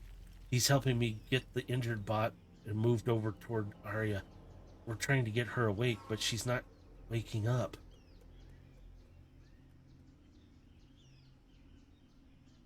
You know, now I'm starting to think you guys probably don't even know what the true meaning of a predator is. So let me ask, you want to see one? In which I'll go ahead and start transforming. As you transform in front of this big bot that's been trying to chomp on you, you notice he takes a few steps back from you. And that other one can't move anyway. He's halted, so he's stuck there for the moment. And Now he's, the one that's prone is probably now stuck under my foot. yeah, you're literally stepping on him, which, speaking of, let me see. Roll me a d20. Just to any, like, roll me a d20. Okay. You kind of hear some crunching sound from one of your feet because you were still stepping on him at the time. And I can guarantee you he ain't getting up right now because he's at a big disadvantage with your size and everything. You kind of hear a crunch, and you see that one that's halted right now who cannot move. His optics, his eyes are huge, freaking out. And all you hear is, that's all he's making as a sound. As this other big bot is, oh, great. I can't deal So, with this. I don't get paid enough for this stuff. so tell me, Mr. Predator, who's the king of the jungle now? Well, prove it then. Even if I don't get anything from this, I'm going to at least try and take you down. And with that, he's going to try and take a charge at you right now. Just out of... Is there anything you kind of want to do to counter him in any way? Grapple. He tries to charge forward and bite you, but you kind of just get him into a hold. And I'm biting into the back of his neck. Yeah. What? Yeah, you get him into a hold. You can hear him scream out in pain. And he is suffering. Do you have a damage for your bite? Uh, I don't we remember if we haven't set it up, so we just went for just using my just vengeful axe as do it. damage Go ahead. reference. Yeah, go for it. Do that. 22. Ouch. He is in pain. He's kind of fighting you. Let me see if he can even get out of your... Oh god, no. Both numbers are so low. Forget it. No, So would it be safe to say I can just thrash him into the floor? If you, at this point, you've got him grappled, you've got him pinned. The other bot is still kind of stuck there for the moment. It should wear off here shortly. You're still stepping on the other bot. Oh god. 17 bludgeoning, since I'm not biting into him. Hang on, let me do some math here real quick. Minus. Oh, he's not looking too good. And Can since that's actually only one of my attacks, it would be my second attack as well. Oh god. So another 14 bludgeoning. He's not looking good at all because he's at a total disadvantage. You are starting to mess him up. The other little bot has finally come out of your command and is looking wide optic at this all front and right in front of him. He's literally right there. And he's like, I don't need this. And turns and bolts out of there. Can you roll me another d20? Just straight d20. I'd have to put stomp on your page. Jeez. Because you haven't moved, you're still stepping on the other one. And at this moment, you hear in your head, she's coming around, she's coming awake, she's online. We're doing good. We're doing good here. And you hear he just, jeez, overload, showboating a little much.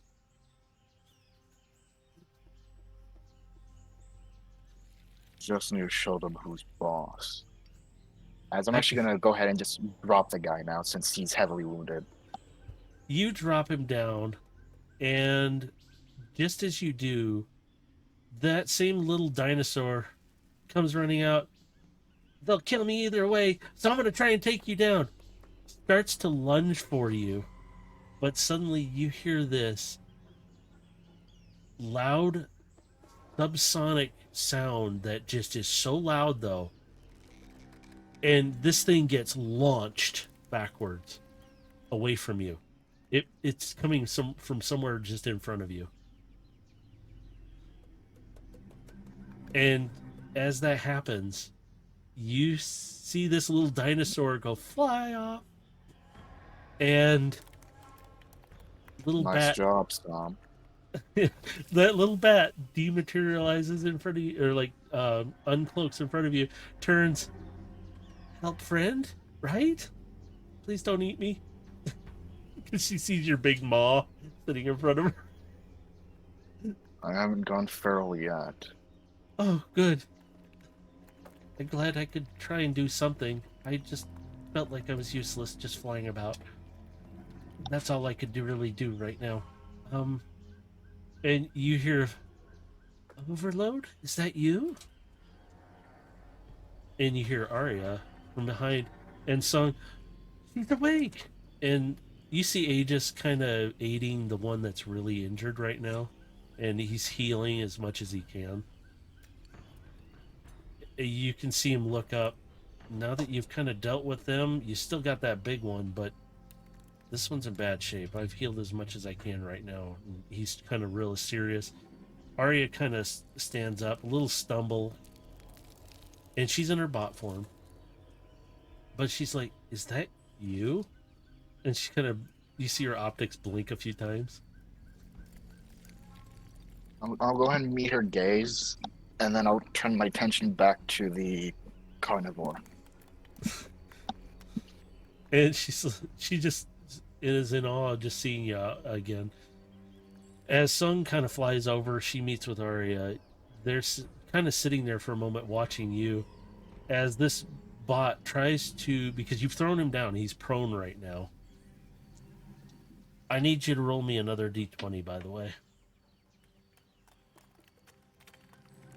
She roll another 17 or whatever. Doesn't matter. You finally feel your foot give under you, and you just hear, and Energon kind of splurts out the sides, and you hear everybody behind you, oh.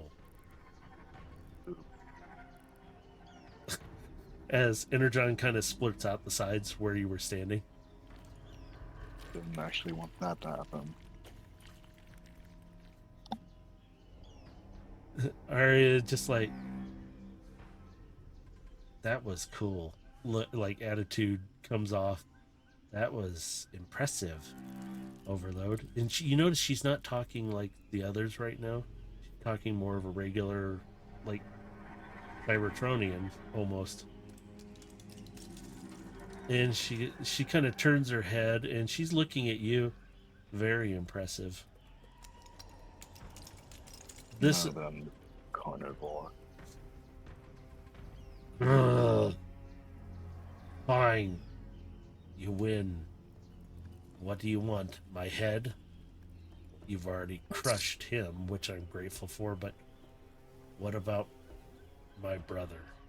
What did you do to him? He's offline in one of the bushes. He'd still be saved.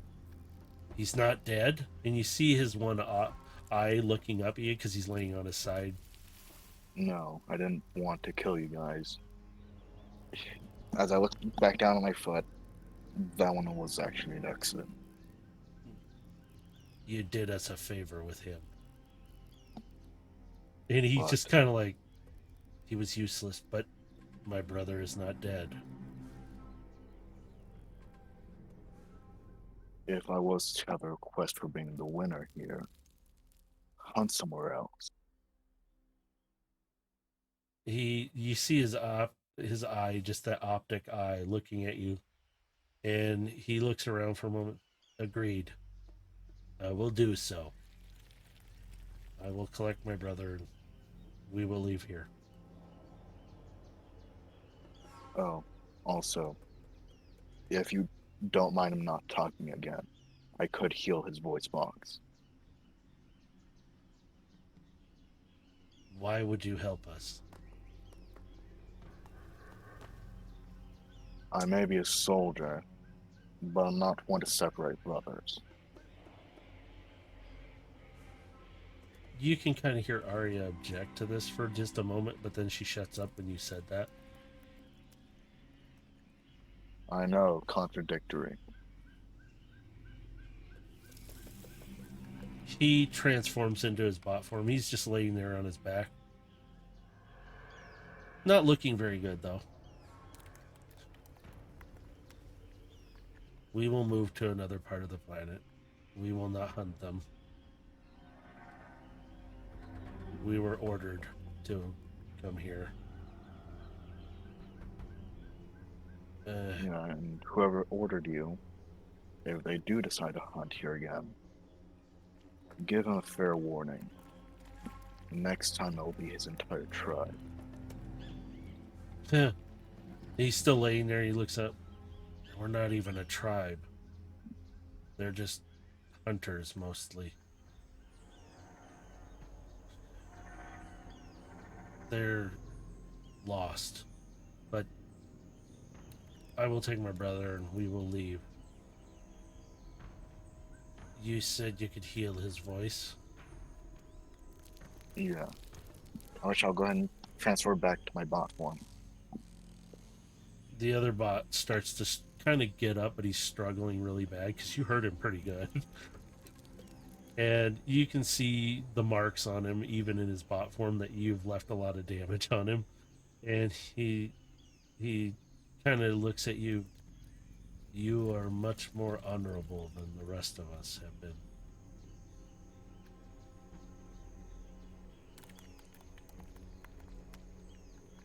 If you can heal my brother, I will take him from here and we will leave. Right now. Word has been given.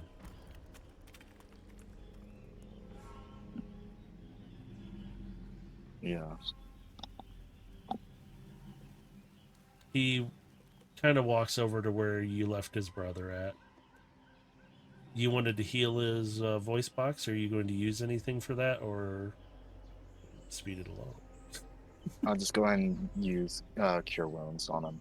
Well, on his throat. As you do this, you notice that it's like watching the nanites from you to repair this really quickly. Just enough that he won't cause too much trouble. But he comes back online a bit and he stands up and you see him kind of waver and we are leaving here now. I gave word. He looks at his brother and he looks at you. And he looks back at his brother, nods to him. And you see the one that you hurt his throat really bad. He goes, word has been given. He puts his hand out to shake yours.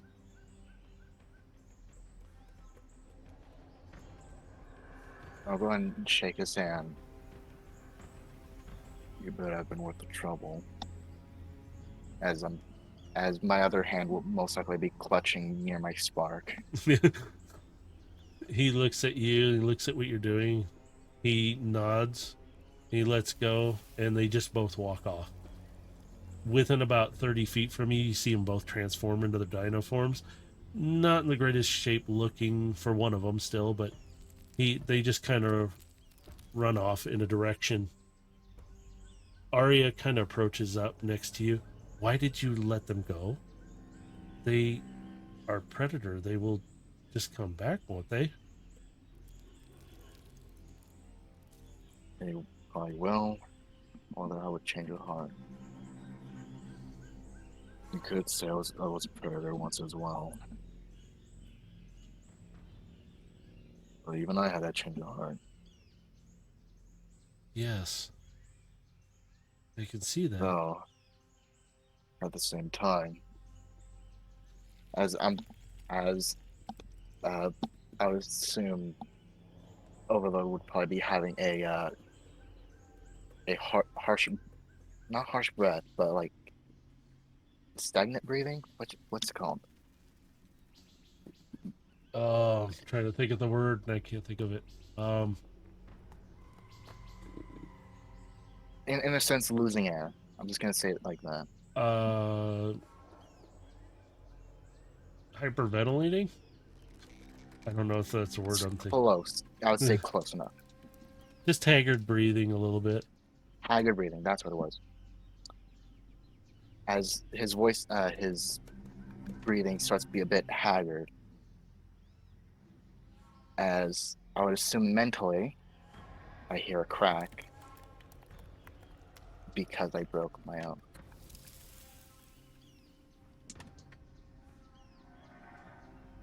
Arya just kind of looks at you, kind of. He's still. She's shorter than you, so she kind of grabs your arm.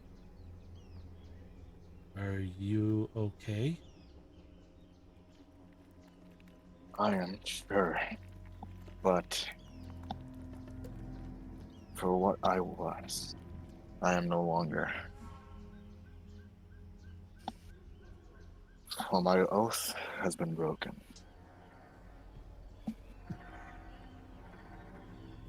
She comes around to the front of you, and she just looks up at you, and she kind of puts her hands up and pulls your head down to her closer. You may have broken this thing you call oath, but you have been honorable. You have taught me much, and I am grateful because I have taught our people this way. We have learned much, some not so much, but you and your friends have helped us greatly. You can break this oath, but it doesn't mean you are broken. It means you have a good spark. And she taps her chest, and then she taps yours. And she still has her hands, she puts both her hands back to your face, and she just kind of puts her head to yours. You are still honorable, but good inside. And All you, it means is I just have to follow a different path. it seems like good path. And she gets really close to your face, and she goes, I like this path. You are strong. But, and she kind of looks in the direction those two walked off in, kind of ran off. And forgiving, giving second chance.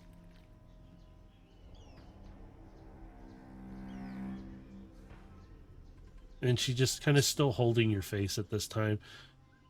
She's just looking at you for a moment. We better get back to the village. Yeah. And so she kind of turns to face. Aegis is still trying to work on this bot. The other bot is trying to do something, but they're not a healer. They're just there. Sung is kind of flying about, and he kind of flies over to both of you just as you get closer. He's not doing well. We need to get him back to village now. Now, Let me now. let me see him. And Aegis, you can see Aegis is putting everything he can into this bot to try and do what he can. And he goes, I'm running out. I'm sorry. And you see him start to pass out a bit, and he kind of falls back. The other bot kind of catches him a little bit and is holding him. And this bot is fading quick. And Arya goes, he's been hurt really bad. Well, I guess I gotta give him my all then. As I'm going to go ahead and dump all 40 points of lay on hands into him. As you do this, Arya leans forward with you. And she kind of starts watching what you're doing. Your hands emanate the energy and starts to transfer and you can see this bot starts to heal, not fast, but it's healing, but it's not good still.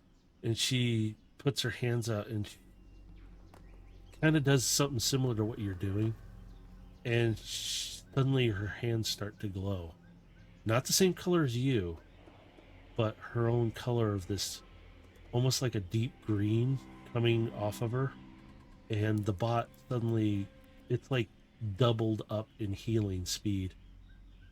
And she kind of stops at the same time you stop.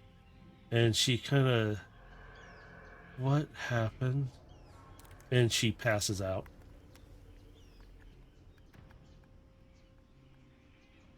And the bot down on the ground, though, kind of blinks. Ouch, I hurt, but I'm here. What happened? The other bot comes over and starts comforting that bot. Uh, they saved us. It's just okay. We're gonna get back to the village. Okay. But Arya passed out. Aegis is kind of moving a little more, but he's like, he comes back over to Arya and he kind of touches her head. And Sung comes down. Is she okay? Did bad something happen? And Aegis is like, no. How did she do this? And he's looking at you, Overload. Aegis is confused. He never Simple. She found her faith. She found something, and he looks at you. It's unusual to acquire healing that way. We need to get them back, though. And Yeah, we'll worry about that later. Need to get going before I start to lose power. yes, and Aegis is kind of looking. Yeah, power. Speaking of, really low too now. You good to go in Dino form? You get back faster with them. Yeah, better off that way. I should be able to fit everyone on me. Yeah, you're a big bot compared to everybody else. So you transform. I'm going to speed it up a little bit so you don't have to worry. Sung is going to guide you and make sure nobody's ahead of you, which there isn't, because in that direction it is more peaceful, calm, but there's still chances. Not to mention, who the fucks want to get Yeah. fucked over by a giga? Yeah, I was going to say, you are massive because when you start running, you're going to be loud. So Sung can hear you really loud, and he's up there flying about, trying to keep track. Aegis is still in his bot form, but he's riding on your back, holding on to Arya just to keep her in position, while the other bot's holding on to the other one. And they're just holding on, and Aegis is like, she's not coming around yet. I hope she's okay. And he's just talking to you telepathically. He's not saying it out loud. It's probably her first time experiencing this power, so her body probably needs to get used to it and go into a hibernation of sorts. Yeah. And Aegis like, yeah, I guess so. I remember when I first did this, I remember I was tired before. This is different, though. It must have been overwhelming. You guys get closer in, and suddenly you're kind of lined up with 4 other dinos that are smaller than you, but they're running along with you, and you see one of them, they say something. You completely understand it. Aegis goes, what are they saying? All one is saying is, run ahead, let them know we need aid. Ready. And the one of the dinos shoots off. So Aegis doesn't understand a word they're saying right now. They're telling the others to run ahead, get support ready. You see the 2 outer ones shoot back off and head out. You know they're probably going out to keep an eye on things and patrol. The other one stays with you and escorts you in the rest of the way. Even though you're a big bot, they're not taking any chances because you got passengers.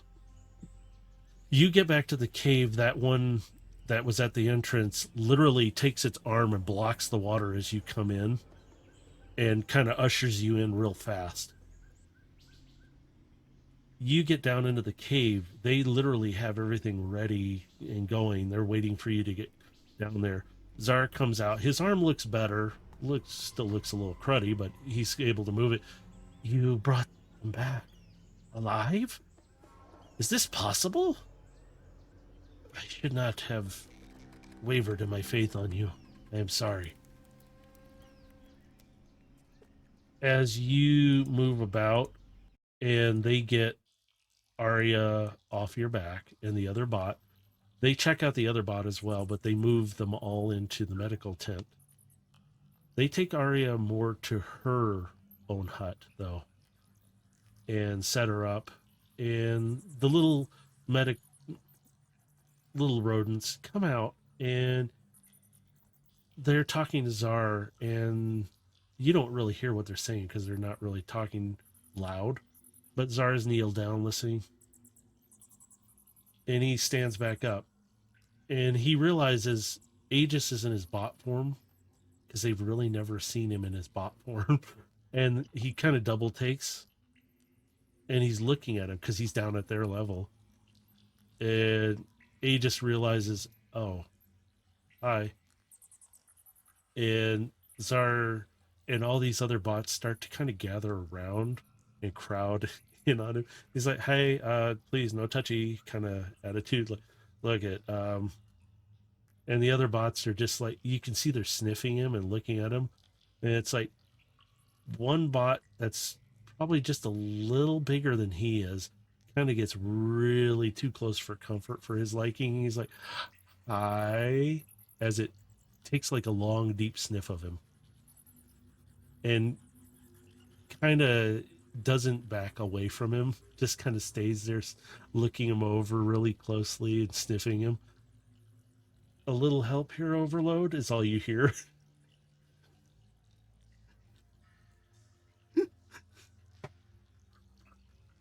What much can I do when I can barely pick myself up? Czar approaches you, Overload, while Aegis is getting sniffed up. And you saved them. Thanks much.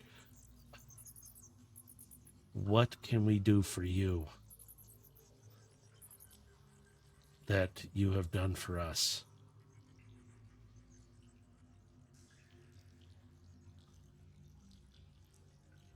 It's a bit hard to ask, but I was hoping to get your guys' support for an upcoming battle.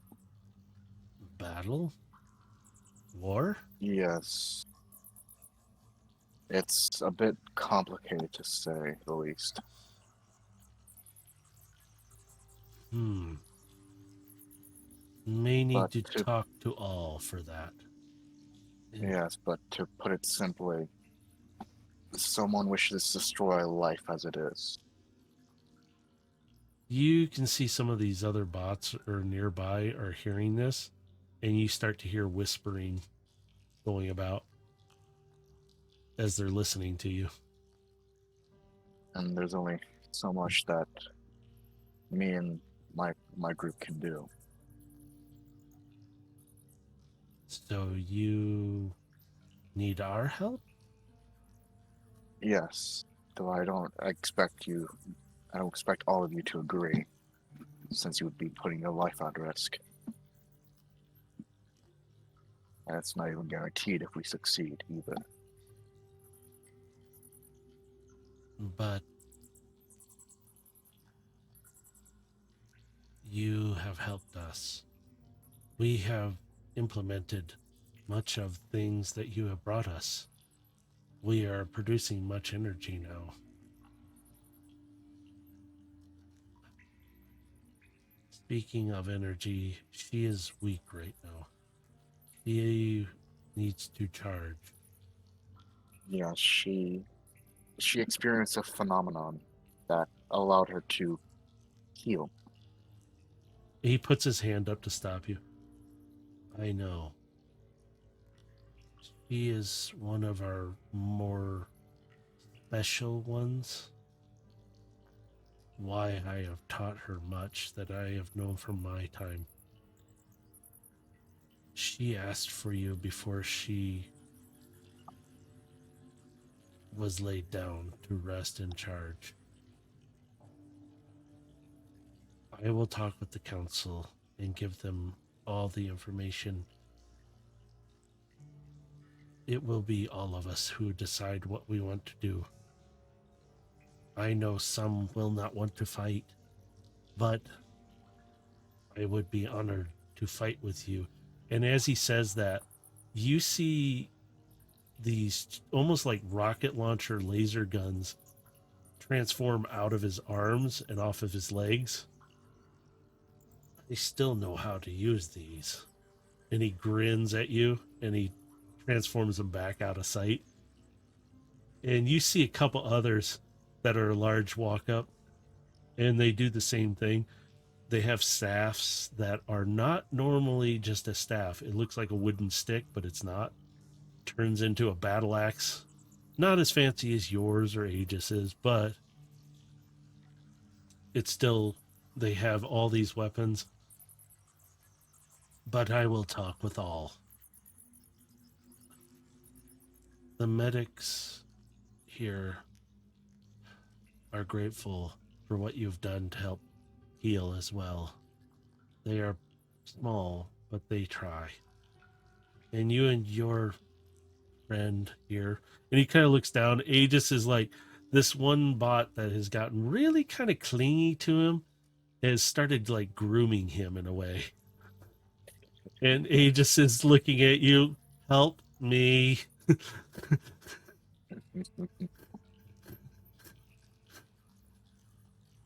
But you need to go see her. She really wanted to talk to you before she was fully in charge. I Very will well. talk with them. And you see him turn and he says something in beast, but you understand him. Gather all is all you hear. And you see the one bot and he starts going around and telling everybody meeting kind of thing. You know what they're saying. And all these other bots that are around Aegis, except for that one, has gone and they started heading toward the big hut, like tent, that is where you met them before. You were gestured to go see Arya before she fully goes into charge state. Aegis is still kind of wrapped up with this bot who is really intrigued by him. And he's like, hey, look, I gotta go with my friend, and it won't let go of him. Do you want to save him from this? I'm too tired to do anything. I'm mentally tired. Yeah. So Well, Aegis mentally is, and spiritually, yeah, actually. yeah. I was gonna say you're both in a sense, but Aegis is like, come on, man, help me out here. And you just hear, oh, great. Look at, hey, I think you're cool and all. You just hear this as you walk away, and you get to Arya's hut. You're pretty big still, but you fit in there. She's in her bot form still instead of her dino form, and she's laying there. And you can see the scuff marks where they've hit her, and she looks drained. She doesn't look like when you saw her the first time, where she's in a sense healthy. She has energy running through her. She just looks drained. You could see one of the little medic rodents standing there, kind of giving her some. It looks like some kind of like energon liquid, but it looks like it came from a fruit or some kind of juice of some sort. You can see her slowly, just little bits of pulse here and there, and she kind of waves off, and the rodent bot, I will be back after you're done. I will wait outside. And you see it kind of scurry off and go out the door. She's laying there and she kind of puts her hand out slowly and it kind of droops a little bit to the side of her bed. And it's her bed's not sitting up high. It's just kind of there, and she's like putting it out for you, and she kind of looks really weak, but she's talking in a normal voice, not beast. Overload.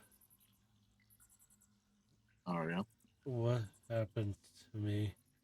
I feel so weak. You overuse your healing, most likely.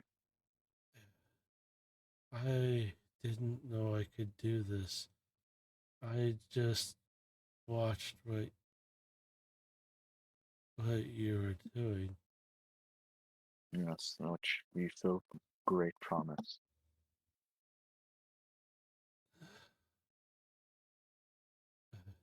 Will I be okay? And you can Yes, see, your body just needs to get used to this newfound power. oh, can you come closer? I can't really see you too well. I'll go ahead and get closer. And do I have to kneel to Yeah, her? Or? you would have to kneel because you're a Okay, big yeah. bot. Then yeah, I'll go ahead and get closer and kneel.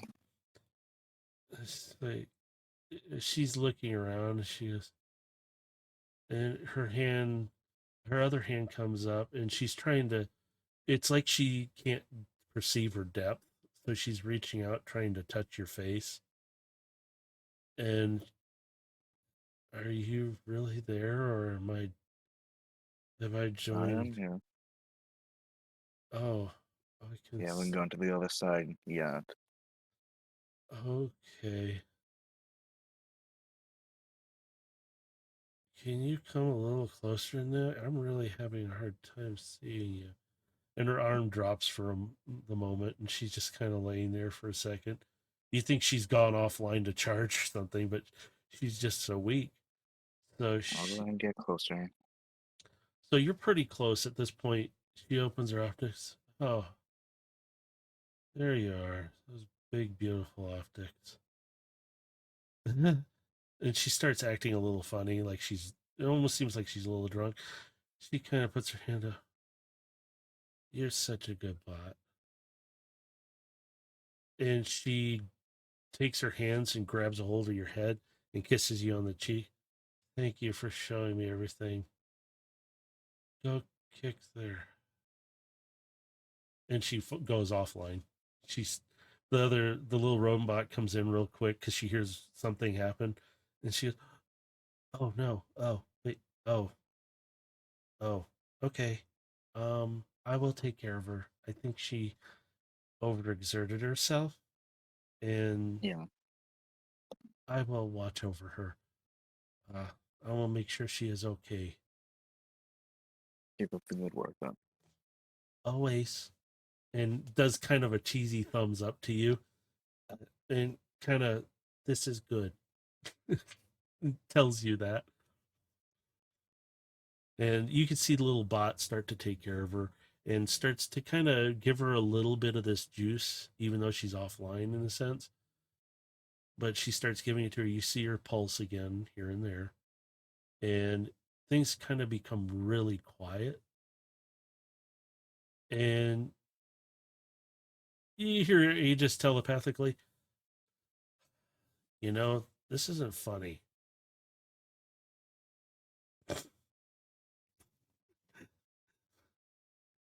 I could use some help out here, but I think they've made the decision because he's still out there nearby.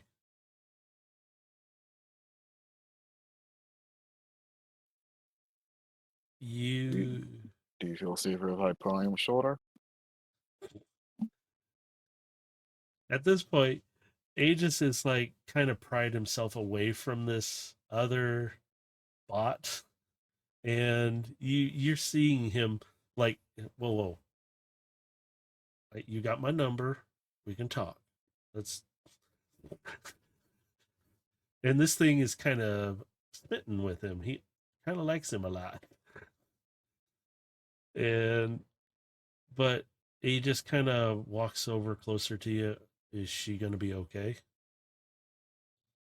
Yeah, she'll be fine. She just needs to rest. Now, next agenda, you have someone new. Shut up. And he turns away and walks toward the tent, the big hut tent. There's nothing going on. Just kind of waves his hand. And just really, you can tell he's embarrassed because he kind of glows really bright. I don't know. It seems like you have a thing for her. And you see him get even brighter. Shut up. As he keeps walking, he starts to kind of light up the area around him.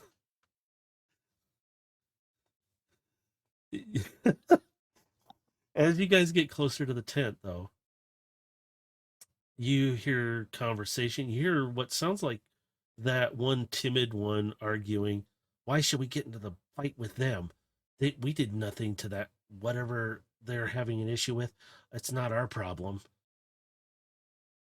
And you can hear Czar and a couple of the others kind of going to bat for you guys. Like, look, they helped us out. They didn't have to.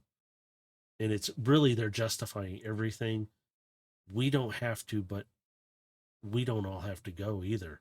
You can stay here and cower, or you can stay here and support us. And that's a general look, because as you approach into this, the other bots kind of space out and let you come in. Aegis is looking around. This seems a little heated. Now he's just talking to you through telepathy at this point. And Czar is getting pretty upset at moments. And this other couple other bots who are arguing this. You're not cowardly if you have to stay here. Now, this is a whole other bot who's, you're not cowardly if you have to stay here or you feel you need to stay here. It is okay. But if you're outright just saying we shouldn't go and help anybody who's helped us, that's wrong. We can choose if we go. There was no one person who tells us no. And this bot leans over that timid one. You can stay here and be the coward. Those who want to be here as support, that is fine with me. I am okay with that. But I will serve. I will help him. And not knowing you're standing there, he turns around, just looks at you for a moment. The others kind of around, looking around, and they all look at you for a moment. And Zara's like, so we have a choice. And I will choose to help our friend who asked. When we didn't ask, he helped anyway. And now we are better. Those who wish to serve, stand forward. Those who want to support, and he looks at that timid one again, you can stay here. That is fine. There is no judgment on that. We do need support for our village while we are gone. Some of us may not return, though. But we will serve the all. And you hear them all enchant, the all! And it's like they raise their hands up for a moment. And they're all in bot form. They're not in their actual animal form at this point. Zar turns to you. It seems we have support for you. Much of the village will help.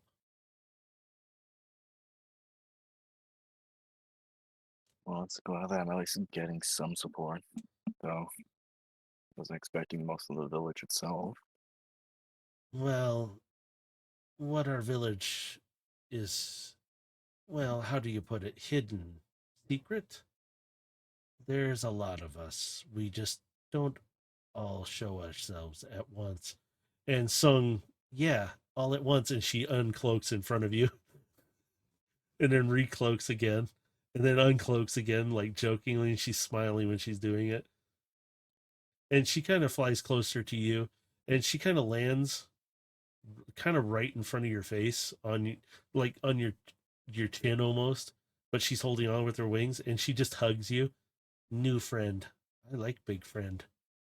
That's scary though, but I like new friend. And then she flaps off of your face and kind of goes back, and Aegis goes, and you're talking about me getting hugged and whatever. Mm-hmm. And the sun kind of turns a little red in the cheeks, like she's blushing, and you can see her glow even kind of goes a little bit, like she's a little bashful, and then she cloaks real quick, and you kind of hear her fly off.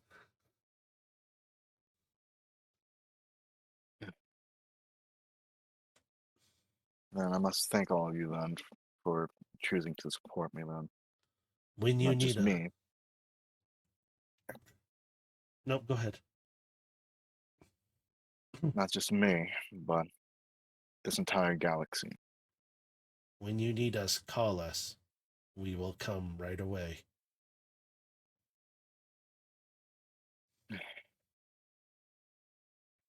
And with your support, I'll take my leave. And they all turn to you and they bow all at once, and then they thump their chest.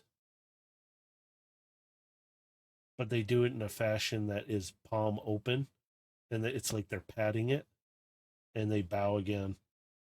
Friend, we will be there for you. And it's like they all chant this at once, so you hear it. Czar kind of escorts you out, and he's so you will head back to your floating base. Yes, I must go and give news that we have your support now. And he kind of grabs your arm, and more like your hand because he's way shorter, and he stops you. Is she doing okay? She is currently resting. She did a lot more than I expected. Yes, with her power now showing, her body most likely needs to adjust. Yes, I remember long ago we had specials who could do things like you did. Many of them did great things, but they also perished offline from moments that, never mind. Speaking of her being okay, is Liara okay? He's talking about Sky. Yes, she is alright as well. That is good. I She came here long ago. It was like having a guardian. Just wish her well. She taught Arya some stuff. It seems to have stuck. Something was weird, though, and I forgot I should told you all this. Her little friend, like yours, and he gestures toward Aegis, and Aegis is like, huh? Seemed odd at times. Is that one okay as well? That uh, Aegis is like, are you talking about Artemis? The white little bird? And he's like, yeah. she is doing fine Hmm. as well. She seemed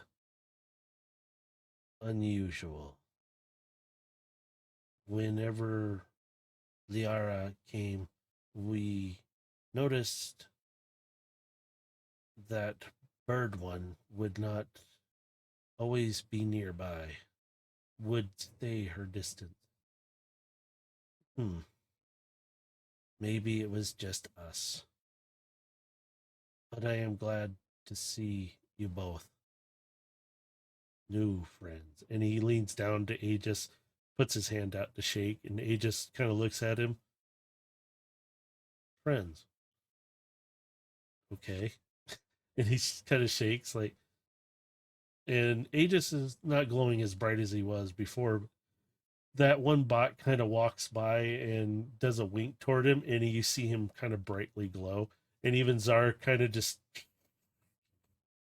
kind of starts laughing in his funny laugh. And Aegis like, I don't know what you talk about. You swear he does this call me sign,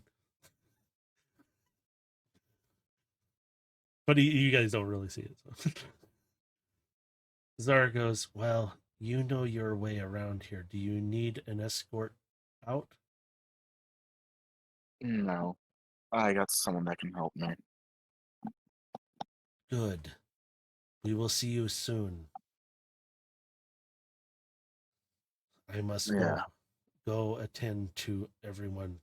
I will send message through communication device.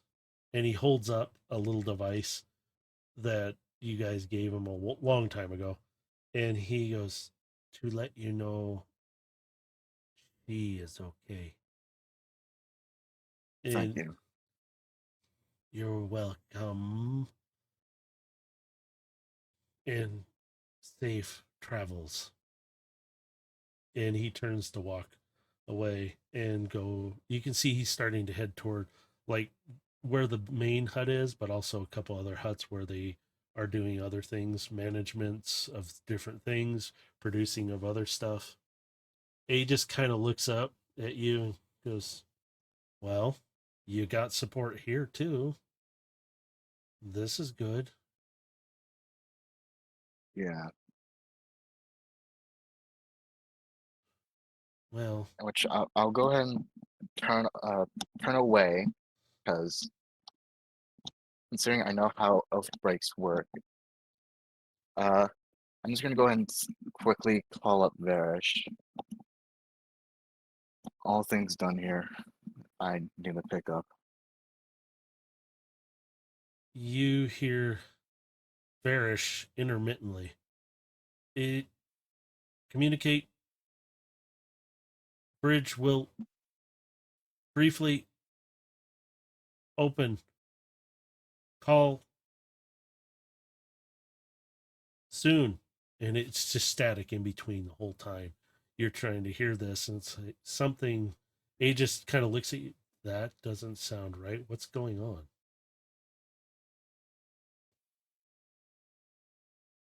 Damn it.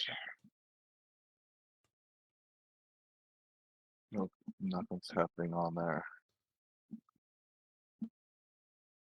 I need there soon.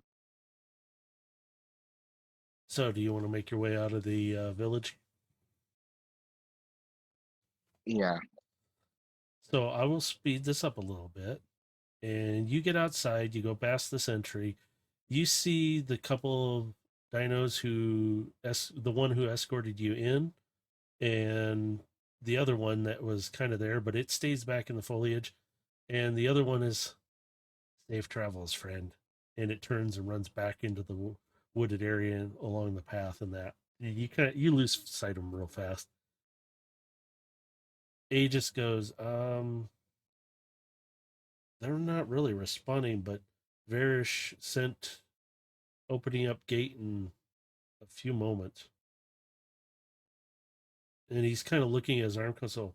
He's like, it's like he had to send us a short text to get this to work. And you see the bridge open. It seems normal, everything.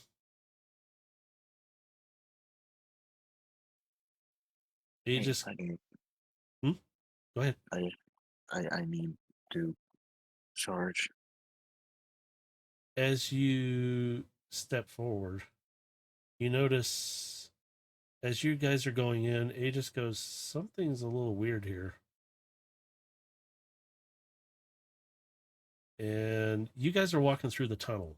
And in a sense, it's literally 2 points, but there's a bit of a tunnel. You guys start coming through. You notice on the other side it's a bit dark and red, like illuminated red. And at this point, this is where we'll end the session.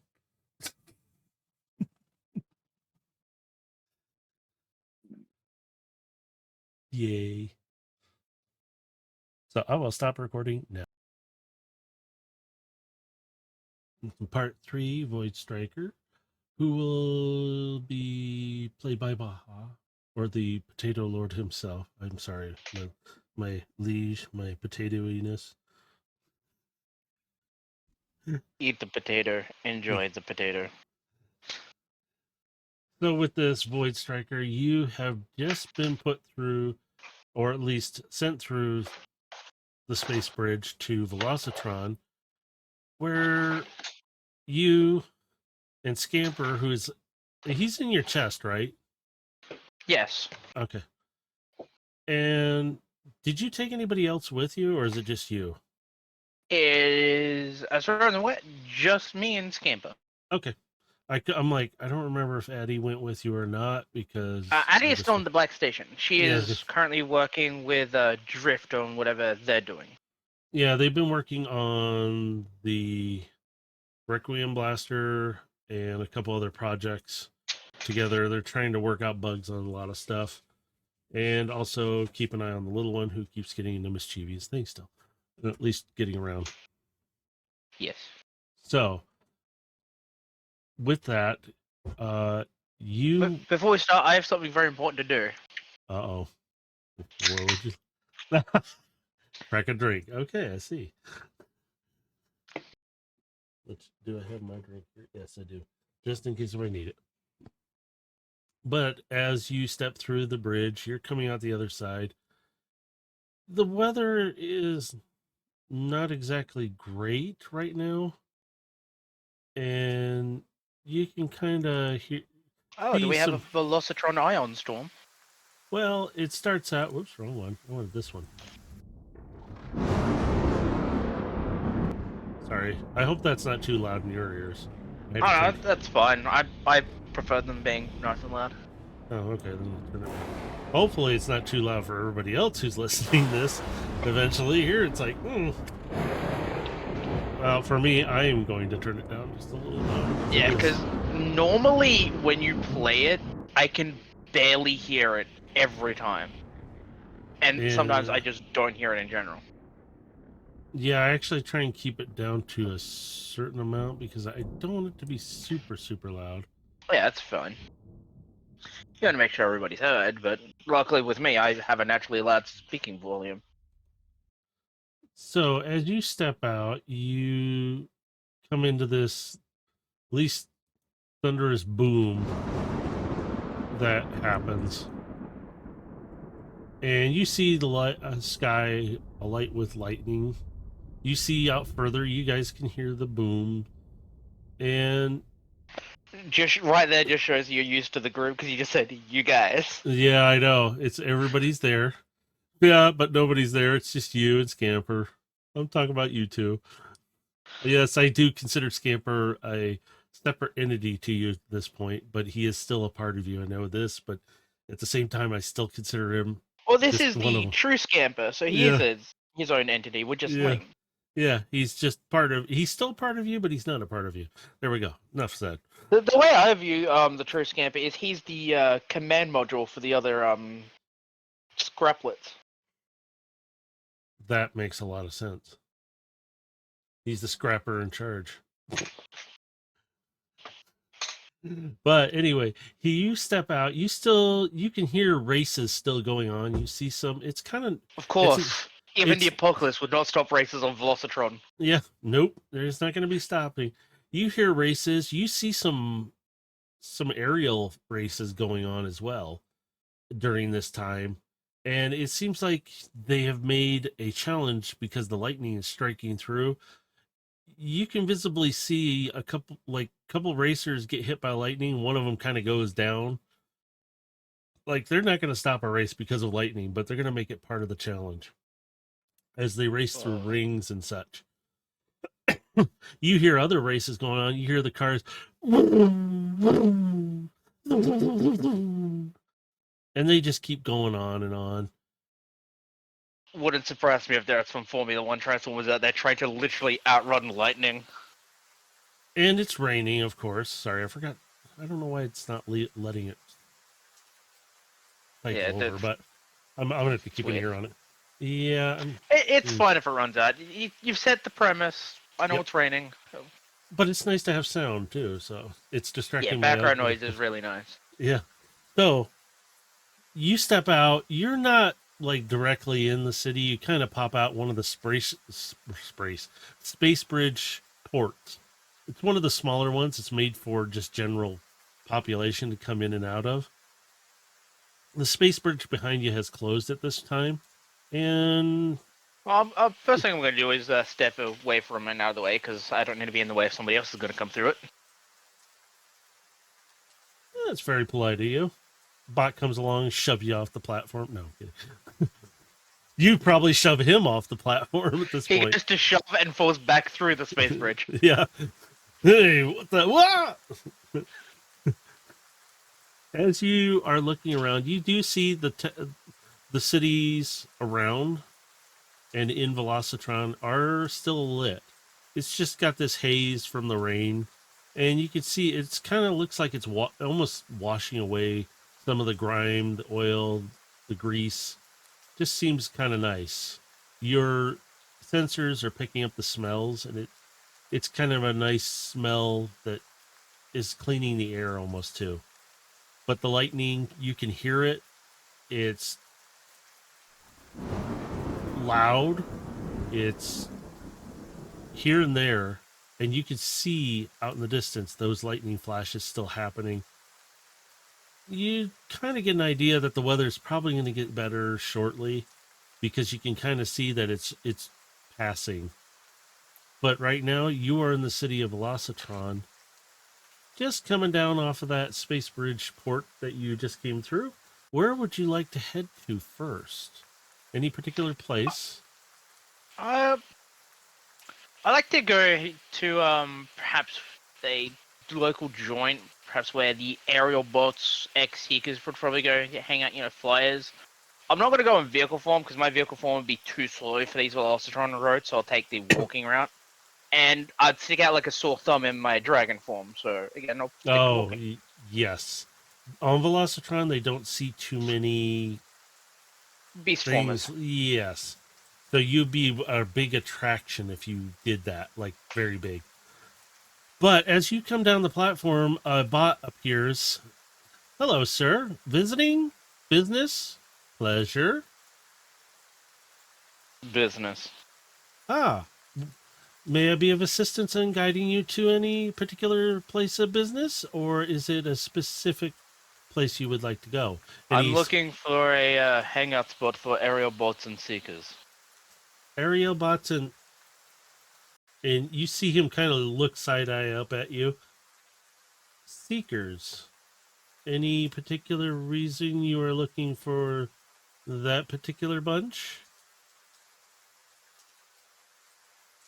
My business is between me and them, and you'll be grateful to me for not letting you know what my business is. Very well, sir. And you can tell he's suspicious of you, but he looks at his tablet. There are 2 establishments within walking distance from here. Would you like directions or an escort? Direction will be just fine. I don't need an escort. Excellent, sir. Here you go, and he sends it to you directly, so you can pull it up in your HUD to know direction. There is the 2 locations. Your choice, sir. While you're here, please have an uneventful visit, please. I'll As he, try to, but the last time I was here was very eventful.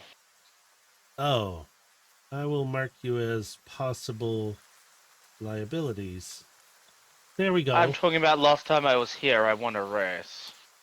Oh, well then, sir, please. Be on your way. Sorry about the weather. We can't control that, unfortunately, but we do hope you enjoy. And he walks off. As I'm walking, as he's walking away, he's probably just gonna hear me say, the worse the weather, the funner it is. He turns around just for a moment, looks at you. Yes, sir. Please enjoy your stay. And he keeps on walking, but you notice he kind of picks up the pace, like, nope, I don't want to be here now. Can you roll? Can you sorry, go ahead. quickly roll me a perception check, real quick? Perception.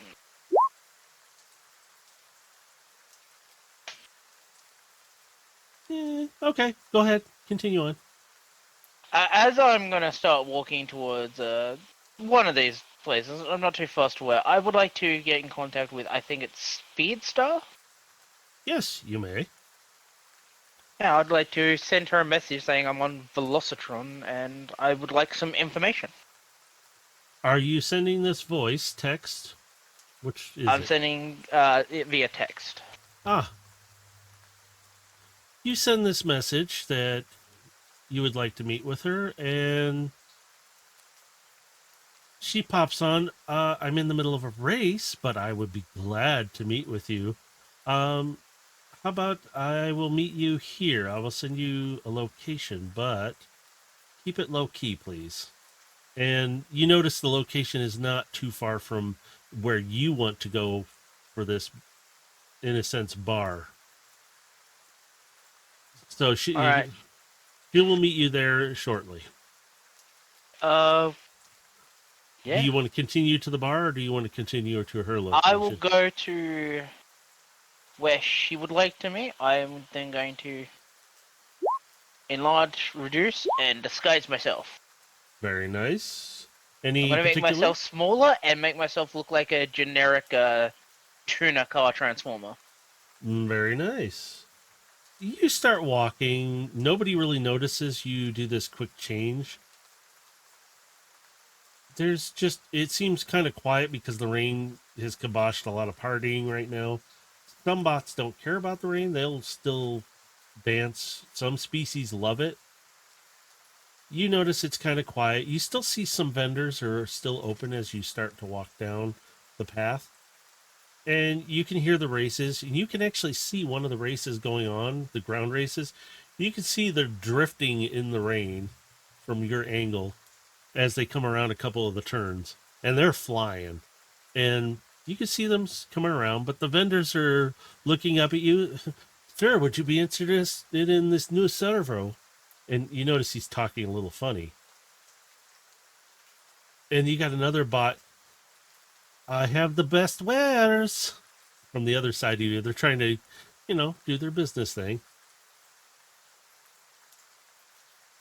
I'm just going to keep walking. You come up. I'm going to kind of speed it along because there's really nothing much else going on. You just have vendors trying to hit you up.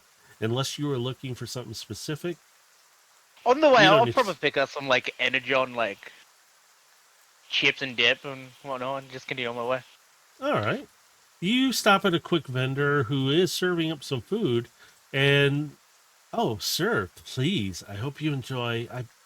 I'm kind of new at this, but please enjoy. I hope you like it.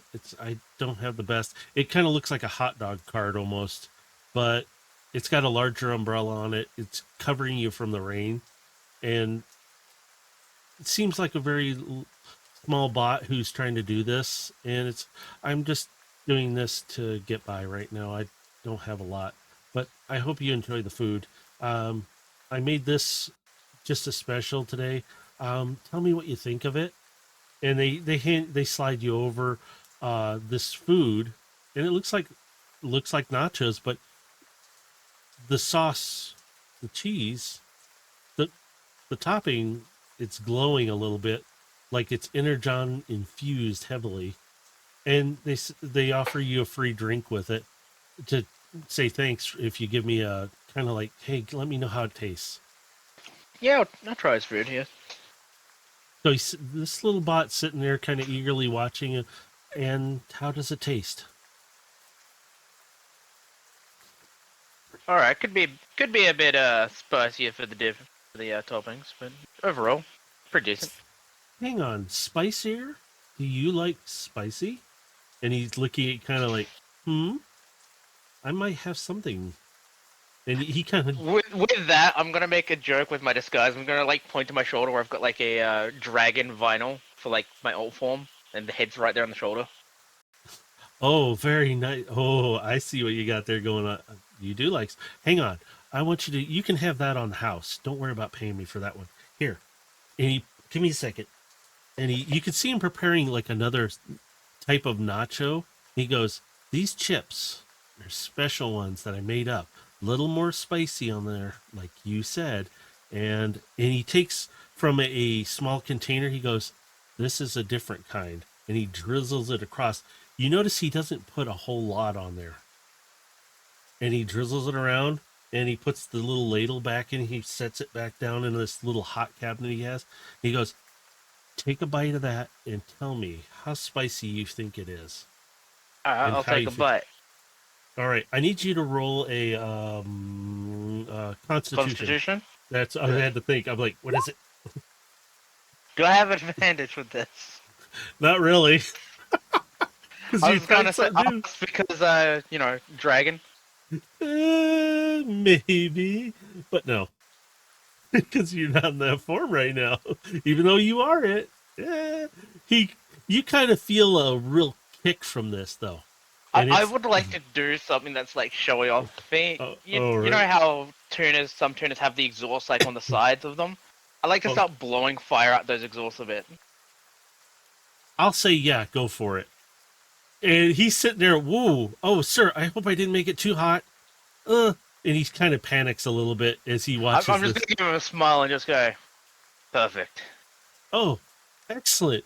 It's on the house, sir. All of this. Enjoy. I I'm appreciate still it. gonna drop like some Shanix on his thing, just like, you deserve it, and walk away with my chips. Thank you, sir. Oh, wow. Oh, so exciting. And that's what you hear as he walks away. Thank you again. And you can tell he's putting it away eagerly because you can kind of hear him quickly shuffling. Gotta make sure nobody sees that. They kind of want to steal things around here. Why am I talking to myself? Oh, never mind. And then you kind of hear it dissipate out because you're walking away. As you're enjoying the rest of your little nachos, even though it's raining, they don't seem to get soggy or anything from this rain. But you start to feel, pretty good after you ate that. Like you're a little more energized right now. And I need you to make another perception check for me. Ooh, that was a good roll. Yes, it was. You briefly get a signal from something. The unusual signal. It briefly shows up and disappears after a moment. You kind of have a general idea it's close to the direction you're going, but it seems either weak or far away. But your sensors can't pick that part up. But anyway, Gonna casually walk on ahead. as you continue, you start to get near the bar that you want to go to. Not the one that Speedstar is. I almost called her the wrong name. Speedy. Nope, that's Speedstar. She's very specific. Speedstar is at. You see the bar. This gives you an opportunity to kind of glance in as you walk by. Do you want to take that opportunity right now? I would like to, yes. I'm going to write off your... Well, actually, roll me another perception on this one. Or even investigation. Oh, that's still high. Hell. As you walk by, you can see this is a little larger place. It seems set up pretty well. You can see screens inside set up. You see a bunch of seekers standing at the bar. About 5 of them. And then you see some other racers in that sitting around at the tables. They're really calm, really chill, just like they're sitting back watching the races. And you can hear a bunch of laughter from everybody as they're watching a race happening. And it seems like everybody's having a good time. They're not all Decepticons. You do see a few symbols on the Seekers that are still Decepticon, but you notice there's no symbols on them. Even the racers, most of the racers don't adopt the I'm one side or the other during this time. They want to race. You see that on all the other racers. You see a few Autobot Decepticon, but really nothing else. And you notice the Autobot and Decepticon kind of segregated in their own spaces in this place. Like they just stay away from each other. Fair enough. As you walk on, you kind of come to a tunnel area, and you notice this location is past, and it's still in this area where you just walk past the bar, some vendors. Somebody kind of steps out and starts walking next to you for a moment, and it's like, I love your disguises. And this is a hooded character. You can't really tell, but Nonchalantly, I'm just gonna offer her one of the spicy chips. And she's like, see, this is how I know it's you, Void Striker. And she takes a bite because I already saw that bot on the other side. She pulls back her hood while you're in the tunnel where it's not raining for a moment, and she's looking at you, and it's Speed Star just kind of looking up at you a little bit. See, this is how I know it's you. And she takes a bite of it, and you see her kind of glow. Ooh, that's got some kick. I see you visited our little friend. He does make some good food. And she takes another bite. Also, spaced up with my disguises, if I truly wanted to hide, I doubt even you could find me. True, but I don't think you were hiding from me specifically, because everybody else doesn't know about you. By the way, you don't call. And she kind of slaps you on the ass. Just gonna look at her just like, I've been busy. I know, I've heard. And she goes, come on, just up ahead. And she flips her hood back up. And she goes, just stay in your disguise for now. And she leads you up, and she looks around for a moment, and she kind of gestures down. It looks like an alleyway, but you notice it kind of dead ends almost immediately. And she just steps through, and her hand comes out and like gestures a come here motion. I'll walk through the hologram. And you step through, and it's like a whole new world. There's no rain. It's quiet at first. And she pops her hood off and shakes off a little bit, and she takes the whole covering off. And there's her shiny self standing there. And she goes, oh, that's much better. Hang on for a second before you do anything. She takes her arm console. She punches a few buttons. Boop, boop, boop, and the door behind her closes. She goes, don't want anybody accidentally coming down here. And the doors close. And she goes, come on down. I've kind of had to move establishments a few times just to be safe. I still have my apartment, but this is a little more secure. And you guys kind of go down a bit of a spiral staircase going down. And you can hear the music around you a little bit. And it's kind of quiet, though. Let me see here. Let's see if I can get this to work. And it's just really quiet. Oops. I'm trying to turn this up. She leads you down to this area. You guys get to the bottom of the steps, and she's like, it's not great, but it's the best I can do right now. This place looks clean, shiny, and she's complaining about it being not great. She's got screens running. She goes, and there's like a big old center console where you could actually sit down and all look at all the information together. She's got it looks like a lounge area as part of this area. And she's complaining about it being eh.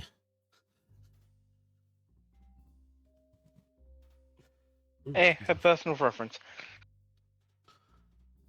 So she kind of turns to you. What information were you looking for? And by the way, you can lose the disguise here if you'd like. I will drop disguise self and light reduce. And she looks at you and she goes,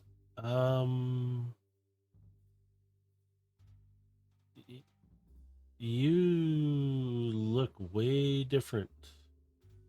And she's very The hesitant. last time we met, you were talking to a autonomous control platform, shall we say. You could see her slowly reaching to her side, like, so who am I talking to then? The real Void Striker. And she kind of takes a step back. The real, wait, so I've only heard of. Okay, hold up. How is this really you? Right now, all I have to do is say a command or push a button, and you'll get obliterated in here. I'm just gonna hold up my hand and just like, do I need to call Addie? She's like, okay, you're Void Striker. Or are you? And she kind of really hesitant. And hang on for a second. And you see her pull up a hologram and Addie pops up. Oh, hi, Speed Star. Oh, is everything okay? And she realizes she can't see you yet because she's faced toward Speedstar. And she goes, yeah, can you explain this? And she turns out, oh, yeah, it's sad but good. That is Void Striker, though. Okay. Mm-hmm. You could have told me. There's a lot I do know. His signal is still the same, but the look. Okay. Thanks. I'll talk to you later. Bye. And you see Addie turn around. Bye. It's really kind of Addie. the image cuts out. She goes, okay, now that your girlfriend, Addie has vouched for you. We need to talk If you about really that. wanted proof, I'm gonna shift some of my chest armor to reveal the ancient cogs ticking inside me. This could also serve as proof. You see her lean forward, but starts taking a few steps and starts to point. I haven't seen stuff like this in a millennia. It maybe more. Well, you definitely are Void Striker then. Wow. And what? Never mind. I won't ask about what happened to your face. Never mind. Why don't you come over and have a seat? We'll talk. And what information? So she leads you over as she's asking this. So what information are you looking for? Well, as I sit down, I'll look at her and go, I require information on seekers that are willing to join a combat, shall we say. You mean the war? Pretty much. We require aerial combatants for a planetary siege operation. We do have some already on under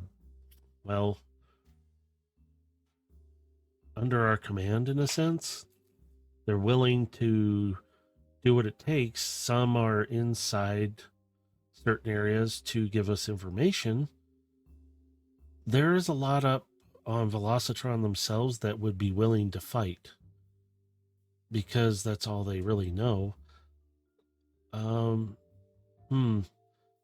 Well, a couple of the places nearby here have a lot of seekers in them, and maybe if you beat them in a race or convince them, which is very hard to do.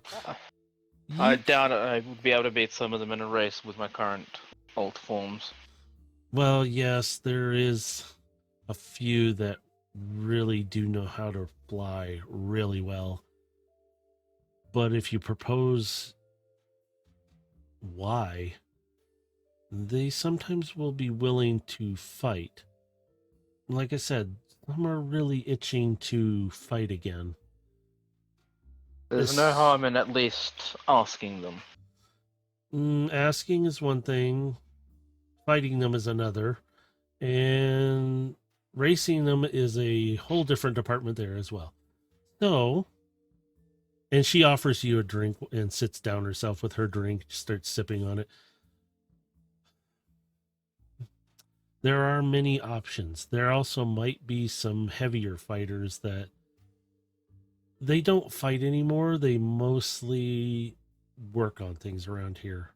At least they are kind of some of the mechanics in that. They don't per se do that anymore. So there might be options to ask and I can put out a word and see what I can do with the people I know. There is a few seekers that are willing to, like I said, fight because they might be Decepticon, but they're not Decepticon. They kind of are done fighting. Not all want to fight. They just want peace. And some of them just want to race as she sits back with her drink and she kind of waves her hand like she. It's really weird. Some of them will change their minds, some won't. I appreciate your help. Sending out the word will make the process easier. Perhaps I might even find some adrenaline junkie aerial boats to join us.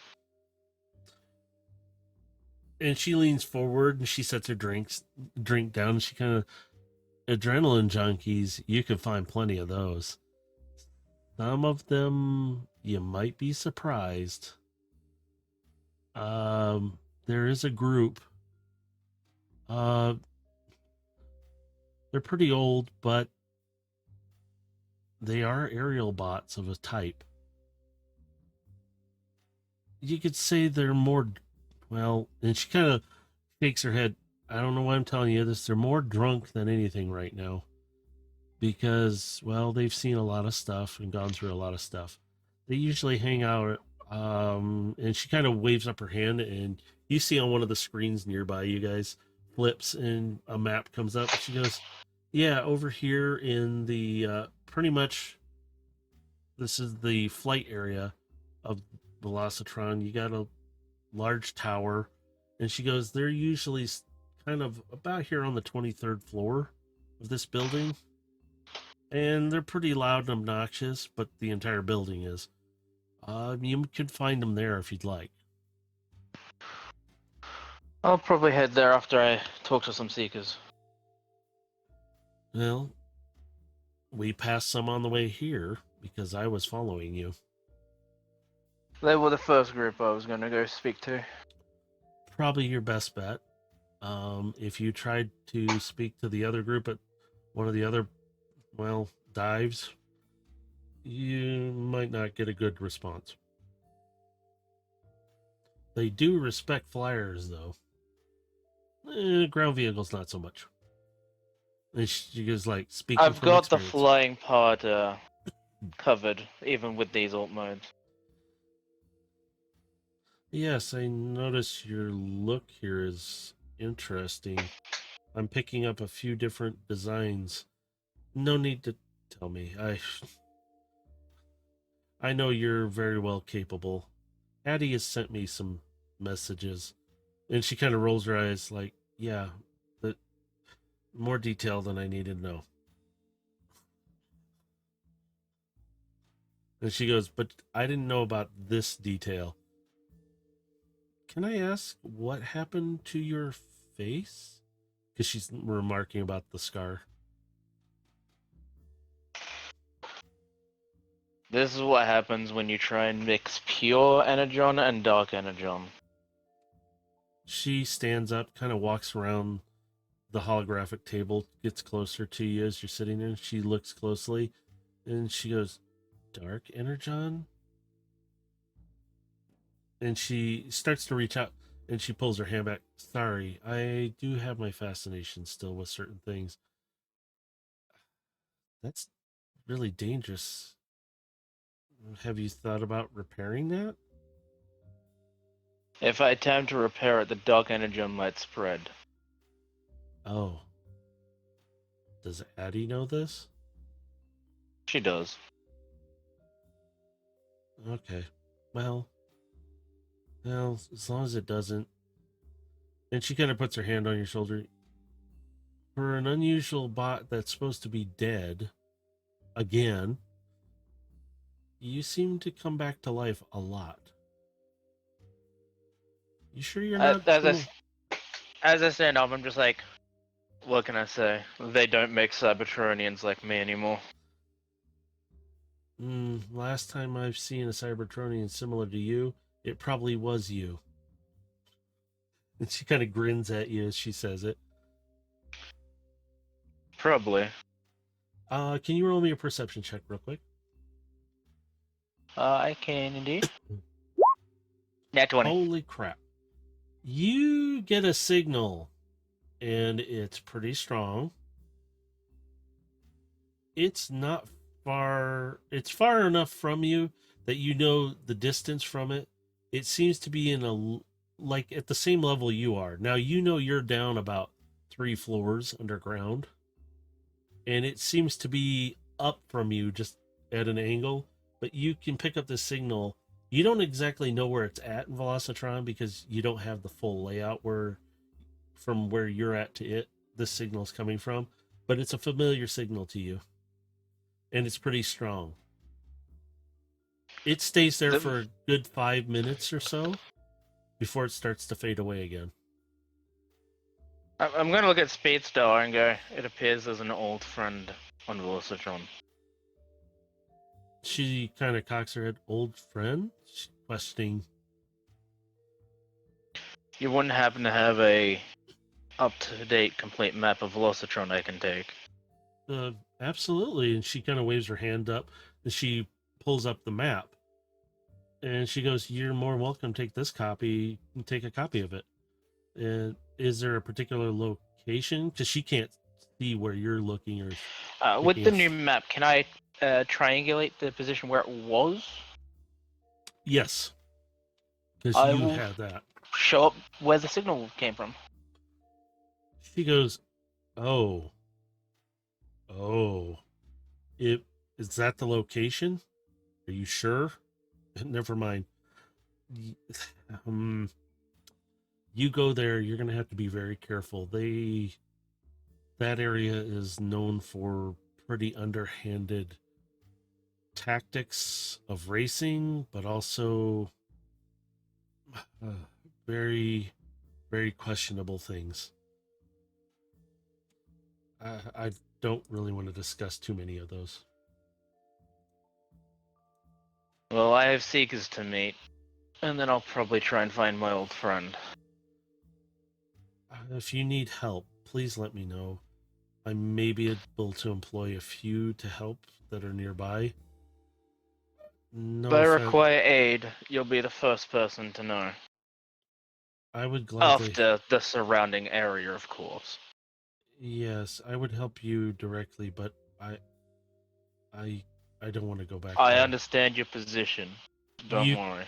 You can see her kind of shying away from talking about it, and she's really just no. I don't want to go back there right now, kind of thing. She goes, but I'll send word to if you need help, just send a signal, they will come. If you do need it. I And appreciate the offer.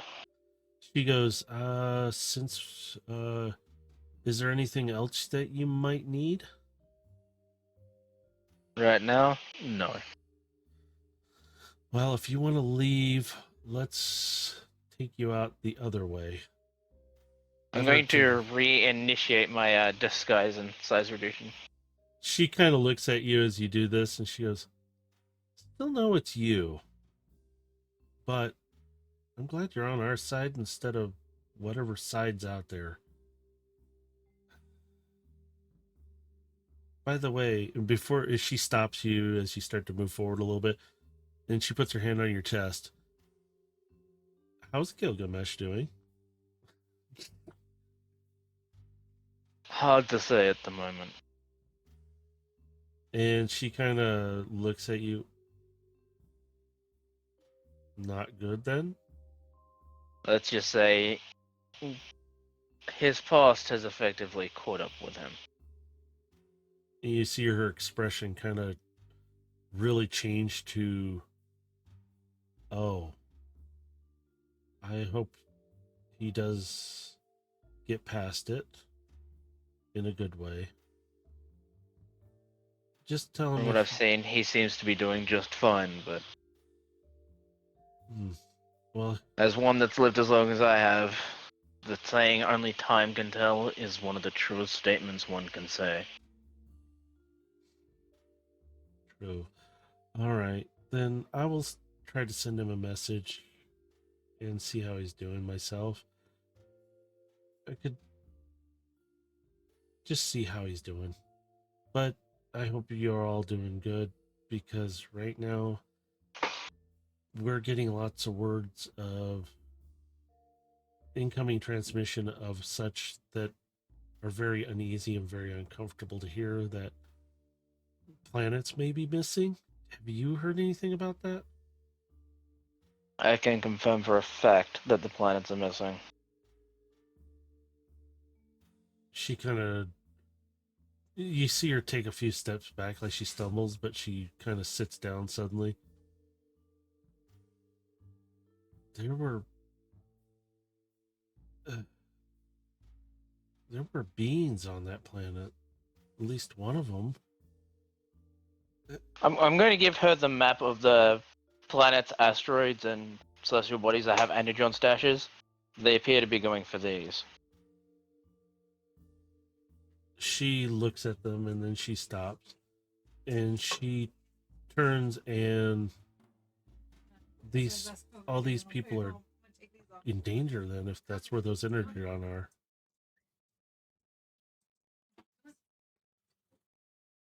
This isn't good. And unfortunately, evacuating the planets will unfortunately tip off the enemy.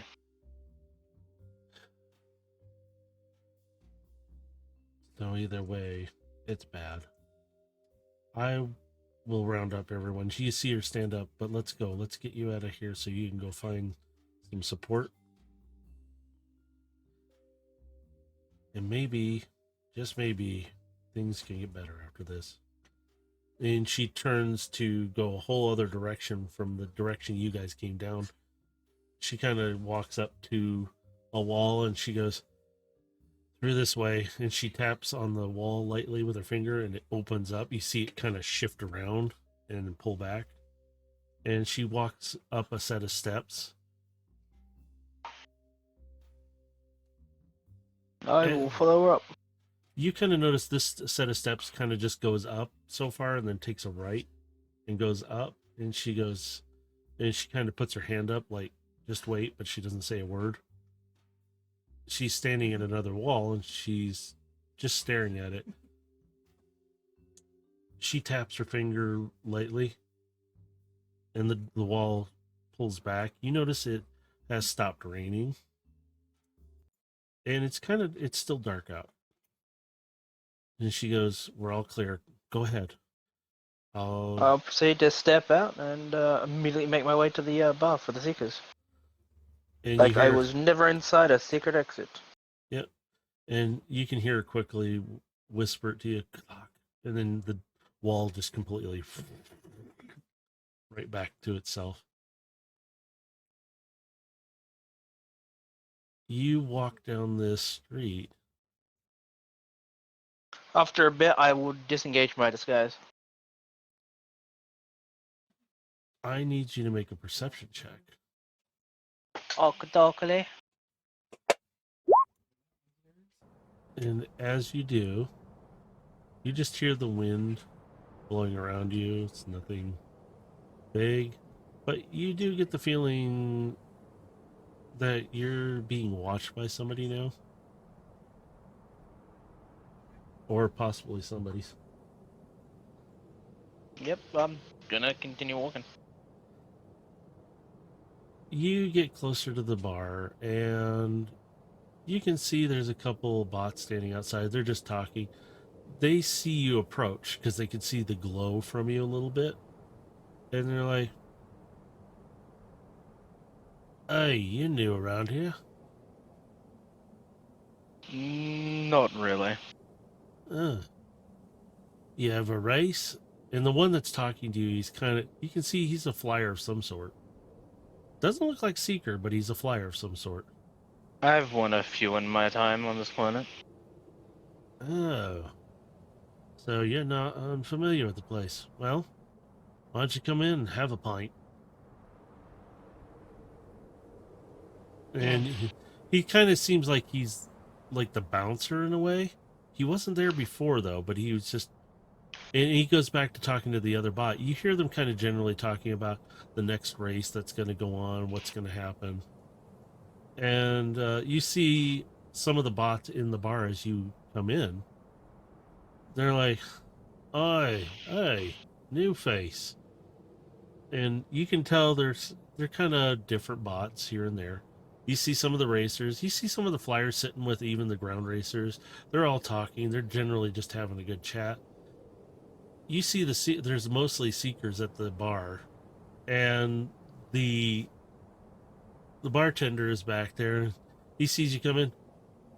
Hey, what do you want? Anything in particular to drink?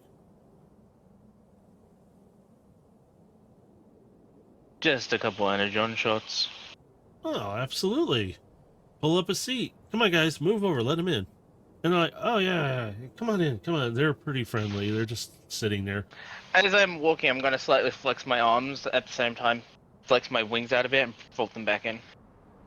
And you see the one that's off to your right as you approach the bar when you do this. He goes, needed a little stretch? Been flying much?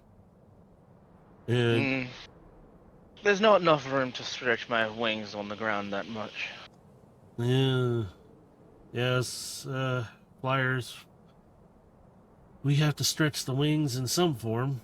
Seems like you're kind of new around here, or at least you seem like it. Although you seem like you've Not been here. new, just a new look. Ah, the bartender finishes pouring you a couple of shots over done. Let me know if you need anything else. And he kind of walks over and he starts polishing up a steel cup. And you can see that he gets turned, and you hear a couple, "Hey, Billy, come on, give us a couple more." And he's like, "One more, and then you guys got to go. You've had way too much." Ah, come on, Billy, it's us. And you notice it's a couple of seekers that are just having a good time, but they're getting a little too, well, inebriated. And you get the bot to your right, kind of like, every time they do this. Ugh, sorry, they might get a little out of hand here in a moment. Just ignore them. And he goes, "So you been here before? What races did you do and when?" I was here a couple of days back. Won a flying race. Flying race. Let's see. Flying I've heard race. of me. I forgot to introduce myself. The Yeah. name's Void Striker. And he puts his hand out. Wait. And he pulls his hand. Void Striker. Wait a minute. You were on the one leaderboard that came up. The videos came up. Hey, Billy, can you put that one race up from? No, the other one. And you see him like Billy's not saying anything. He's just like this one, and you see on the screen list of races that have been recorded, and he pulls them up. And he's like, "No, that one. Yeah, that one." And he goes, "Hey, can you rewind it back a bit?" "Yeah, there you go." And he's like, he taps it and lets it play, and everybody's like, "Oh, we remember this race. Yeah, look at that." And they see you, and it's like, and he turns to you. "That's you? Doesn't look like you." And he's looking you up As and I down. said, new look. Kind of nice, but And right in front of him, I'm gonna do disguise self to make flash like my old self, and then flash into my new self. And he kind of a few of the bots notice this, and they're like, "Oh, it is you. Sweet." And the one next to you, my name's Thrax, by the way. Sorry, I didn't introduce myself sooner, but not to be rude, the face thing, what's up with that? Close shave with dark energon. And you hear everybody kind of goes a little quiet. You still hear some talking, but it's really pretty quiet, and then it comes back up a bit. Dark energon? And he kind of leans away from you. And you notice a few of the bots near you kind of move away. Don't worry, it's successfully contained within the scar. Oh, doesn't make it any easier.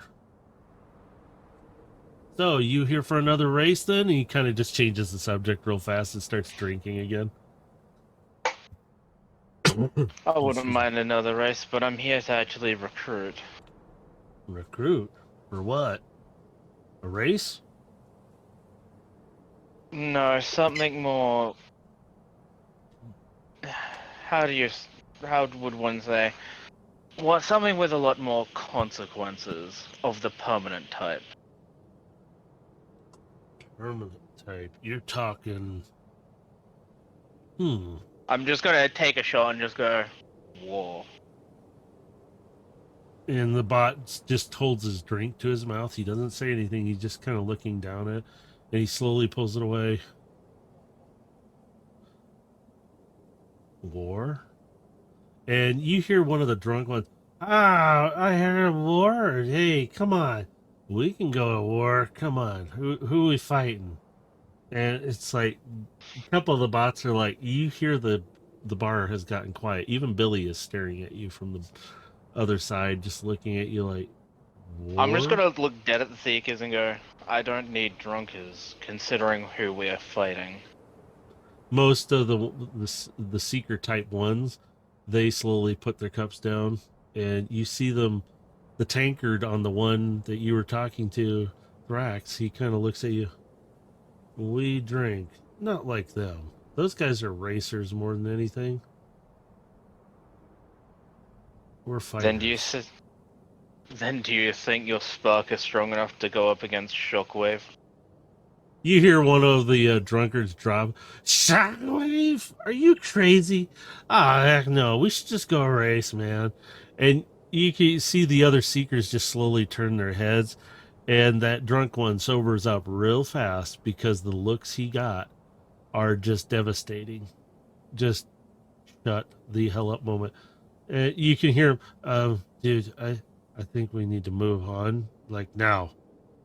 And the other one's like, I don't know what you're talking about. And he turns his head and he's looking down the bar and around, and come on, we're just having a good time here. And the one next to him just looks at them, and all you hear is no. And it's just that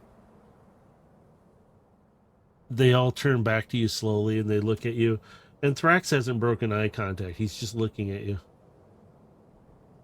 Shockwave. And you see him slowly grab his tankard and pick it up, and he starts sipping it. And the rest all kind of do the same thing. We all have our beef with him. Or at least, you know, our circuits are abuzz when we hear his name. And you can see his hand kind of crush it a little bit as he's taking a sip. And he sets it down. And he lets go. Sorry, Billy, I owe you for that. And you see him drop a few Shannocks for it. And Billy doesn't even say anything. He just takes the tankard, doesn't take the Shannock, sets the cup down below and puts a new clean one up. And he's just standing there very quietly. Hasn't done anything. You got the entire bar's attention at this point. So this is what you're recruiting for. And the Thrax is looking kind of straight ahead at the mirrored wall with all the drinks on it. And he sees your reflection. He's looking at the reflection of you. He's not even looking at you now. He's just sitting Right at this moment, I'm going to use Disguise Self and Enlarge Reduce to make myself look like I did during the war when I served with Decepticons. I'm looking for people I used to serve with, Seekers of exceptional caliber. You see a few of the Seekers down the bar. One of them is looking at you. Actually, there's two of you look from that angle. One of them, there's one that you hear walking up very slowly, very quietly. And he kind of approaches on your left side and kind of moves the bot next to him over, but the bot just kind of moves over anyway. Like, they're all looking at you, and he goes, I remember serving with you. Are you... You can't be. They said you were dead. My death was greatly exaggerated.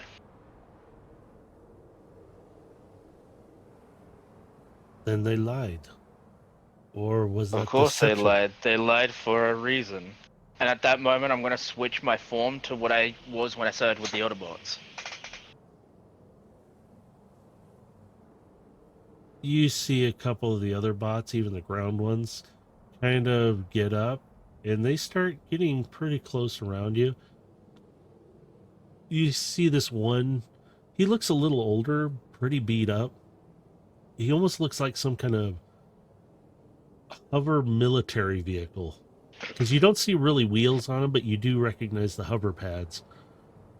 And he stands there, kind of looks at you, and he turns his head. It can't be you. You saved my life. I saved many lives. I've also taken many more than I've saved. The Seeker and the Autobot are standing kind of close to each other, and they kind of look at each other. And the Seeker is like, you saved my life as well. We are no longer these factions. Even the Autobot's like, we stopped being those a long time ago. I'm gonna go back to my proper form now and go. So you learned the lesson that I tried teaching throughout the war. Symbols are only as good as their meaning. Yes. And the older one, the Autobot one, he's... Yeah. We did. So... Shockwave, right? Heard that clear? Shock waves, plural. You suddenly see them all turn and directly stare. Thrax has his tankard and he slowly puts it down. He goes, more than one? Shockwave discovered the ability to bring other shockwaves from other dimensions. You can imagine how bad the situation is. The older Autobot, he kind of sits there, that Decepticon scumbag. What has he done? Even the Seeker, what has this stupid fool done? I'm He is- gonna look at these two veterans and go, it's bad enough Unicron asked us to stop him. You dead silence the whole bar. They are just staring at you now. Thrax is sitting there. He's kind of gotten to a standing position. You said Unicron? What was left of him. And you see the older Autobot. He goes, I remember a lot of that war. I paid for that dearly. And you can kind of see him rubbing his left leg. I remember this thing had to be reattached. That was not a good war. I remember a lot during that time. I'm just gonna touch his leg and start mending it for him. He kind of steps back away from you. He's like, you saved my life then. This I carry as my mark. May hurt from it, but it's a reminder I survived it. And with your help, I still survived because my sparks, and he thumps his chest really hard, is still here. As much as I appreciate what you're trying to do, don't. And you see Understandable. the Seeker kind of steps up, the other one. So you said Unicron. And the older one kind of pipes back up. Yeah, I was there for that fight. Wasn't pretty. We lost a lot. But there was a massive explosion. Not many remember what happens after that. We just remember being there, and then suddenly things shifted, and it's like Unicron was destroyed by who? And everybody thought it was one of the great ones, the primes, and he does the air quotes as he says it, who possibly did it, or somebody of great power, but something felt different. We all felt it. The primes can't hurt Unicron. That is a fact. See, I knew it. It Wait. was a weapon the prime held that did it. Weapon. So there was something that exploded. Something only the primes themselves can use. So this weapon you speak of, is it able to be used again? Only a prime can use it. Interesting. Thrax kind of steps forward. Some of the other bots have gotten really close. They're kind of intrigued at what you're saying. I need you to do a persuasion check right now. Persuasion? Yep. Alright. You've got their attention wholly right now. They're just listening to you. Thrax goes, so you want to recruit flyers and fighters for this, correct? Yes. For a good old-fashioned planetary siege, but before that, maybe even a station siege, or even a capital ship siege. You see a couple of the bots are looking around at each other, and there's much questions there that are going on. I'm not asking anybody to do what I won't do myself. Well, hell, I've been through one war, I'll do another. If it means we attain peace finally, maybe some form of peace. I mean, hell, I'm standing here next to a Decepticon, or an ex-Decepticon, sorry. And the Seekers, no offense taken. We were all on our own sides at that time, and we were led to believe things. And he's like, very true, dude. And like, yeah, and they're pretty friendly toward each other. And they kind of look at you, and they're just kind of like, so, I'm in. And the rest, it's like, hey, I'm in. And you see hands start to come up.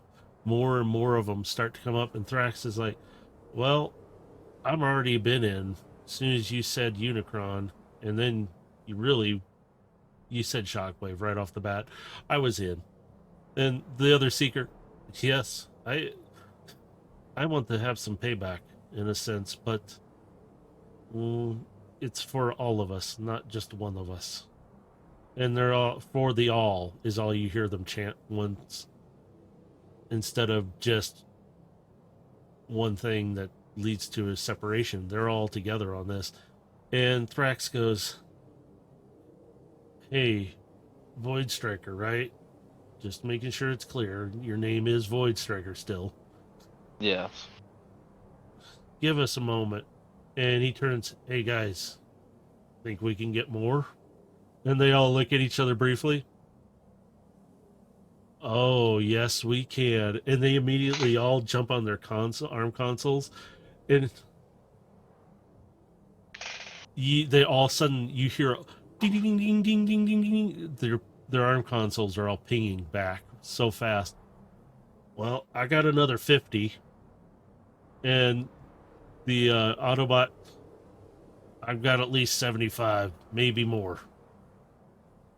And they're all chiming numbers. They've got literally a small army for you, ready to go. Wherever you need us, we'll be there, ready to fight. Just call us, we'll come. I'll send you the signal when I'm ready to lead to the rendezvous point. Excellent. And they're like, here's our comm tags. Send them directly to us. We'll get there. Alright. I'll take their things and proceed to head to the next location. So they all kind of want you to stay, and it's like, hey, want to buy you a drink? Billy's like, it's on the house. Don't worry. If he wants another one, he may have it. As much as I appreciate the gesture, I have more people I need to meet, and even an old friend to find. If you need anything, let us know. And they all kind of turn, and they actually put their hands up, and they thump their chest really hard twice. And they just, when you need us, and then they just kind of return back to their normal state of drinking, but they just kind of keeping things low key. You're going outside. You hear the wind blowing still. Are you heading toward that signal direction? I'm assuming. Yeah, I'll hit there. You get the feeling you're still being watched, though. You don't even need to perception check on it. You continue to walk down the path. You notice you've gotten pretty far, and the neighborhood is... After a while of walking, I'm just gonna go, do you want to keep hiding or come out? You kind of hear what sounds like somebody almost stumbling. And you see a few steps you can hear behind you, kind of off to your right, as something kind of slowly steps out. And it's a small bot. Not very big. Like, not as small as like Aegis or Carbine, where they're like 10 feet tall. They're less than a little taller. But it kind of walks up I'm still gonna kneel down because I'm massive. This bot kind of seems a little like timid. They seem to kind of step up sideways to you, like, I didn't mean to be deceptive, sir. You obviously have a request for me. So what is it? Well, I was more intrigued about who you were, because something seemed a little different about you when you were walking before, and I kind of saw you came out of a weird doorway. I won't tell anybody about that. That I have no issue. But you're gonna fight. I heard Shockwave. Yes, little one. Uh, okay, well, I remember there was some stuff that happened, and I just want to know, are you going to fight for all of us then? This fight is for everyone. For Shockwave wins, there's not going to be anything left. Oh, okay. You hear the wind kind of pick up, and the little bot kind of starts to slide a little bit, and kind of repositions their feet to stay stable, and kind of you could see it kind of blocking its optics so it doesn't get blinded a bit. And I just haven't seen anybody like you in particular here. And when you were talking about fighting Shockwave, I didn't know. And he kind of, because I used to work for him, and he turns his arm, and you see that deep purple Decepticon symbol, and you know it's encoded as Shockwave.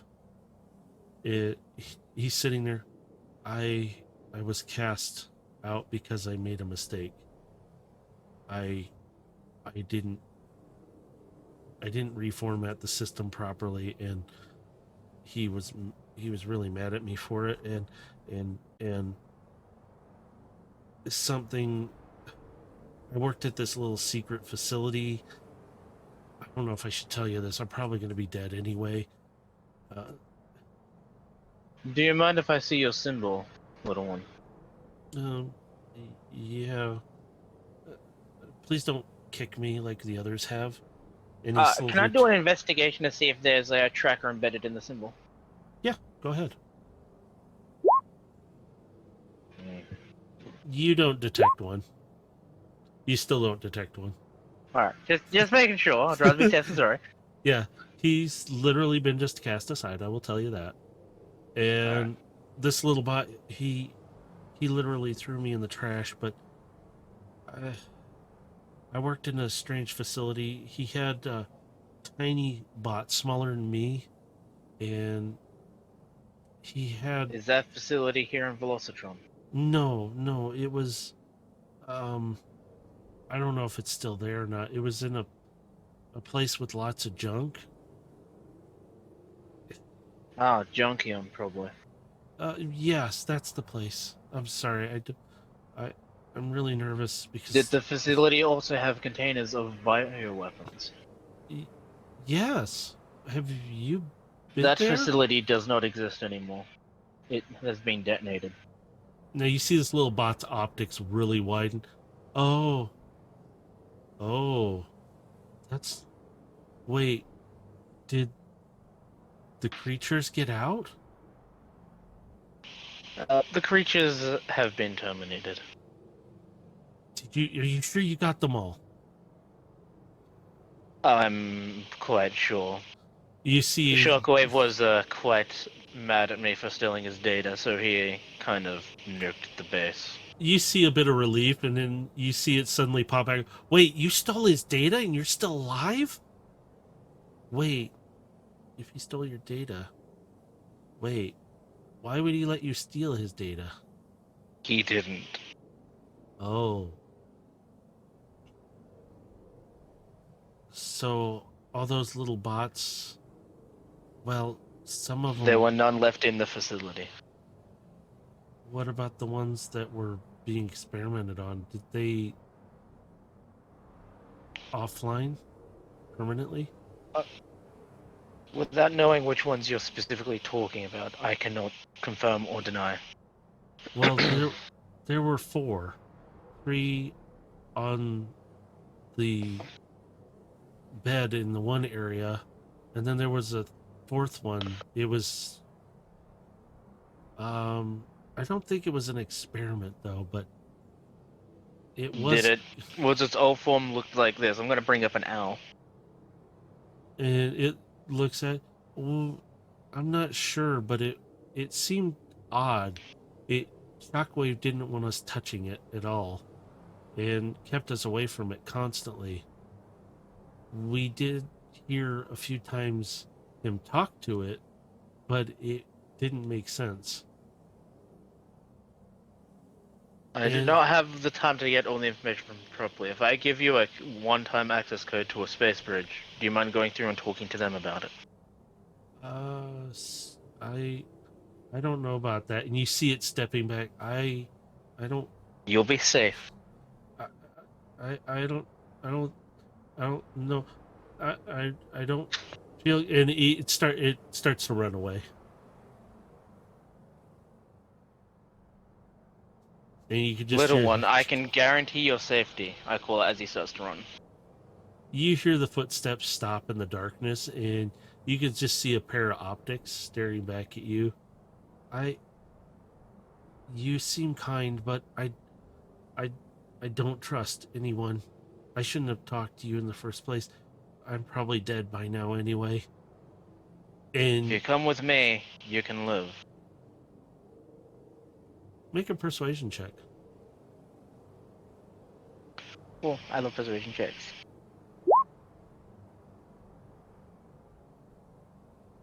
It looks at you from the darkness. Figures. I was waiting for you to do it. Yes.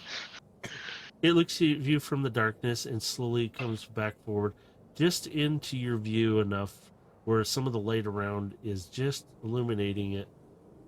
And you hear, "My name is Tick. He called me Scrap, but my name is Tick. Um, are you really going to be able to keep me safe?" As best as I can. Now this little There's bot. no such.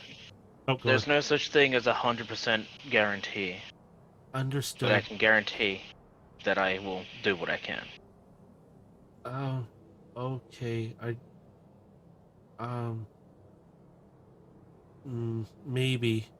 Um, I'll think about it. I really like the idea. You're not the same as a lot of others. Most will kick me or punch me or pick me up and throw me away like he did. Um, can I think about this? You can. Where can I meet you when you come back this way? Are you coming back this way? I will be. Then I will wait for you. I will watch.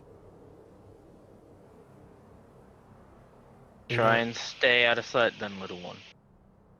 Easy enough, sort of. And you see it kind of grab a hold of some stuff that's around it and covers itself. I am literally just trash now. And you can see it just kind of walks away. I will keep eye out for you. And see you later. And you see its optics kind of almost like they shut off and you can't see it anymore. And it literally, you can hear some movement, but it disappears out into the darkness and out of sight. Alright, with that, I'm gonna continue on then. You proceed on. You get down further. This time now you don't have that sensation of somebody following you, but you do see down ahead of you with your night vision on. You can see activity. Looks like a bar, but it seems a little more unruly. You see a Time to bot. do some sketchy shit. Do-da. Yeah. You see a bot get thrown out the doorway and it gets back up and it runs back in there. These bots don't look like the bots you've seen, like the Seekers and the road types. Wouldn't surprise me if there's bounty hunters and scrappers down here. Very good. Yes, because they look like exactly that. They're not the greatest. This is the more downtrodden or very questionable area. You see as you're getting closer that there's a lot of, like, you see stuff being thrown at the walls and lots of loud boisterous stuff happening, but it's not fun all the time. As you get closer to the entryway, you can kind of see to the back of this place where two bots are fighting it out. Like, they're literally boxing each other to death. And you just hear ping, ping. Nobody's really paying attention to the front door. They're all watching this fight happening. Is the signal coming from inside this building? Nope. Just past it. Then Though. this building isn't my problem. Going on. You proceed on. As you do, you see a bottle get flung out the doorway and right past you. Wasn't meant for you. It's just being flung. And you hear a couple other bots start to fight, and as you have walked past, they come spilling out into the street and fighting each other. You got lights that are flickering here and there. This area, you can see that it looks like it's much more trashy. There's not much around. It's the ghetto Velocitron. Let's go. Yeah, you're in the ghetto part. This is the very questionable area. You walk down this path, and you see a shop, and it's sprockets and less, but it's flickering the less part as you get closer, and the O is kind of sparking here and there as it's lit, and you hear that, and the less is, and it just comes in and out. You see a shop. The signal seems to be coming from this particular direction. It's a pretty large shop, but it looks a mess. Gonna enter the shop. You step in. It's red, orangey coloring. There's a couple blue lights here and there. You see what looks like a black light of some sort. It's highlighted some fancier parts. They're really junk to you. You don't even need perception for this. You see this stuff all around you. Do you want to actually make a perception check on all this stuff? I want to see what you can actually see. You're standing there. You're so close to this stuff. You'll have an advantage. You don't even touch it. You can see that it's stuff that'll probably burn out or has burned out instantly. There might be a few good parts, but most of it. So what I'm getting at, so what you're getting at is most of this shit wouldn't even make it to my junk drawer. Nope. This is a very low end, low. Perfect store for people Low. who are desperate for a replacement. Replacement is very. Loosely used. Yeah, it's not good.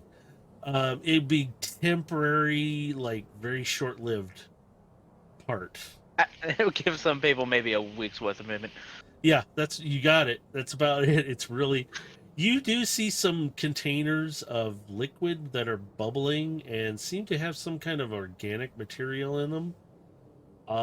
You see some creatures in cages here and there, some hanging from the rafters, from chains that are just hanging there. You hear some noises from them, but they seem, how do I put this? Emaciated and destitute. They high as fuck and depressed. Yes. And they're not in the greatest shape. You see some mechanical small creatures. These are basic creatures you would find on Cybertron or some the other planets nearby. They seem to be more for people who wanted to have creatures that were exotic in some form, but on Velocitron, really, you're not supposed to have these creatures anyway. They're not supposed to be there. You pick up the signal again, and it's a lot stronger. You don't have to do perception for this. It is very close. Gonna head towards the signal. You stop at a counter, and a bot is on the other side. He's kind of spindly, kind of pointy nosed, but he's not looking at you. He's like complaining. Oh, this stuff is oh, we could probably get a few Shanix for these. Oh, yes. Oh, that part should be here soon. All they have to do is take the bot offline. Yes. Oh, signals. Excuse me, shopkeeper. Oh, sorry, sir. And he's looking up now. Are you authority? And he's gesturing very. I don't know. Authority in some places, just not here. Not here. Then good. Yes. What can I do for you, sir? As he raises an eyebrow, looking at you sideways. I'm looking for a very specific item. Well, I have many specific items, and he's generally gesturing to the entire shop, which is crap. I'm purposely going to make a display of this and bring up like a high-tech display on my arm. As you can see, I have many things at my disposal. One is a specific type of scanner that detects a signal of something I'm after. Your shop happens to have one of these items. Oh, I see, alright. And he gently touches he tries to actually touch your arm console where you're doing this. I see you're a bot of... The moment his hand goes close, it's just going to deactivate. Oh, I see, sir. I apologize. I meant no disrespect. But, you say signal, something worth a lot of Shanix, I assume. And he leans forward with his fingers. I've got something that would be far more valuable to you. Oh. So every time, you know how every time I'm back at the black thing, I always drop parts off and pick them up? Mm-hmm. I'm going to put on the desk one of my intact spark chambers. He looks at this and, this may pay the entry fee to find said item. I'm just going to look at him like I know what the fuck I'm doing and that his knowledge is beneath me. Lie to me. And it will be your spark chamber next. Look, we are doing business here, right? I mean no disrespect, but the items I acquire are not always cheap.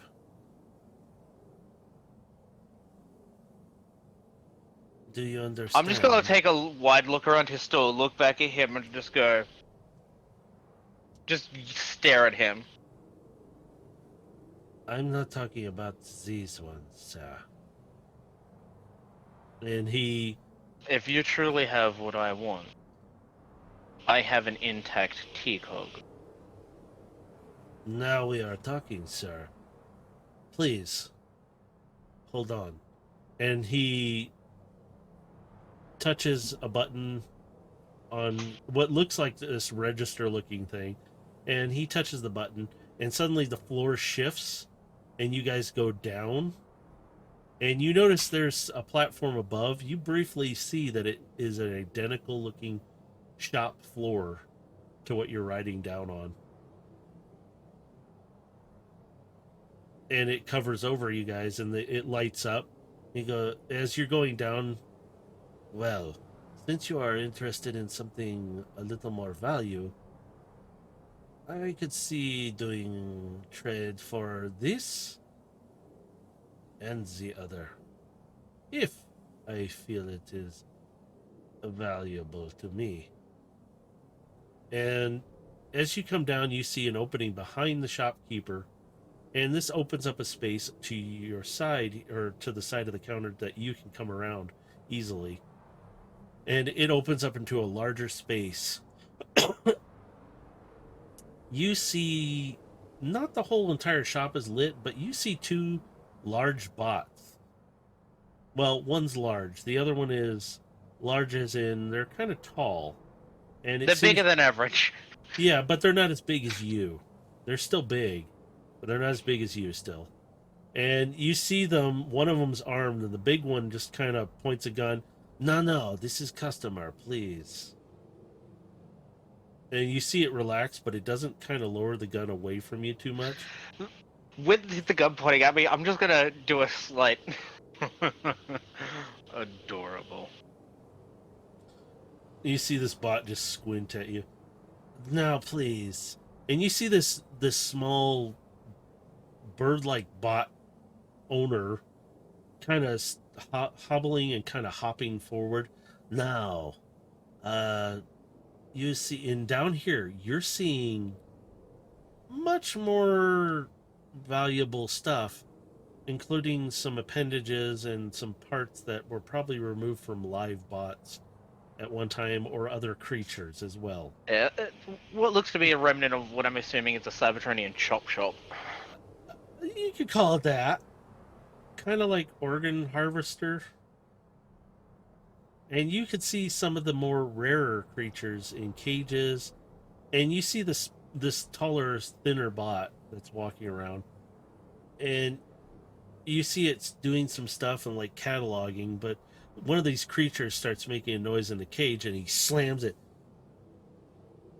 And it goes flying a bit, and the creature kind of huddles back in the corner. It kind of looks like a small six-legged hamster in a way, but it's... You could tell it's half organic, half machine. But it moves, and it's very timid. But it makes a little noise, like a high-pitched squeal that annoyed this bot. And over from that, you see a covered cage, and you hear this, and something swipes out at the bot, and he just backhands the hell out of this thing, and it goes flying up against the wall. You see the owner, hey, I told you not to break the merchandise. We have customer here. What are you thinking? This tall, spindly bot just kind of waves his hand like, whatever. I apologize. My associates here don't seem to understand the value of things. Believe me, I understand how hard it is to acquire the correct helping hands. Yes, I do. I apologize, but is there anything that catches your eye? That you said your signal thingy? He gestures with his finger, like interested in it. That's a I'm going to bring up the display that has absolutely nothing to do with the signal and just see if I can see what the signal is. As you do, you hear that same cage that's covered. And you can see the owner this time puts out like some kind of cane-like thing to stop the taller bot. I will deal with it. And he picks up the cage. And this thing is not a big cage. And he starts smacking the crap out of it. The signal's coming from that cage, by the way. And he's I would beating like it. to have You a will look at knock it the off. product in your hands. Oh, you do not want this thing. It is annoying and a pain in my butt. Well, I'll be the judge of that. Isn't the saying always right in these black markets? Money well, talks. very well. And he kind of pulls the cage back away, and he's... How much are we talking here, though? If that's what I'm after. Potentially enough for you to add a new floor to your shop. I need you to make a perception check. Alright. Perception. Nat 20. And a nat 1. Thank God it's the other one. You're nat 20. You realize the other bot, that big bot with the gun, has moved up behind you and is started to raise his gun. You already immediately know that because you can see him just out of the corner moving up, and he's pointing. The moment he starts moving towards me, my fangs will still attach and just going to angle themselves directly at him. And I'm going to go, make a move, and they fire. Oh, this is going to cost you a lot. And he drops the cage to the ground, and it hits hard. And you hear that come from it. The other spindly bot has turned, and you see its arms have flipped around to be blades. We have a misunderstanding. You will just give us what we want. That means I would like you. What are you I laughing believe about? I failed to introduce myself. You are currently in the presence of the one, the only, Void Striker. No, you're not him. He is dead. Look at this fool. And the other bots are kind of like the big bot who's Do got I this need to gun. call Shockwave himself? Shockwave, please. This bot is obviously full of himself. I'm immediately gonna call Shockwave on my arm terminal. Oh God. You call, it kind of pings, and he comes on. What do you want? I see your location. That's the point. There's some very valuable materials in the shop I'm standing in. Do you want them? He does a scan from you, literally going through your comms to do this. Interesting. I will send someone to deal with this. What is it you want? I'm only after one thing in this shop. The rest is yours.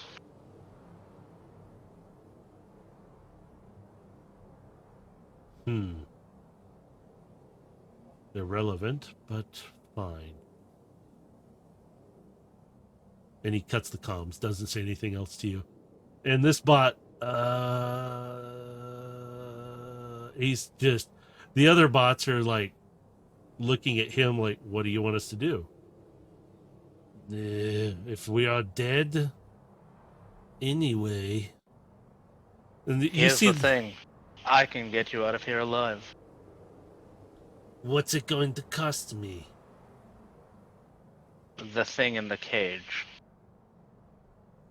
You want the thing in the cage? Here, take the cage. And he kind of kicks it towards you, but it's not. It's only just a little bit distance from him. He just kicks it forward. You hear that? I'm going to use one of my wire fangs to carefully pick up the cage and bring it to me. as you pick it up, you feel the cage shake violently and hear that noise. Just getting really angry feeling from it. I'm gonna remove the cloth from the cage. You do, and you see this cat-like creature. It got round eyes, kind of fluffy-ish, but it's very bulky looking. Not something normally you would normally see from this thing. And it slowly turns and looks at you, and its optics do not change. These eyes are just staring at you. This creature is looking at you, and it's not in surprise, not anything. It's just staring at you. But you know it's pissed because its claws are dug down, but it can't penetrate the metal that it's in. This is a biological organism, yeah? Sorta. Out of mild curiosity, I'm going to speak in Minicon and go, do you understand? It just stares at you for a moment and then slowly nods its head up and down. You'll be out of here soon. And with that, I'm going to turn to the shopkeeper and go, this is exactly what I'm looking for.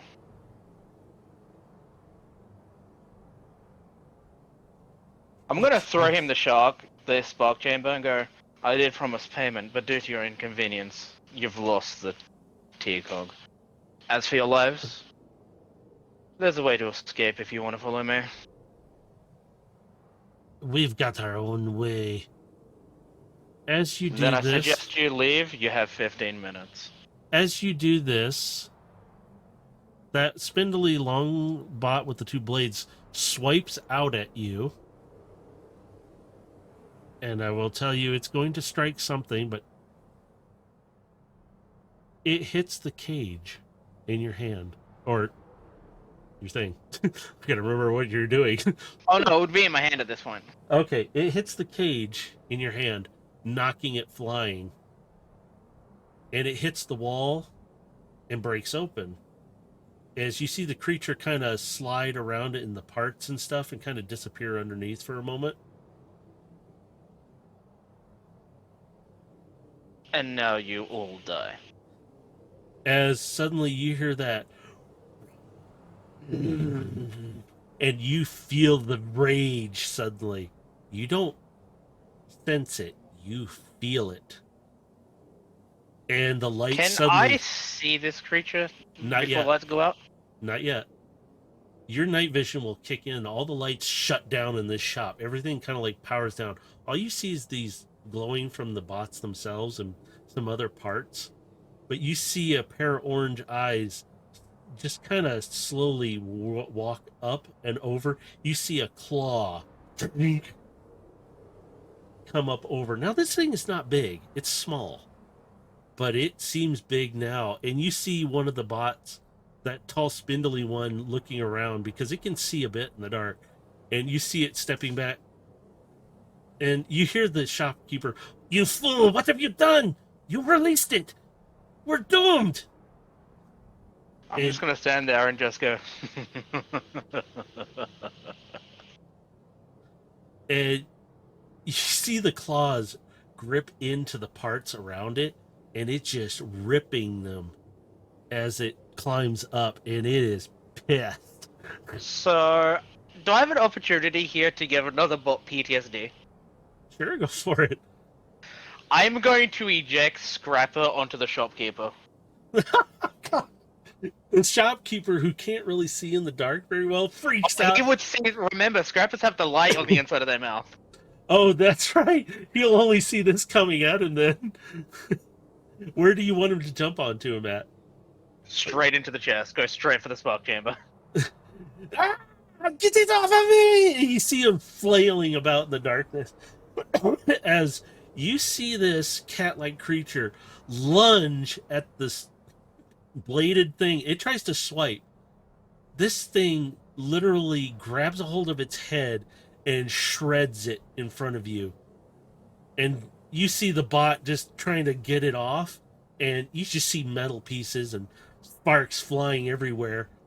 The other bot has turned and aimed the gun at it and tries to take a shot and misses.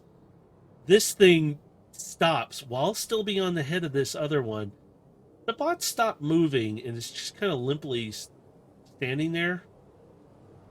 As this thing slowly turns its head, and you see those orange round eyes just slowly turn and look at it, and you see this bot like, oh, what have I done? Look. And you see it trying to take a few steps back, like it's going to try and get to the platform. As this thing lunges off of him, transforms in midair, and comes down with a mace-like spiked weapon and smashes it down on its head so hard it splits him in two almost. Nice. And it retracts back and it folds back down into its arm, and you see it do its fingers, and it stands there for a moment and stretches, and you see this little bot look up at you. It took you long enough to get here. I got here as soon as I could, old friend. I see you're in your old form. I take it things did not go well. The remote platform kind of melted due to dark energon. Were you playing with it again? No, I was inside of Unicron. Fascinating, but it still took you a long time. I could not. I'm just gonna let out a whistle to have Scrapper come back. And I see you still have your little friend. You can't say you don't like him too. Like is a understatement. But yes, I do. What did you say? Like him. I do enjoy that he is here. And I'm you just see gonna this- kneel down and drop my arm so he can climb onto my arm. Well, she is going to turn and Okay. she's going to sit there and go, Now, she turns and looks around at the shop before she notices your hand. Very well. We may go. I do not wish to be here anymore. I could not transform in that stupid cage. Do you know how long I have been in there? If I knew you were in there sooner, you know I would have gotten here a lot quicker. I know. You have had things. And she keeps looking about like she's examining everything. Now we And should probably leave before Shockwave's friend shows up. Oh, him. Yes. Please, let us, get out of here, as you have said. Time to leave the ghetto. And she kind of sits there for a moment. Now, you notice this is your Minicon, who is standing in front of you on your hand, and she's not as tall as Aegis or Carbide. She's about like 8 foot tall instead. But she's different looking to the last time you've actually seen her. She wasn't a cat, but she underneath she is still your Minicon.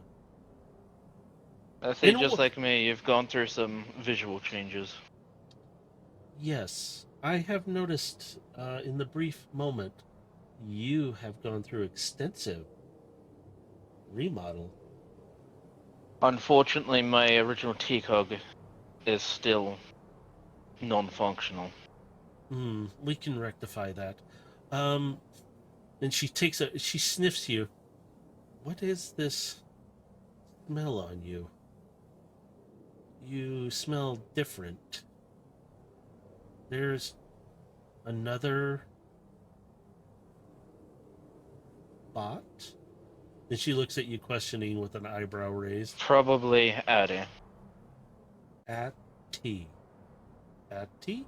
A fledgling scientist from here on Velocitron. Fascinating. She almost perfected a personal ground bridge technology.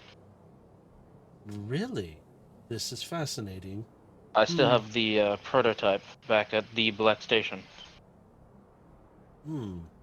I must speak with this at T.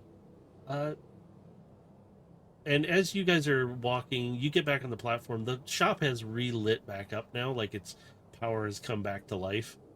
And You should probably transform. Minicons are incredibly rare these days.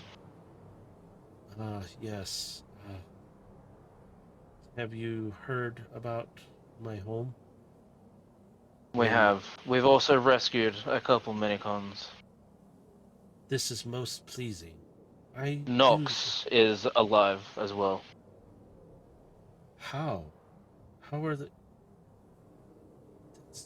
This is good. I do enjoy hearing this. Thank you. You can feel her happiness, but she's trying not to show it at all.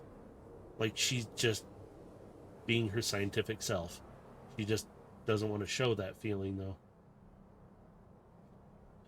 Well, if I'm going to reach my hand up so she can sit on my shoulder. she climbs up, as she does, she transforms. I am not used to this form fully because I've been, well, in a cage for quite some time. The platform rises up and she goes, "This is disappointing. Look at all these parts that are useless. That one won't last 3 microcycles. Sorry. What were we That talking entire about? shelf is already fried. Yes, I agree totally on this. So Some we people don't know how to maintain parts. It's disgraceful. You said we were on Velocitron? I haven't Yes. known where exactly I have been. This is interesting. The last thing I remember is a cargo container I was in when I was, I guess, activated? Is the correct thing? If I hypothesize this correctly, I somehow must have ended up here in this cage for so long. I have a couple more things to do here on Velocitron before we can leave. Well then, since we're back together, my old friend, what can I do to help you now as well? For the time being, get used to your new form. You see her sniffing the air once in a while. Yes, I seem to be a little different. And you can feel her paws. Not the claws, just the paws kind of like kneading on you a little bit, like she's feeling out. This is interesting sensation. I've been in it for a while, but to be outside and feel the air. And she just kind of puts her head up and sniffs the air. Ooh, I smelled something nasty that time. We are in the ghetto of Velocitron. I would not suggest smelling the air. Understood. And she's looking about. She goes, "This is fascinating. How long has it been? Wow, this is interesting." And she keeps looking about. Where would you like to go on Velocitron now? I'm gonna go back through the path I took to get to the ghetto, but after that, head towards the tower Speedstar told me about. You start to head toward that tower, and you get through the path. You come into the better area where you came from a bit, and she sticks her head up. Ooh, I smell fascinating. What is this smell? And she keeps sniffing the air. Smells good, acceptable, edible. She's smelling food. Probably the stool vendors up ahead. Ooh, I am famished. They didn't feed me a lot. We'll grab some food on the way through.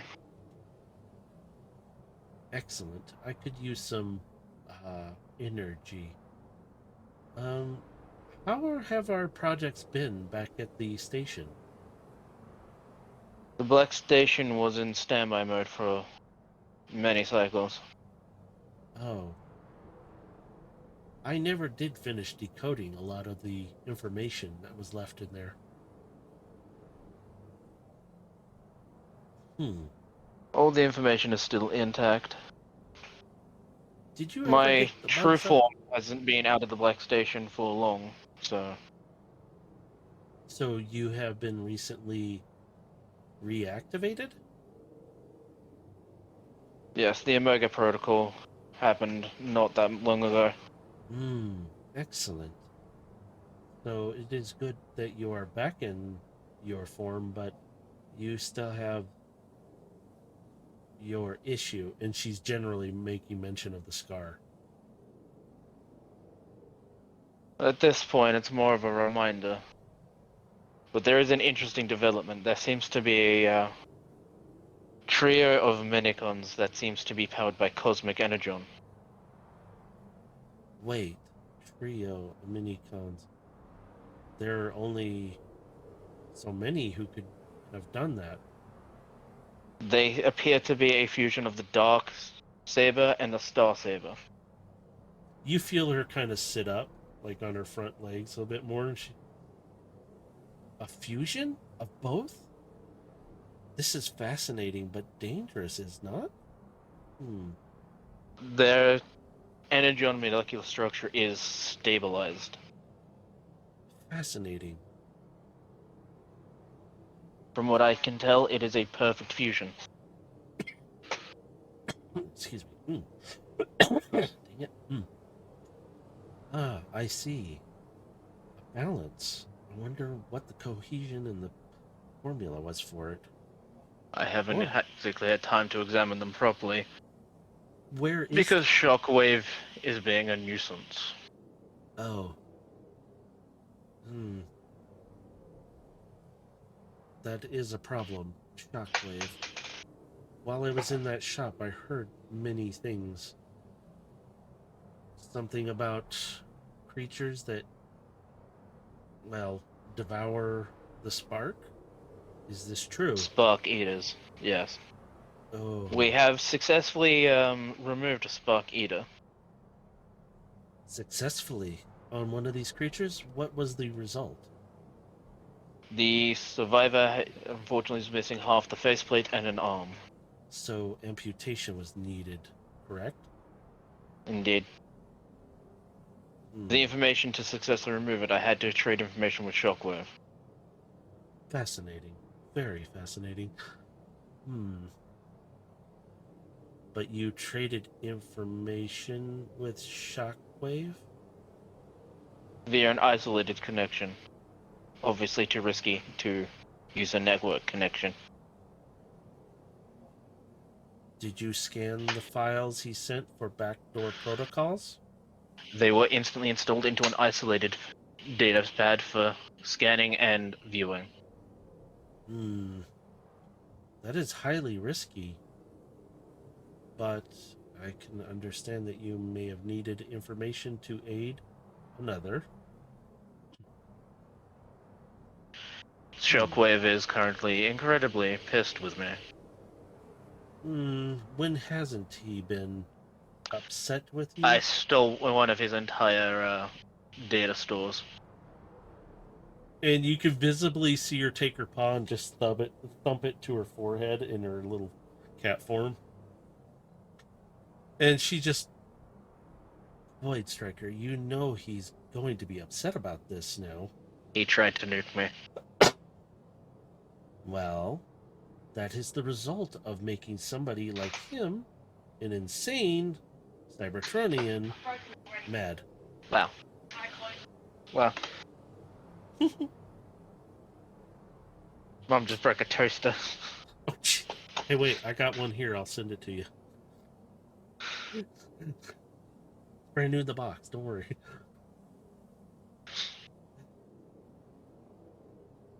So you guys are walking along, and she's just asking you all these questions, mostly kind of getting a feel for what's happening now.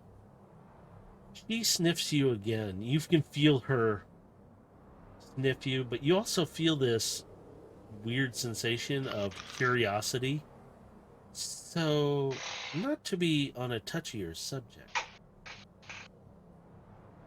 do you have relationship with Ati?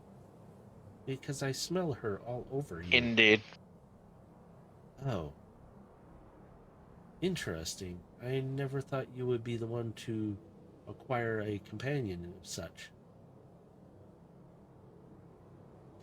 And she's kind of just generally questioning you. At this point, she's more curious than anything. Remember, nothing is a guarantee or inevitable. Very true, very true. Maybe I should take some time, but I have lost a lot of time being in the cage. Hmm. The biggest recent development is we have come in contact with a Titan. You feel a sudden excitement in her, but she doesn't show it. Titan? Hmm. Fascinating. I thought they were, well, We'll be rendezvousing with the Titan when we're done here in Velocitron. really? This will be excellent. I thought they were all, well, As well extinct. as more minicons. More minicons? More of us have survived? Yes. This is excellent. You can feel the From excitement what in her. I understand, they are Guardian claws. Interesting. I didn't realize how many have survived. Do you know? She's kind of breaking her. I will give her a file depicting all the current active minicons and how many are still in, stasis when to awaken. She pulls this up in her own HUD, and she doesn't say a thing to you as you're walking along, and she's just reading through it. And I need you to make a quick perception check. I want to see if you notice this. Although you did that with 20. There's 20. Oh, definitely. Either number would still work. You feel like it's raining, but on your shoulder. I've offered Nox and your kind the ability to use Black Station as a new home until your home can be reclaimed.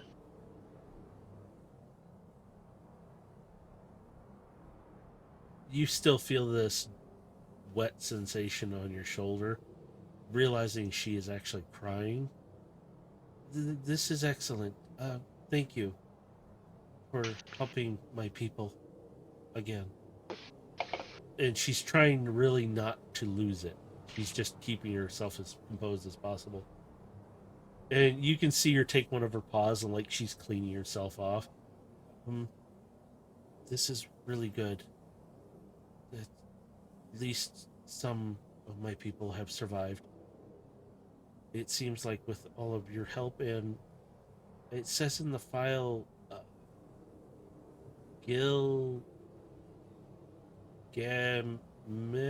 Gilgamesh. Gilgamesh. Ah, I see. He is interesting name. And then Overload. You should remember him from the war. Big Bot, similar size to you, correct? Indeed, except lately he's gotten a little more primal thanks to Jungle Planet. You swear her eyebrow went up when you said that. Primal? Interesting. So, and she does her paw out organic like, and you can see her flexing her paw a bit. Indeed. On Jungle Planet, I managed to reobtain my dragon form. And I see he goes by Aegis now. Interesting. And Carbine. Who is Carbine? It doesn't say. Wait. She is. And she kind of is puzzled by this. How This is fascinating. Did these two get transformed like me? Mutated. It appears to be the case. I thought I might have been the only one to survive. Huh. Interesting. I remember it was painful. It hurt a lot. I do remember Shockwave being there, saying that I was a failed experiment. And there was somebody else, but I don't know who it was. They sounded really familiar. I don't know. It's been a long time, and I have been, well, as you would say, caged up, correct? I would use the term a little indisposed, but hey. Interesting. And all these other bots listed here. She's looking through the file. Era. And she's reading off all the names, but very poorly, because she's learning them. So she's like, who are these people? To her. These are all bots that are at the station? Yes, it's being used as a hub for our efforts against Shockwave. I understand. This is fascinating information. You guys are now just getting to the base of the tower, and Wavelength. I would have gotten some energon-based food for her on the way. Oh yes, I forgot about the food. She stops to look at this food that you did get her. I will tell you this. She looks at it and she goes, "This is interesting food." And she puts her paw into it, but she does a claw out, and she literally pierces something, picks it up, puts it to her mouth, and it's not normal what an animal like creature she would like her would do. And she puts it to her mouth and chews it, and you can see her orange eyes light up a little bit, and it pulses with a little. Oh, this is so delicious! And she literally just dives her head into this dish and starts eating like a wild animal. A little messy, but she eats it. Oh, this is so delicious. Oh, and she's breaking her little a non-emotional state, trying to be very calm. And she's sitting there eating away, and she cleans the plate, literally, in a sense, a bowl. And this was most delicious. And she flings it like it's nothing with one of her paws. And it's like, that's not normal of a cat to do. Like, should be acting more cat-like in most cases. But she's like, oh, that was so good. I feel so much more energized. And she pops all her claws out on her front paws. And she goes, so much more better. And they go back. Thank you for that. I do feel much better. But this structure we are coming to, what is this we are doing? There are some potential assets located in this tower. Assets. I see. You approach the doors, and you notice there's a bouncer like bot standing there. And he's kind of looks up from his tablet and he looks at you. You have an invite?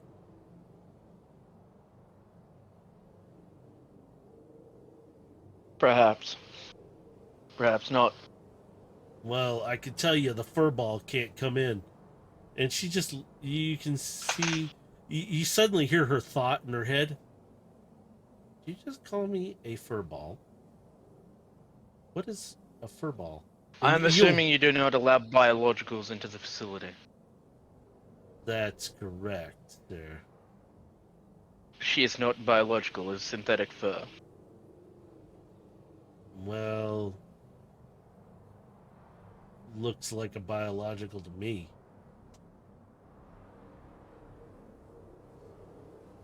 And you can just sense this, huh? Like, she's really confused about what he's saying to her. Just, I am not biological. Well, I am, but I am not. And she's looking at her paw at this point. She's just kind of laying on you, but she's got her paw and she's wiggling her little toes. I'm It's- looking at the mountain. Are you aware of what a data drone is? Oh, you made it look like one of those things? Yeah. Indeed. Okay. All right. But most spots here need an invite to get into this place. You got a name that I can look up on here? Void Striker. And he goes to look down and he stops and he looks up.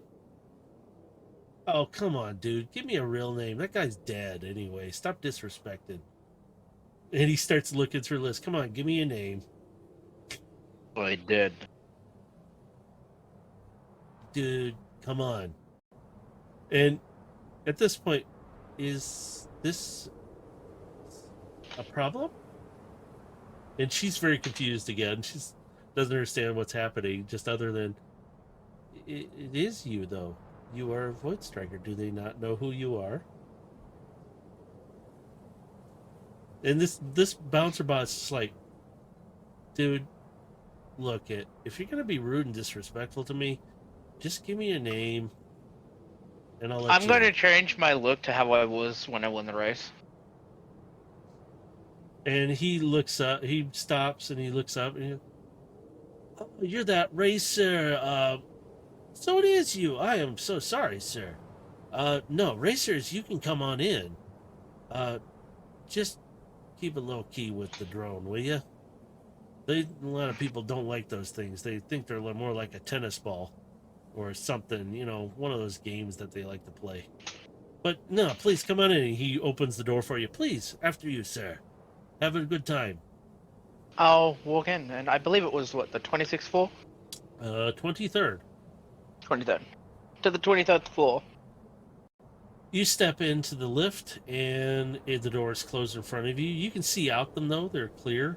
You start to rise up, and Wavelength is just sitting on your shoulder, and she's like, tennis ball? Am I something else now? I thought I was this creature. And she's Tennis looking ball refers to an item used in a form of human sport. human. What is a human again? Oh, the hairless ape things. Never mind. I understand. Wait. A sport. I suggest you rest into one of the alcoves in my armor. Ah, yes. And you could feel her squirm around, and she literally, you don't even have to open it up. She literally just squeezes it in and pops in. She's like, oh, this is kind of cozy in here. And suddenly you feel your chest vibrate a little bit. And it's just continuing. And you hear that sound, that vibration. It's her purring. I got that, don't worry. So as you go up, she's sitting there. So, let me tap into informational nodes while you are traveling up this, lift. Transport. Oh, this is fascinating. And you can hear this all in your head because she's just thinking out loud in her mind. So, this is those hairless apes. Wow, they have advanced a little bit. They are still so primitive. Nyx always did say something about weird creatures like this a long time ago. But I have not seen her since, we left. And out loud, you hear in your chest, White Striker, is she doing well, Nyx? She's doing quite well. Oh, excellent. And this is good. She's primarily out there looking for other miniguns. Yes, I could see this. Do we know if any other elders such as her made it? And you hear this No. echoey tone from in your chest still as she speaks. Oh. Okay. And she kind of But goes if they are slow. alive, we'll find them. I hope so. And she kind of goes silent. And she's you know she's doing something, but she's just quiet after that. You get up to the 23rd floor, the door's open. There's a large party going on. And I'm- you In the elevator, I would have dropped my disguise, by the way. that's fine. Yeah. You can do that. That would be great. Let me see. Is this the right one I need? Nope, wrong one. Ah, where'd it go? You're looking for the stuff. Oh no, I want the other one. Let's see if this. There it is. Oh, there it is. Took a bit of kicking. I had to turn. So we're going all disco, huh? At this moment, yes. Let's go. So as you're sitting there getting off the lift, you see a bunch of very different types of bots. Many are flyers. You can tell by the structure of their body, the wings. One of them, she comes up. Why, hello, big boy. I haven't seen you here before. And she really starts laying it on thick. And you hear from your chest, I thought you were with Addie. And the bot's like, what was that?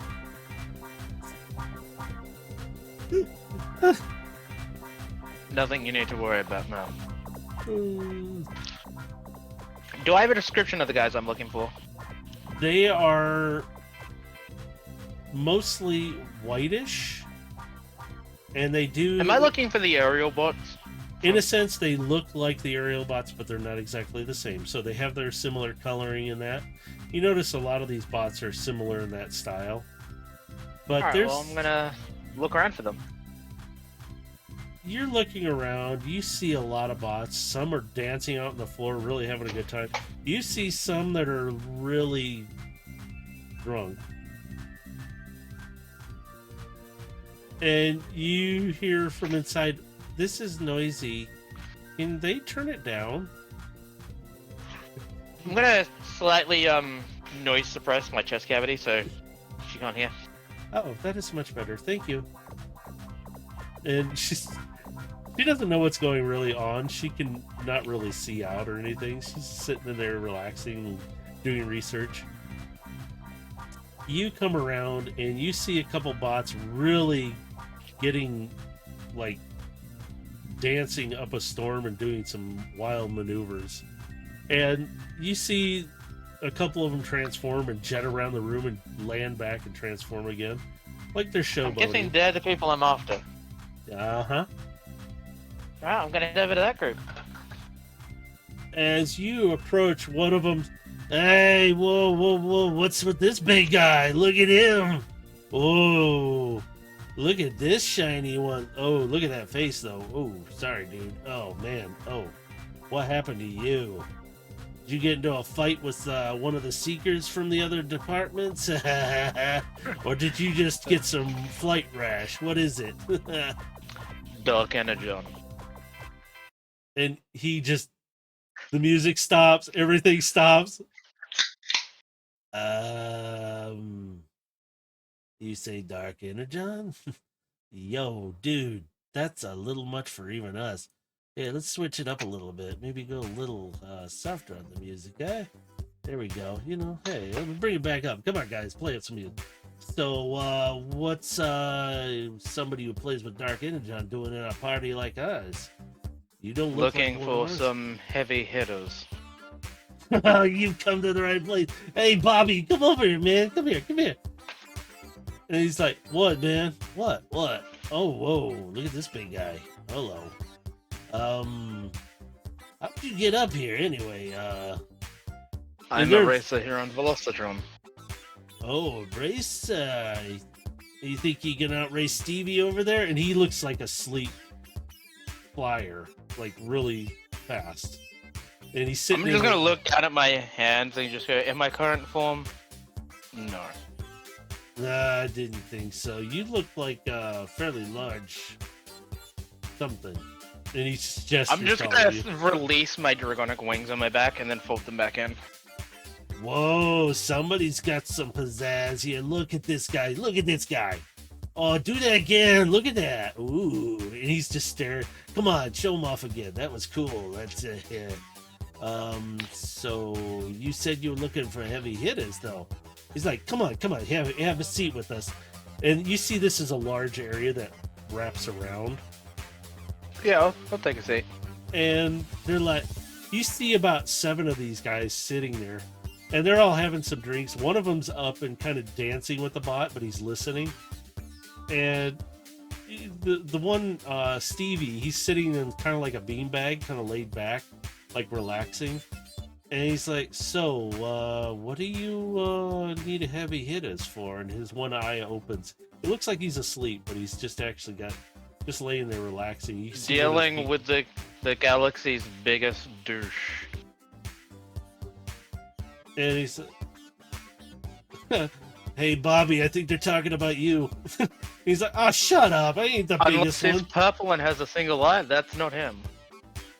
They all stop and just stare at you. The music doesn't even stop. These guys all hear it, and some of the other bots around hear it, and it's like, you couldn't be talking about him, right? Because if you're talking about, well, the biggest one, you're not talking about him, are you? Oh, That yeah. one. You have my attention.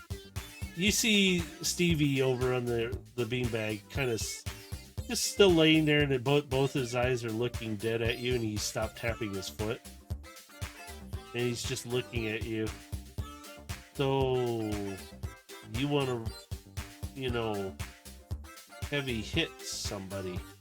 You do realize this is, well, not I've great, already right? recruited some veteran aerial bots and seekers. Well, obviously you haven't recruited us yet. Why do you think I'm here? Save the best for last. I see. See, Stevie? I told you he's. This one's a good one. Bobby, you ain't the biggest one anymore. And you hear Bobby come out. Shut up! Leave me alone, man. And for you to understand the situation, I believe I should introduce myself. I am Void Striker. You see one of the bots who's been really quiet, just sitting there. He's been, normal sitting, not lean back, not partying. He's got a drink, but he's just sitting there. He looks a little rougher, and he turns. You Void Striker is what I heard. Indeed. He gets up and he walks over to you. He's kind of a little shorter still than you, but he looks at you. Aren't you supposed to be dead? My death was exaggerated greatly. Very greatly. You don't remember me, do you? Unfortunately, considering how long I've been alive, I cannot remember everyone. So I apologize. I know the same. Same feeling. I still remember you. And he holds up his left arm, and he kind of shows this scarred up arm right at the bicep. He goes, if it weren't for you, I would have lost this arm and been having to get a replacement. Kind of glad I still have this thing. I have this to remember who put me back together.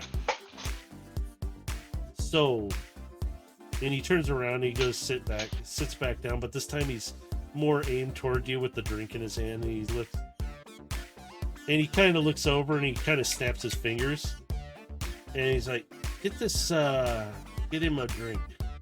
And you see one of the bots kind of hurry off real quick, and they bring back a nice drink for you as he starts to ask you questions.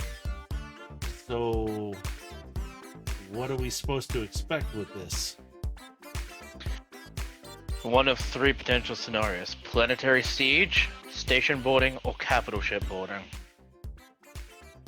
Ah, I see.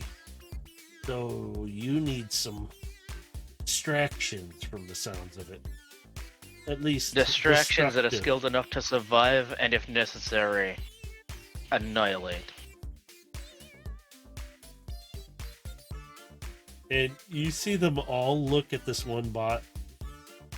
Well, Rye, that sounds like you. Bobby ain't got it. He's the biggest one, remember? And you hear Bobby again. Knock it off, man. I know I can be a dick, but come on. Come on. Look at me. And Rye just sits there. He doesn't say anything, though. He just kind of looks at you for a moment. And Bobby chimes in again. You see, Rye's the oldest one of us all. He's been around for quite some time. Rye just kind of waves him off. I've been here long enough. Look it. If you're going after Shockwave and he leans forward with the drink in his hand, kind of holding it with both of his hands, and he's kind of looking at you while leaned over. We may lose some. But if my information is correct, and I hear you saying that you're going to try and take him down, he cost a lot on both sides. I'm well aware. I lost a lot of comrades, friends. I'm willing to step in. Then I should probably clarify something with a mistake I made. It's not just one of him. There are now multiple. You hear the Bobby. What do you mean, multiple of him? You mean there's more than one of Shockwave? That's not good. He's already strong enough as is by himself. He is dangerous to deal with. Now there's 3 of them? Maybe more. Unknown, he's figured out dimensional travel. Oh, great. Now we got a guy who's dimensional whatever. He's all over the place. But this guy's making a comeback? This ain't good. I'm just gonna lean forwards, but we do have something he may not be expecting. You see Rye sit back a bit. Something he's not expecting. What is it you are specifically saying here? Something I cannot mention where anyone can hear, you understand? And he looks around. Understood. That I can give you. Yes. And he waves, just does a snap of his finger, and suddenly everything goes quiet. Everybody stops, and you hear a few whispers for a moment. Everybody clear out now. And everybody's just stops. You see Stevie sitting up in the beanbag now, but he kind of gets repositioned. He's more of in a sitting position, and he looks a little more serious. And the other bots around you have set their drinks down, and they're kind of really just listening now and looking. Look it. We can talk in a moment. Let them clear out. He gets up. He walks over to the door. As everybody gets on the last lift, we'll party later. Not right now. And he flips a switch. Suddenly all the blinds and everything close down. Everything kind of gets a little dark, but the lights come up a bit more. And the doors lock. And actually, you see him walk over. As he does, another panel comes down between you where you're all sitting and everything. And he kind of does his finger up to his mouth like, shh, don't say anything. And suddenly you see something come out of the middle of the room in the floor and scans the entire environment. And then it pops up off and it goes around and scans everywhere and pops back into place. And he goes back down on the floor. We can speak freely now. We have 4 assets that could potentially change the outcome of this. One is the Black Station. He's already aware of it, that it is active. So that is not the hidden one that I'm talking about. The other 3 are very much wild cards. 1, we have a Titan. You see them all just look dead at you. And you hear Bobby, I thought they were. How do you have a Titan? They're all extinct. You're probably far too young to know of the Titan Exodus. Well, yeah, but my understanding. And Rice kind of stops him. It was before your time. Chill, Bobby. Okay? I'll explain We later. found a surviving Titan and helped them reclaim a headmaster.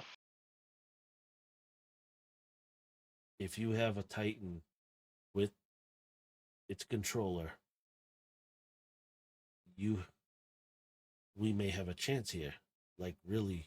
Now chance. for the second assets, which is why I didn't want anything to come. I didn't want to speak when anybody could overhear.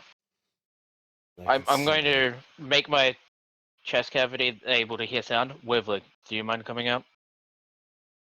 And she's like, oh, yes, I can come out. And she climbs out. And Rye's like, what's with the fur ball? And she goes, why do you keep calling me a fur ball?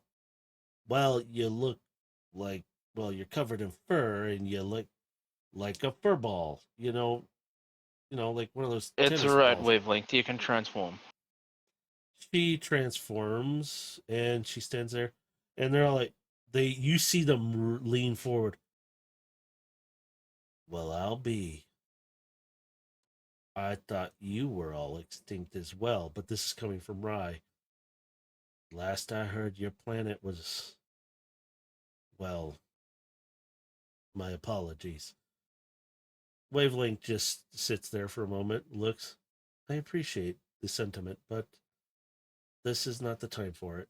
We are here to discuss certain matters, such as sound wave or shockwave. Wow, man, I got the waves mixed up that time. Woo!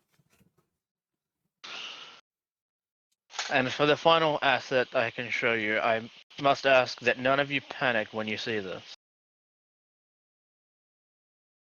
All right, boys. I'm going to deploy Scrapper. Into my hand specifically. You see Bobby. Whoa, what in the world? What is that thing? And Ryan's like, easy. He's got it. All right. Let's just hear him out, boys.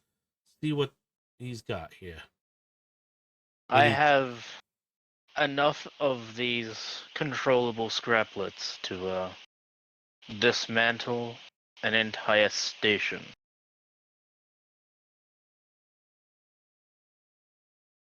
You have enough to destroy, or at least disable. When I say disable, I mean nothing left. All right. And Wavelength, in other words, total decimation. And Rye's like, we got it. Thanks, Furball. My name is I'm gonna Wavelength. put Scraplet back in my chest cavity. Yeah, as you do that, Wavelength's correcting Ryan. Sorry, Wavelength, right? That is correct. Man, this bot doesn't know how to take a joke at times, does she? And she just kind of looks puzzled at him. And Bobby's like, for a little bot, you're interesting. And Wavelength just kind of looks over at him. Yes, I can be very interesting. And Ryan goes, enough of that. So you've got a lot of things under your belt here, Void Striker. Those are just assets that... 3 of those assets are personally under my command. The Titan is an ally. The little group, you could say, has 3 commanders, and each of them have their own specific assets. Take for one, somebody that has the ability to command all the guilds on Cybertron.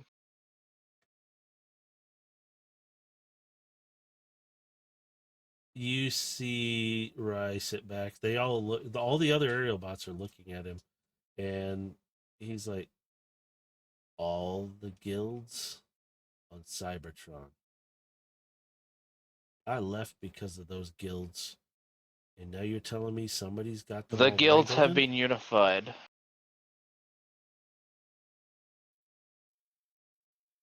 So one big guild. Cybertron is currently in the rebuilding process, finally, after so many years. Yeah, but from what we've heard, the planet's still dying. I'm working on a solution to kickstart the Cybertron's energon production. But that is not Then something I can do while Shockwave is active. I see. So home could be brought back online. We could bring Cybertron back, yes.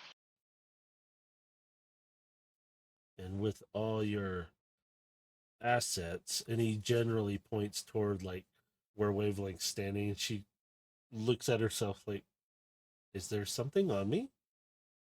Like she's very confused at this moment. And so you are telling me all this.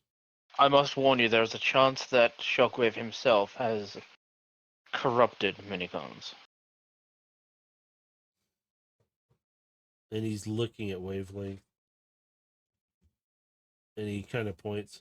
So your people have been maybe turned, and he kind of looks down. You feel the sadness run over you, and it's just her feeling.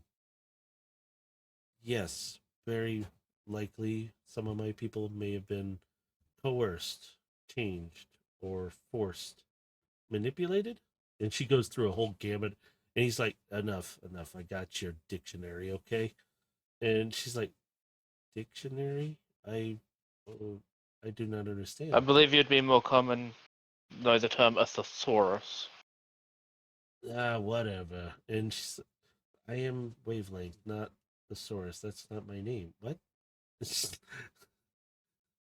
So Ryan's like, whatever. Look it.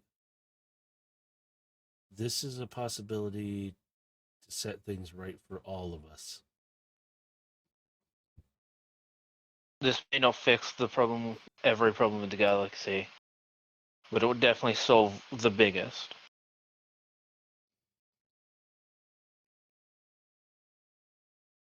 Even Unicron wants Shockwave dealt with. Now make a persuasion check. Okay, dokily. Wishes and be that one. No. He looks at you. He goes, Unicron, you say, huh? For that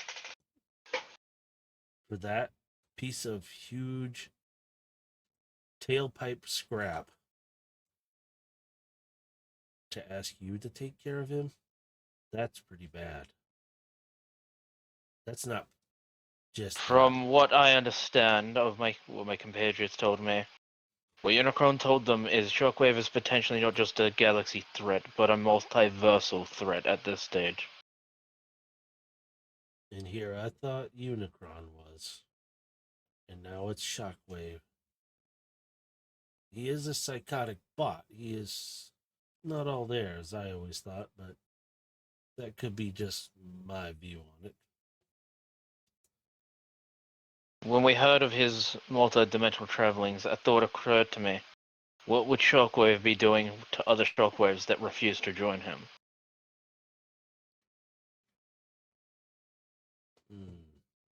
And Wavelength chimes in, well, we already know that he would manipulate and control them in some way. He would probably So there's take them. possibly a chance that some Shockwaves we come across are being forced to do what they're doing. But it's still Shockwave. Even if he's from another place. Yes, unfortunately, it'd be impossible to tell. Hmm. Very well. Very well. Oh, my voice. Look it. You make a convincing argument here in a sense of statement. I'd be willing to step up. I mean, I was there long ago. I didn't look exactly like this.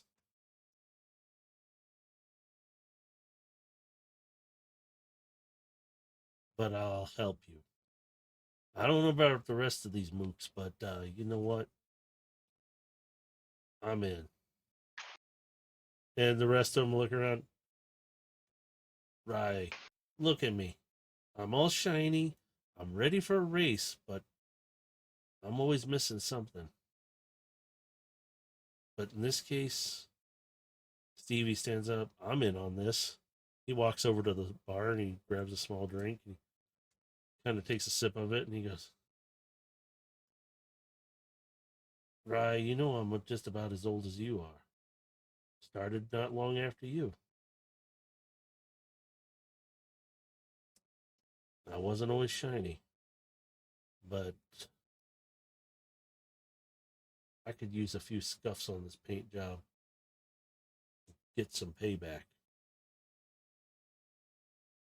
I'm in. And he turns around, walks back, still has a drink in his hand, but he has a second drink for you.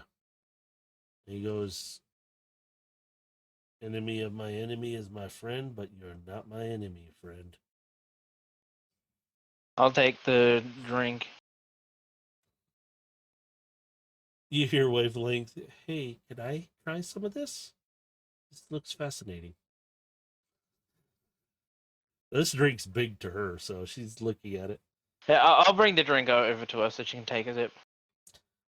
She takes a bit of a sip and she, ooh, this is interesting. And she kind of falls on her butt and she goes, okay, ooh, that's a little more than I expected. And you hear Bobby, whoa, little one's got a little lightweightness going on in her. It's like, she's like, I approximately weigh, what was I saying? And they all kind of start laughing. It's like, Bobby stands up a little bit. He's like, look it, guys, the rest of you, if you don't want to fight, that's fine. But I'm in for the all, not just the one. I'm gonna skull the drink they gave me and just spew out a bit of fire from my mouth afterwards. You see Rye just kind of start to laugh a little bit seeing this as you do it. And he's like, yeah, I think we'll be good. You know what? Here's our contacts. And he sends them immediately over to you. Wherever, whenever. We'll be there as well. I'm about to head to the rendezvous point. You're welcome to join me on the way there. We'll catch up in a moment. We got to wrap things up here. And he Ah, puts. using the elevator is annoying. Do you have a balcony I can take off from? Oh, absolutely. And he stops you for a moment, puts his hands up. He puts a hand up to stop you. And he goes, so, you weren't kidding, shiny one. And you see Speedstar pop up in a hologram. Well, I told you I had friends' places. I just didn't say where I had them. She's gritting. And he goes, we were in before you even got here, really. We just wanted to see what you would say. I just look at him. I don't see a point in lying to veterans. Respect. I see it. We'll meet you there. Call us. We got our ways to get there fast. And he opens up the shutter and you see this large balcony. He goes, I'm going to put wavelengths into my chest cavity. while she's a little drunk, she's kind of, yeah. He's like, yeah, best view out here right now. And you see the sun just starting to rise, but you see the stars. I'm in the going to sky. look at the group and go, well, I suppose I've got one more show left for you. They all step up. Show, huh? Let's see what you got. I'm just going to straight up sprint, jump over the balcony rail, and then transform midair into my dragon and fly off. You can tell they're all running forward. Whoa! It in your chest, you can kind of hear. Oh, I feel weird. This is an interesting sensation. Analyzing, and she's just I'm gonna sitting. make my way over to the space bridge hub. As you get close, are you going to land at the hub or just a little bit back from it? Oh, I'm gonna land at the hub. And as I'm coming into the hub, I'm sending out the signal for everybody to rendezvous at the space bridge hub. As you do, right before you hit that, you come down and you hear a little voice. Uh, sir, is the offer to be safe The offer still? still stands, little one. And you can see it jump back a little bit. It's kind of still hiding behind some crates as the sunlight starts to come up. Um, and you see it nervously looking around like it's trying to stay to the shadows. Um, okay, I I'd like the safety, please. I'm And going to, because I'm still in my dragon form, I'm going to kneel down so he can climb up on my back. Get on, little one. the bot really nervously kind of I'm not one for I don't Where we're understand. going, there is no ground. Oh, you see it gently kind of okay, and it climbs up onto you very carefully. It's clumsily a little bit, but it gets on and it holds on. Okay, I'm ready. And you feel it shaking on your back. We just need to wait for the others to arrive before we leave. As you do, you see a huge group of flyers, and you even see some ground bots rolling up to you. And they're like, all right. And you see Raya land in front of you, transform from this pretty good sized jet mode, but he's more armaments on him than it appeared. And he goes, we kind of armed up a little bit. When you need us, we'll pop through on your side. We'll wait here for your signal. Ground bots pair up with an flyer. There's no ground on the other side. And you see a lot of the seekers step forward. We'll give them cover. We can't really carry too much, but we will certainly cover them. And you see the aero bots, and they all see each other. It's like, and they realize they recognize each other. Hey, and you see them getting along really easily. It's like it's a whole different change of attitude. Then I'm going to And activate the space bridge and head on through. you send signal, and you start to hear Varish kind of intermittent. Void Striker, the station malfunctions, problem, threat, and the bridge is open now, and Yeah. that's all you hear from Varish. I will go through the space bridge. As you step through, this is where we'll end our session. And I will stop the recording here now.